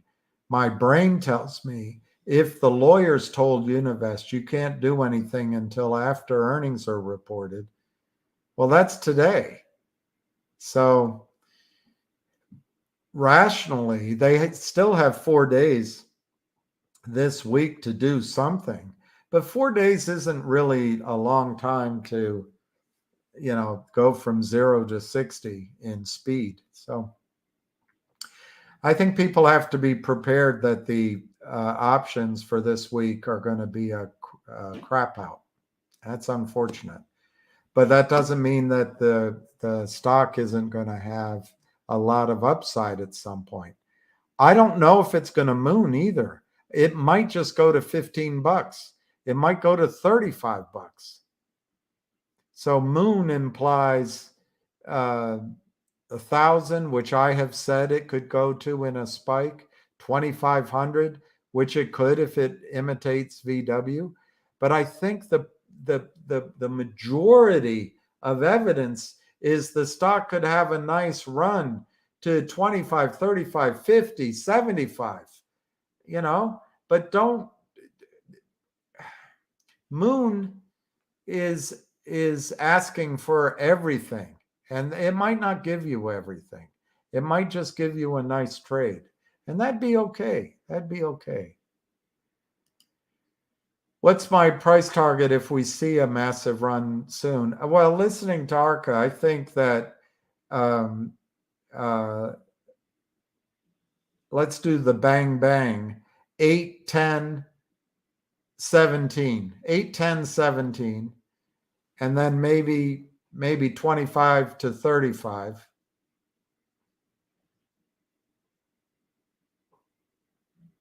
And if it squeezes, I think you easily go 75, 125, and maybe into the hundreds of dollars if it squeezes. If it doesn't, if there's a small amount that gets completely covered, 35, 40, 45 might be it.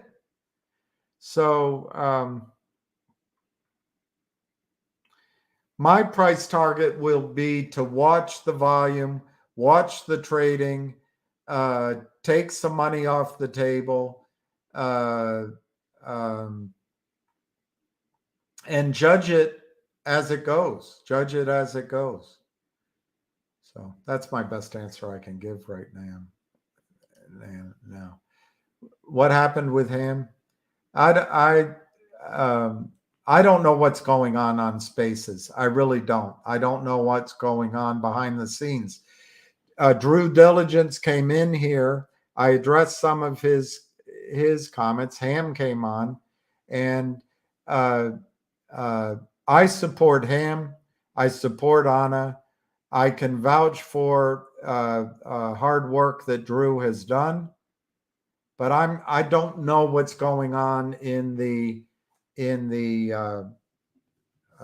back and forth. If I need to get involved, I will stand there and get involved. I don't think I need to. I don't think it helps me with what I'm trying to do with everybody. And frankly, I was on late last night. I was on earlier. I bet I've spent 45 minutes on this issue. And, I'm not against it, but whatever it is, I'm against it.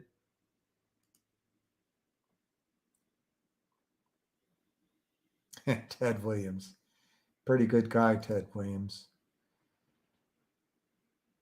Do I think Finger will put out a statement tomorrow morning regarding this? No, I don't think they will. Could darn it, Mark Bazile put out something tomorrow? I think so. I think Mark might put out something tomorrow, and it'll be regarding Finger. I think that could happen.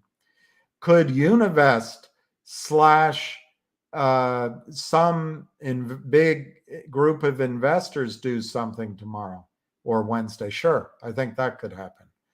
Could there be a buy-in from a prime broker because shorts are trapped? I don't think so. I think they're going to move the trades. That's what I see. The reason these attacks are coming, in my opinion, is they're trying to move the trades. So I'm not as excited about the short covering scenario being triggered by a 5 million share buy-in. I'm not that excited. Could whales come in and buy? Sure. Could Wall Street start front running each other? Yeah, that all could happen.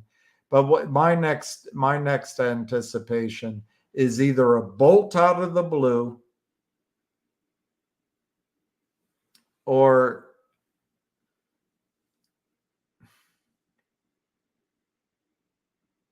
I guess that's it.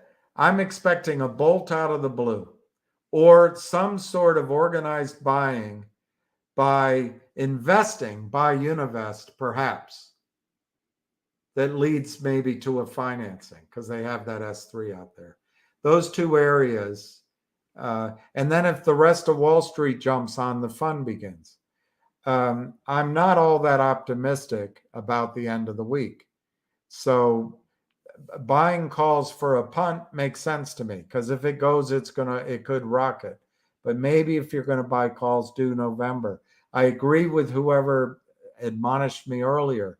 The stock is the safest place to be. I think Finger Motion is a stock you could hold on to for 1 or 2 years and be surprised what it's worth.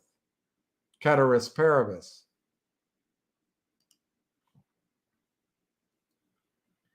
It's taken me so long, and now that I know, I believe all that I do or say is all I ever will be.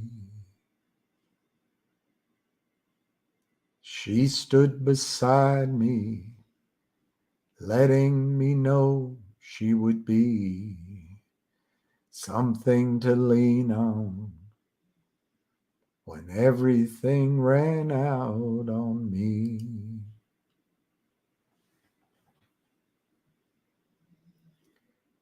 Hey, Pecos Bill. Fenced yards ain't whole cards, and like as not never will be.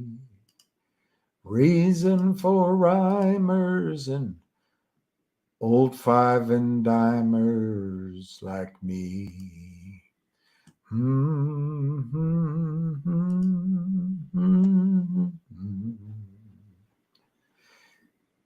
old five and dimer is all I intended to be.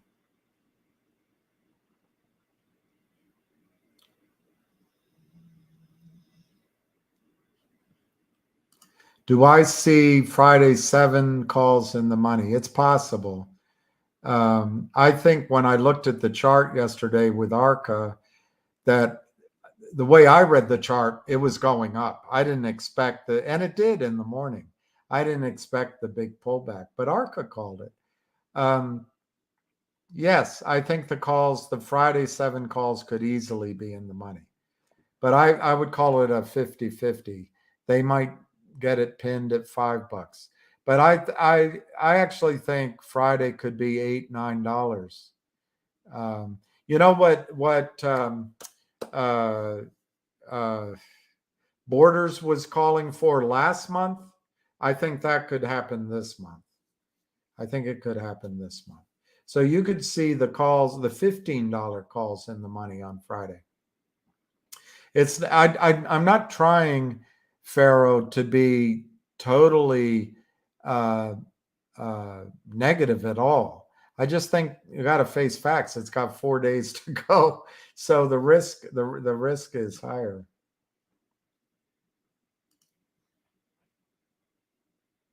Yeah, Laffy. I think it's time to, you know, the terminology. It's time to, it's just time.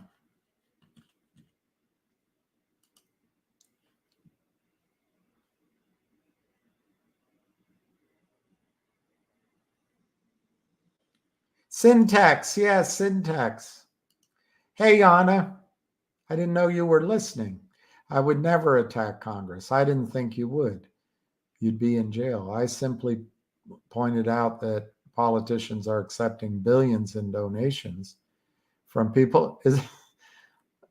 Well, you know what, Anna? I'm going to read that again. I pointed out that politicians are accepting billions in donations from people who steal trillions from the markets. Let me read it again. Anna simply pointed out that politicians are accepting billions in donations from people who steal trillions in the markets. There, I've said it too. Anna, truth is a defense, and I find that statement truthful. Of course, it's in my judgment, it's in your judgment, but I think the evidence is there. So,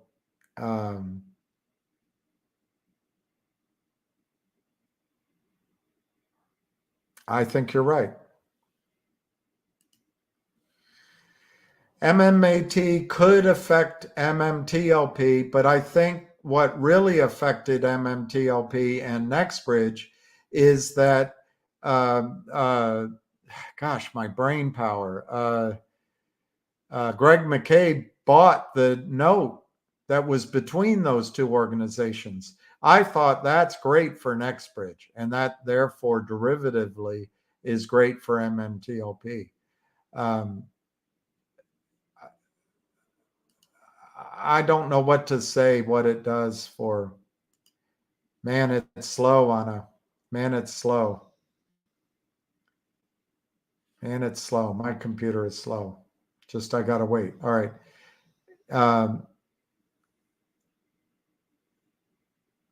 Okay, Anna.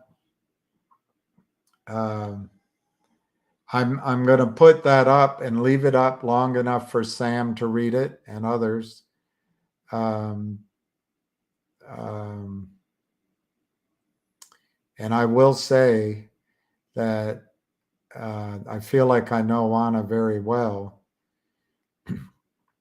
She is my friend, and I support her. And she's never told a lie to me. I think she's truthful. Oh, I'm muted.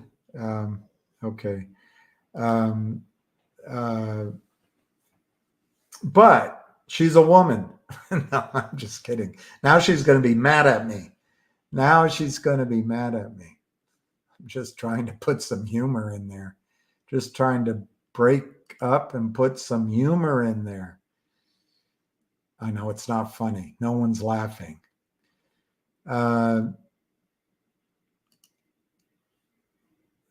I don't believe you attacked Congress. And who, Will Rogers attacks Congress. I mean, come on. Every president attacks Congress. Everybody attacks Congress.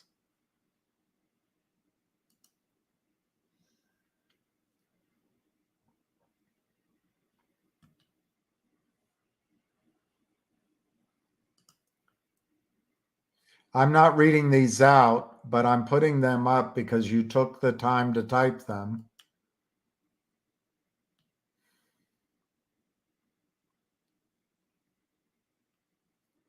Well, I would agree, Sharon. I've really tried my best to have a place here where everyone is welcome, and I really mean it. I Democrats, Republicans, Green Party, no party, Christians, Muslims, Jews, uh, uh, Buddhists, atheists, old people, young people, people who identify as women, identify as men, identify as soft velvetly cake with white icing, uh, people who are uh, uh, I don't know, I hate the terms, blue collar, people who are PhDs, lawyers, accountants. I just want everyone to feel like they can talk, share ideas, and be supported by each other. We're all fighting an intractable enemy. And part of the enemy is in our own assumptions, which we've been taught over time. So we have to change some of our own frameworks. And by the way, I don't claim to know everything, but I know more than you. No, just kidding. We need busy brands. Yeah, we do need busy brands. I think busy, 2 or 3 people that are great. And I'm going to have Anna on as a guest, by the way. And maybe I'll have Busy try to control some of it. But 2 people that are great at handling all this, Busy and well, there's others. Now that I'm thinking of others that are great at it, Jennifer and Junk Savvy, and I'm sure Syntax is good at it, and I'm sure there's others. But I just had another name in my head. Anyway, don't get old. Don't get old, and don't ever feel under stress. Yeah, I don't want to create here a place like Spaces because frankly, when I was a younger man, you could have gotten me into a fight all night long, verbal, and I would go back and forth, and I could stew on it for days, and I'd come back, you know. I don't know if I'm an alpha male or a sigma male or all those things, but I'll tell you one thing. I always stood up for my friends, and I always, if there was a truth to be told I said it. I said it. And I've never been intimidated by a situation for that. But as I've gotten older, it's partly about what you're trying to do. What are you trying to accomplish? And going down the roads of busting up our wonderful community. I'm amazed by everybody out there. Even people I've argued with, I'm amazed by. I'm amazed by the brain power, the talents, the ideas, the knowledge, the skills, the all walks of life. It truly awes me. Awe, AWE, awe, and being a bit of a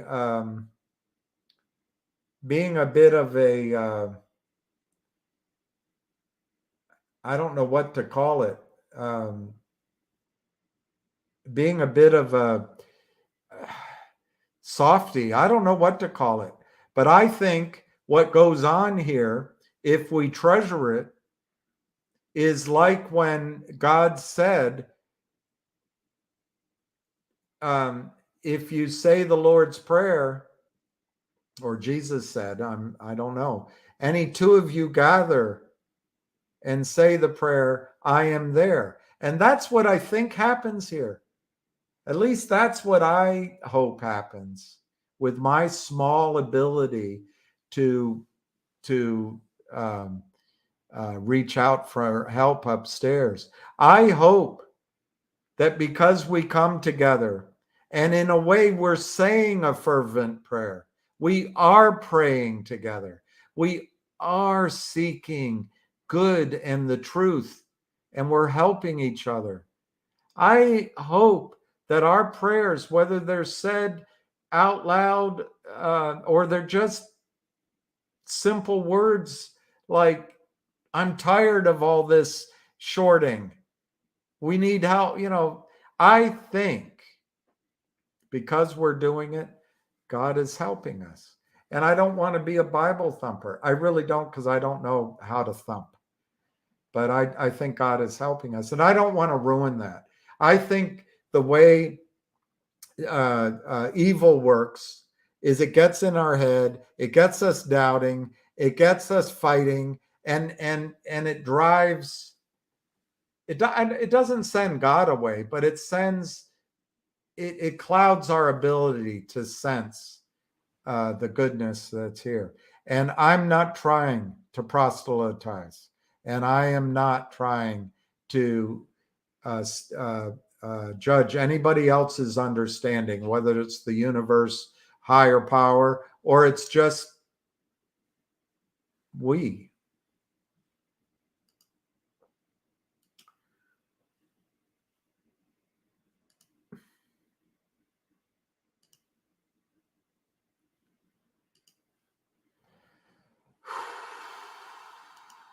I'm going quickly.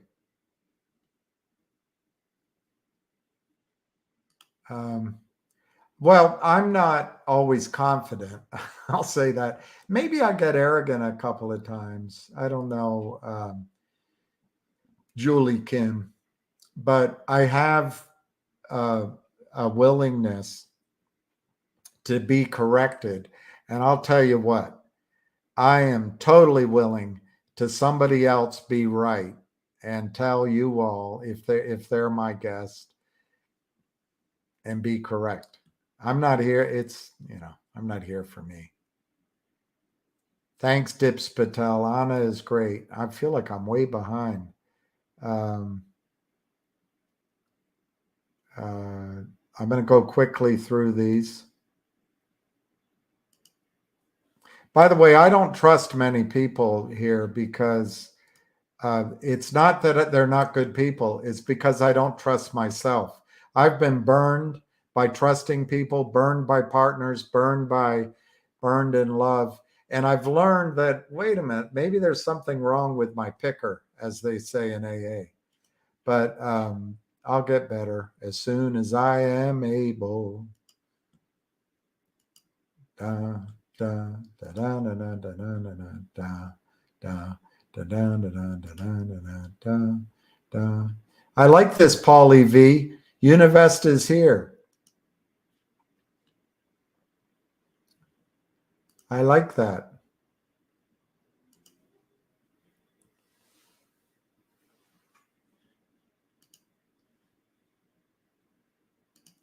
All right, I'm trying to go through some of these quickly. The data we are allowed to see is corrupt. I agree with that. And they don't want us to know. They call us crazy. It's like I had a girlfriend, really, I did. She said it to me, and I was talking to a bartender. I wish I had written it down. The bartender was a woman. I was talking the situation out. And she said, that's what they do. First, they call you crazy. Then they say, they don't deny it. You're crazy. Then they say, you're doing it. And then what's the third? There's a third thing they do, but they never deny it.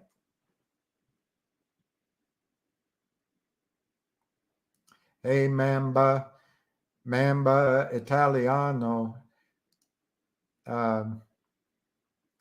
Thank you, Pete Tong. Let Anna know that. And also, she left already, but I want people to remember to pray or think of Jenny L. this week, and maybe next week, but certainly this week. I want her to know, I want her to feel that people are with her.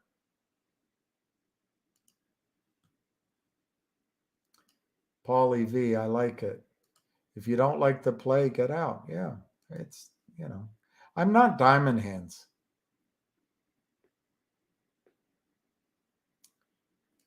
Not Diamond Hands.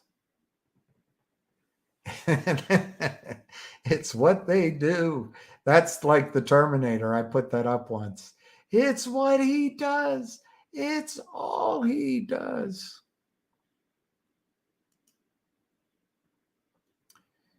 $180 million. Yeah. Mark Maddox, do what Ace would do and kick these. I didn't know Ace did that. I thought he was unflappable.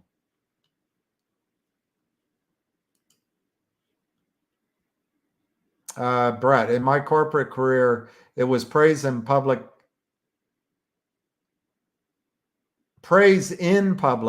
and counsel in private. That makes sense to me. That makes sense to me. I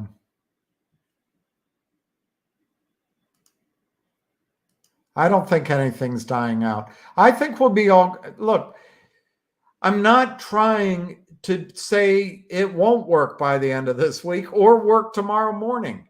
I'm just saying you have to be realistic. There's only 4 days left. That's for the calls. For the stock, anyway, it's like Maxwell Smart. I missed it by this much.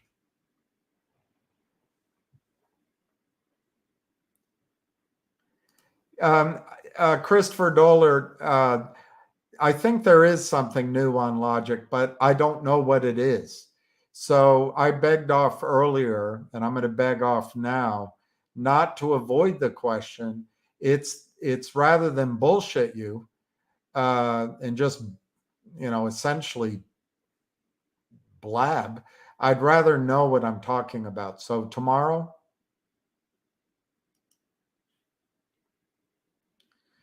we have the best money government can buy. Do I see a settlement in MMTLP now that they are trapped? Private pile driver, there's two kinds of settlements. One is the legal route. And yes, eventually there will be a settlement if the only way forward is down the legal path in the court system. There will be a settlement. I personally feel like that could be years away. And that's plural, years away, the legal system. In terms of Congress and the regulators, I think Gary Gensler is just trying to make it until he sees whether Joe Biden is nominated, which I think will happen, as the Democratic nominee by this summer, and then to see if the powers that be replace him with Hillary Clinton, which I also think that will happen, and then to see if Hillary will become our new president, which I think could happen. So I think Gary Gensler doesn't want a stink bomb while he is in the head of the SEC. So I think the regulators are going to do nothing about MMTLP. I think the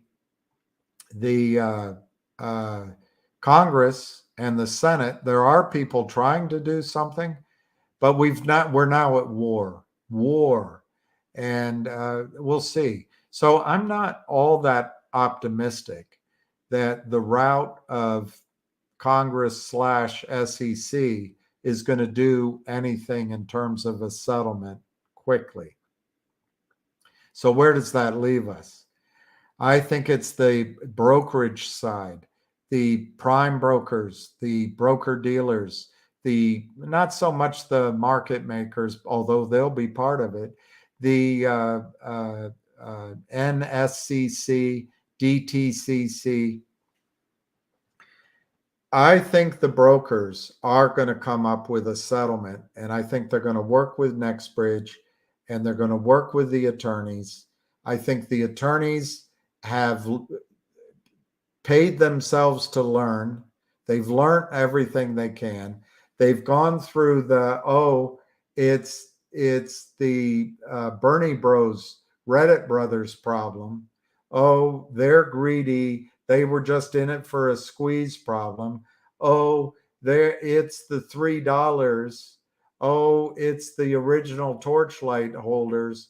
Oh, let's just do a bid and see what we can get away with. I think they're through all of that. They know it's not going to go away. They know they have to settle. And they know as time goes by that NextBridge is getting more and more valuable.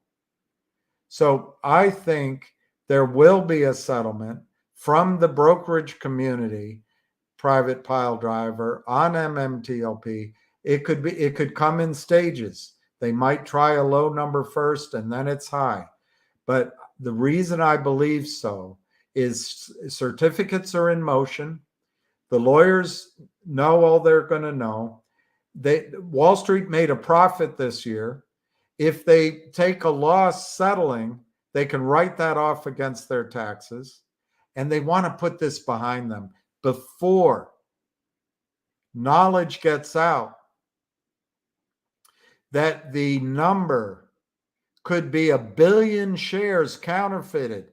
And then journalists, professors at Georgetown, boo birds, hedge funds, naysayers won't be able to say, oh, there's systems in place.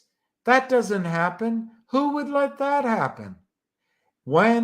If it comes out that there are 1 billion shares of MMTLP created, stuffed in your accounts, and they don't exist. If that came out, when does a congresswoman go, wait a minute, is that happening to every stock? When does a senator go, oh, hey, is that in the California teachers' pension plan? When does the Maryland pension plan that Gary Gensler belongs to or highlights in his, when do they go, wait a minute? When do normal people say, are you kidding me? We just want our money out.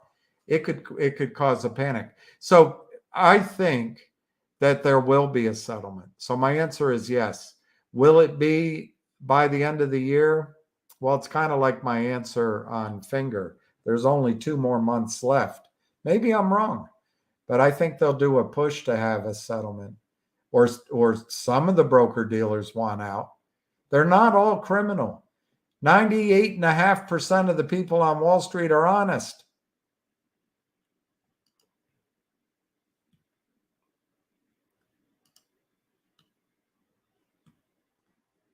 We appreciate all your efforts, Anna. Hey, Frank. Finger is okay. Listen to Paulie. Finger is going to scream. Nothing has changed. Best setup I've ever seen. Can't handle it, get out. Well, on the other hand, if you can't handle it, might as well get out at 100 if it screams. How about MMAT? Does it affect MBH? I think the affecting already affected. I think when McCabe bought the note, that freed NextBridge up to go about its business. I don't think what goes on with MMTAT's CEOs does anything other than that. That's my opinion. If Congress was doing more on MMTLP, yeah, it's been 10 months. Tony Donardo. Paulie, why so negative? I'm not, Paulie, but I am trying to point out that time is short. Last month, I was wrong, and time ran out on that. But Paulie, the two things that I think are working in our favor on Finger this time is that the earnings are out. There's no delay for earnings, so the lawyers can't tell them to wait. Secondly, the S1 is approved, so whatever was on their mind can happen. And I guess thirdly, there is a gamma squeeze set up here. So I don't want to be all negative, but Univest is here. I agree with you. Edward Bernrona, nothing new. Paulie V, when in doubt, get out. I don't know. I don't know. I don't know, Barbara. Please do not place personal emotion. We have to work together. We didn't break the law. We didn't break the law. It is hard, Sharon, to not let emotions get in. And I certainly notice it about all of you guys, the emotionalism you guys show. It's tough for a guy like me because I'm able to be level-headed at all times. I see I'm an advocate for Finger in the afternoon. Oh, God.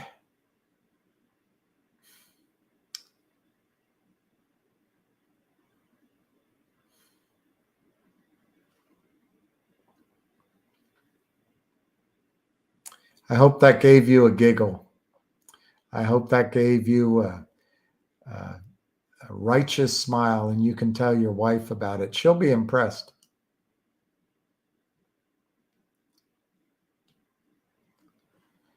I'll talk to Steve Raven.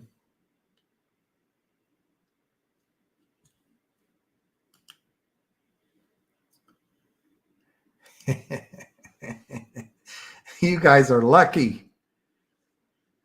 You guys are lucky. Good for you.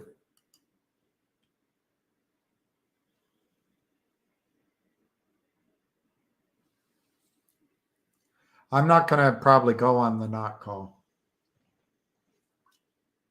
This has taken a lot out of me. I think after I get through all the comments, I'm going to take a break.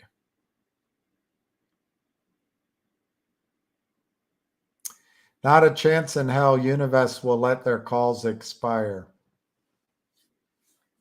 Well, they did last month, but maybe that's an interesting point, Thomas. Maybe last month they hadn't bought and this month they have. It's a good point, Thomas.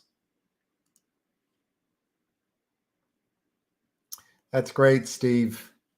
Oh, gosh. You already rolled your Friday. That's good. I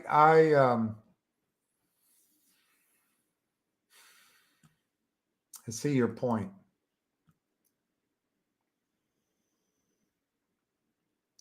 Scott Chocolate, too much BS is happening around Finger. Only explanation is that it's oversold and they need to protect their bad position. See, some people can say it so succinctly, and I think you're right about that.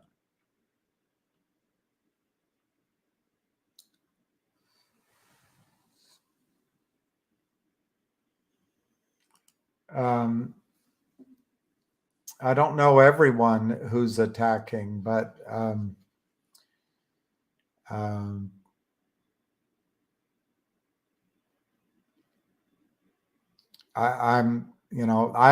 actually more like him. If someone attacks a friend of mine, I'm going to first defend, and then we'll sort out if there's some real issue. But I want to be clear. I stand with Anna. And if that upsets anyone, well, it's not going to change it. I stand with Anna. I have utmost respect for her. I will do anything to help her, particularly as it relates to this fight. And I trust her and I respect her. If I'm repeating myself, I'm sorry.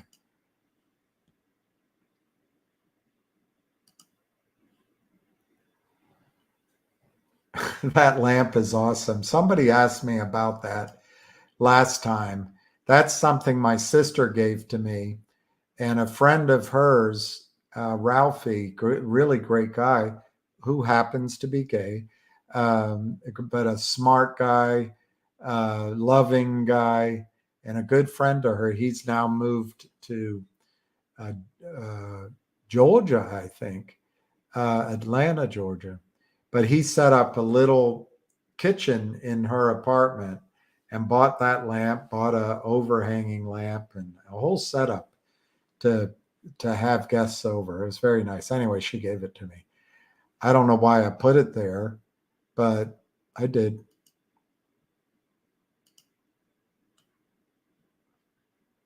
Short Busters. I don't remember that. Call from Denise Picavari. All right. Let me just say I'll call her right Denise back. Picavari. I'll call her right back. Finger didn't get into Finger to Lose. So Univest didn't. I agree.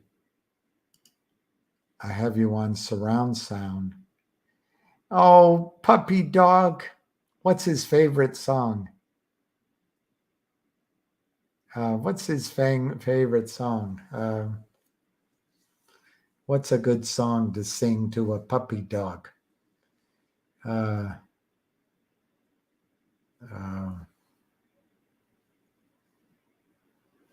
I wish I could sing a song that I knew a verse on. I'll think of one for your dog. There. So 30 cents for the $9, Ryan. If you lose 30 cents, you lose 30 cents. It's like a, dinner. But if it works, you can make $10.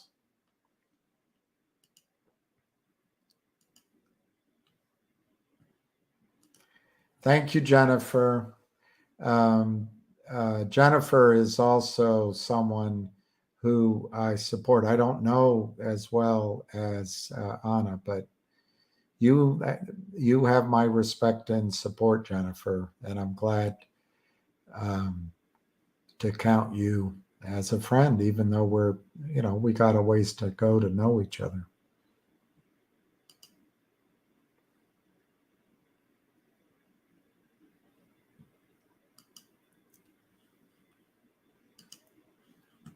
I like that your dog listens on surround sound.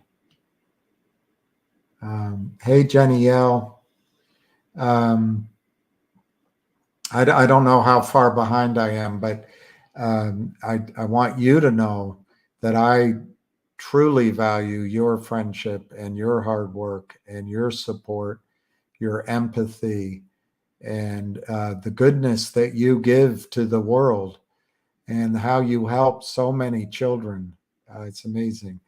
But, to the extent that it means anything, you are in my prayers this week and next week. Everything's going to be okay. You're young, you're strong, and gosh darn it, people like you.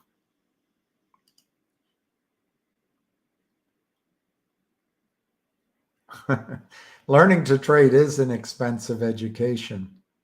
It is. And one of the things you learn about trading, do you want to sit in front of a computer all day?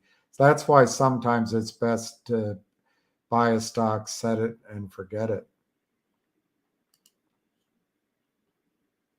I don't know what that means.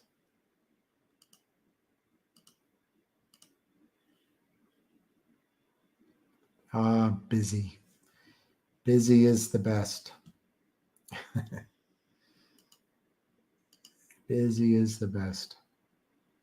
Well, I like the shares that I have at AST because I know I own them, and I like oil and gas. But as I've told you, I kept some in MMTLP mainly because it's in my IRA. I understand I could move it, but also because I'd like to experience what happens so I can talk about it when it does happen.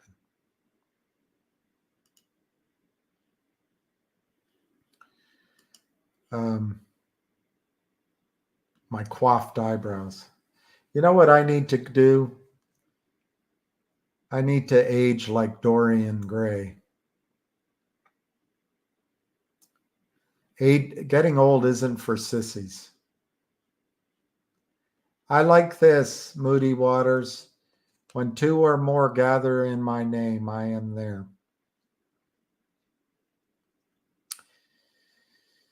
Yep. Thank you, Moody.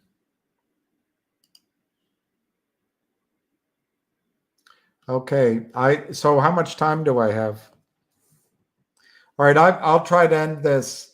I'll try to end this in 5 minutes because I don't want to interfere with them. Some people say I look like Bob Baffert. Why do I have to look like that crazy kook who was in that movie? Hey, Donald, thank you very much. I don't know if that's good, but hey, I don't know how to do it any other way, I guess, because I'm not a very good actor. Oh, thank you, Susie Q. Hey, Susie Q. I love this, Pecos Bill. Stick to what is wrong and not who is wrong, and things will get resolved a lot quicker. I love that. I love that. That should be a slogan for a oil derrick. Stick to what is wrong, not who is wrong. Love it. I love it. Well, Bug, the one thing that got me started is I don't like FUD. Look, if you disagree with me, fine. If I disagree with you, but if it's based on a discussion, great. But if it's based on fear, uncertainty, and doubt, that's unfair to you. That's unfair to you. Oh gosh, 1031 or 11:3. Heidi, either one. I don't even know what those days are. So I don't know what those days, which days they are. Either one. I'll say either one. Let's do 1031. And if something comes up, we can do 11:3.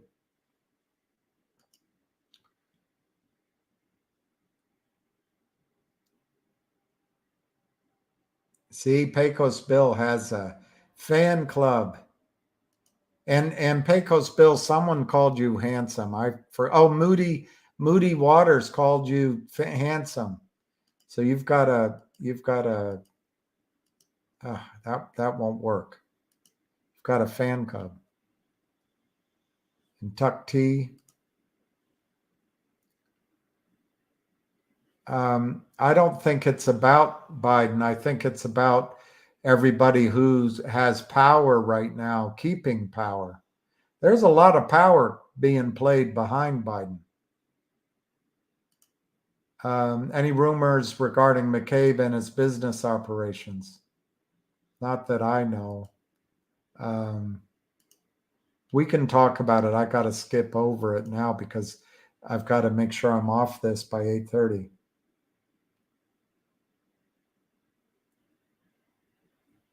Well, I think, Mr. Scott, people in MMTLP were screwed. On the other hand,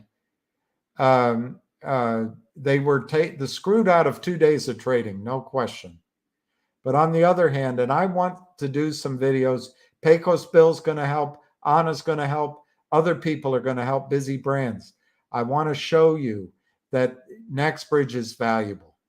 And I think even though you don't have access to your money right now, I think the value of NextBridge could reward you. And you might be surprised. That's what I'd like to show you.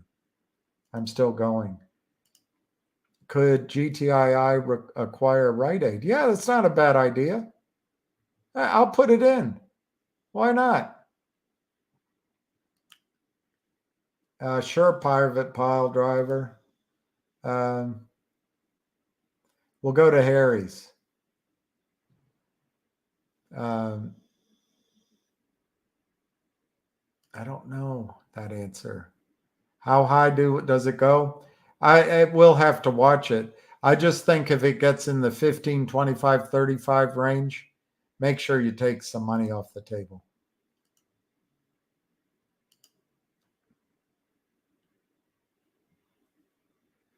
I don't know. Rod Stewart had a song about passion, one of his worst. It's passion, passion. That was in his disco phase. But he had a couple songs on that album I loved. I got to remember which ones. I didn't see the 8K on Webull. I'll look for it. Bye, Jenny. Bye, Pecos Bill. Love, Anna. All right, I've got to get through this in 2 minutes. Beautiful flowers. You know what? I hate people who hate other people. What's my weekly flower bill? This week it's roses.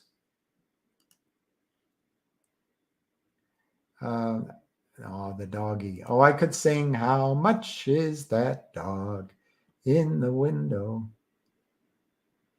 I don't know much about a computer algorithm trade. I assume that when the big hedge funds are involved, the sellers use computer algorithms and the buyers use them.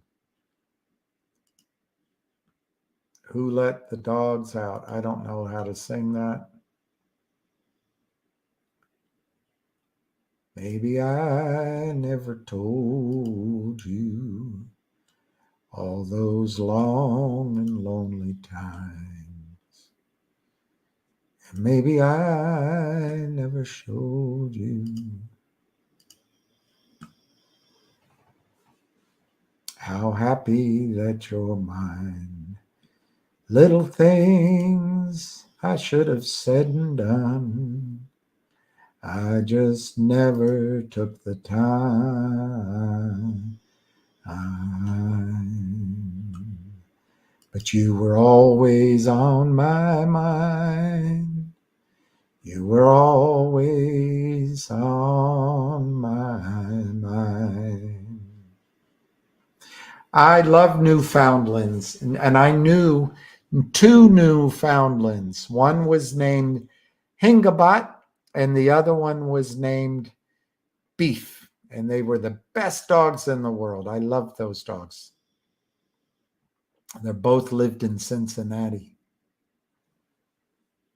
Oh, that's nice. All right, so I've come to and I'll sing to your dog tomorrow, but it's 8:25. I don't want to distract from Not Legal Advice and his show tonight. So I'm going to sign off. I'm going to thank everybody. And you have 3 Newfoundlands? You do? Oh, they're the best. One of them, when I would sleep, one of them would come and bite the buttons on my shirt. And then I'd walk the other one. Oh, they were the best. They were the best. And they have a little slobber you got to get, but I would bring Lucky and Beef would just put his paw on Lucky's head and boom. They have paws the size of another dog's heads, but they're so wonderful. They're so loving. And that when they run in the darkness, you can barely see them, but they're fast. All right. Anyway, go watch Not Legal Advice. I do think tomorrow could be a bang up day. I really do. But I'm just, also trying to be realistic. And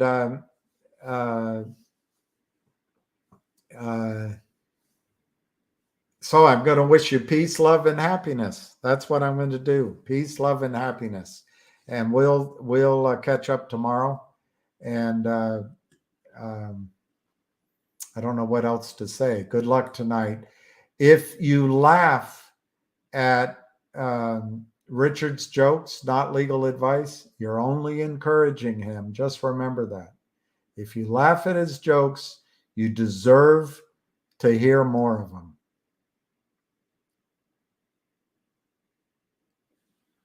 Oh, I know.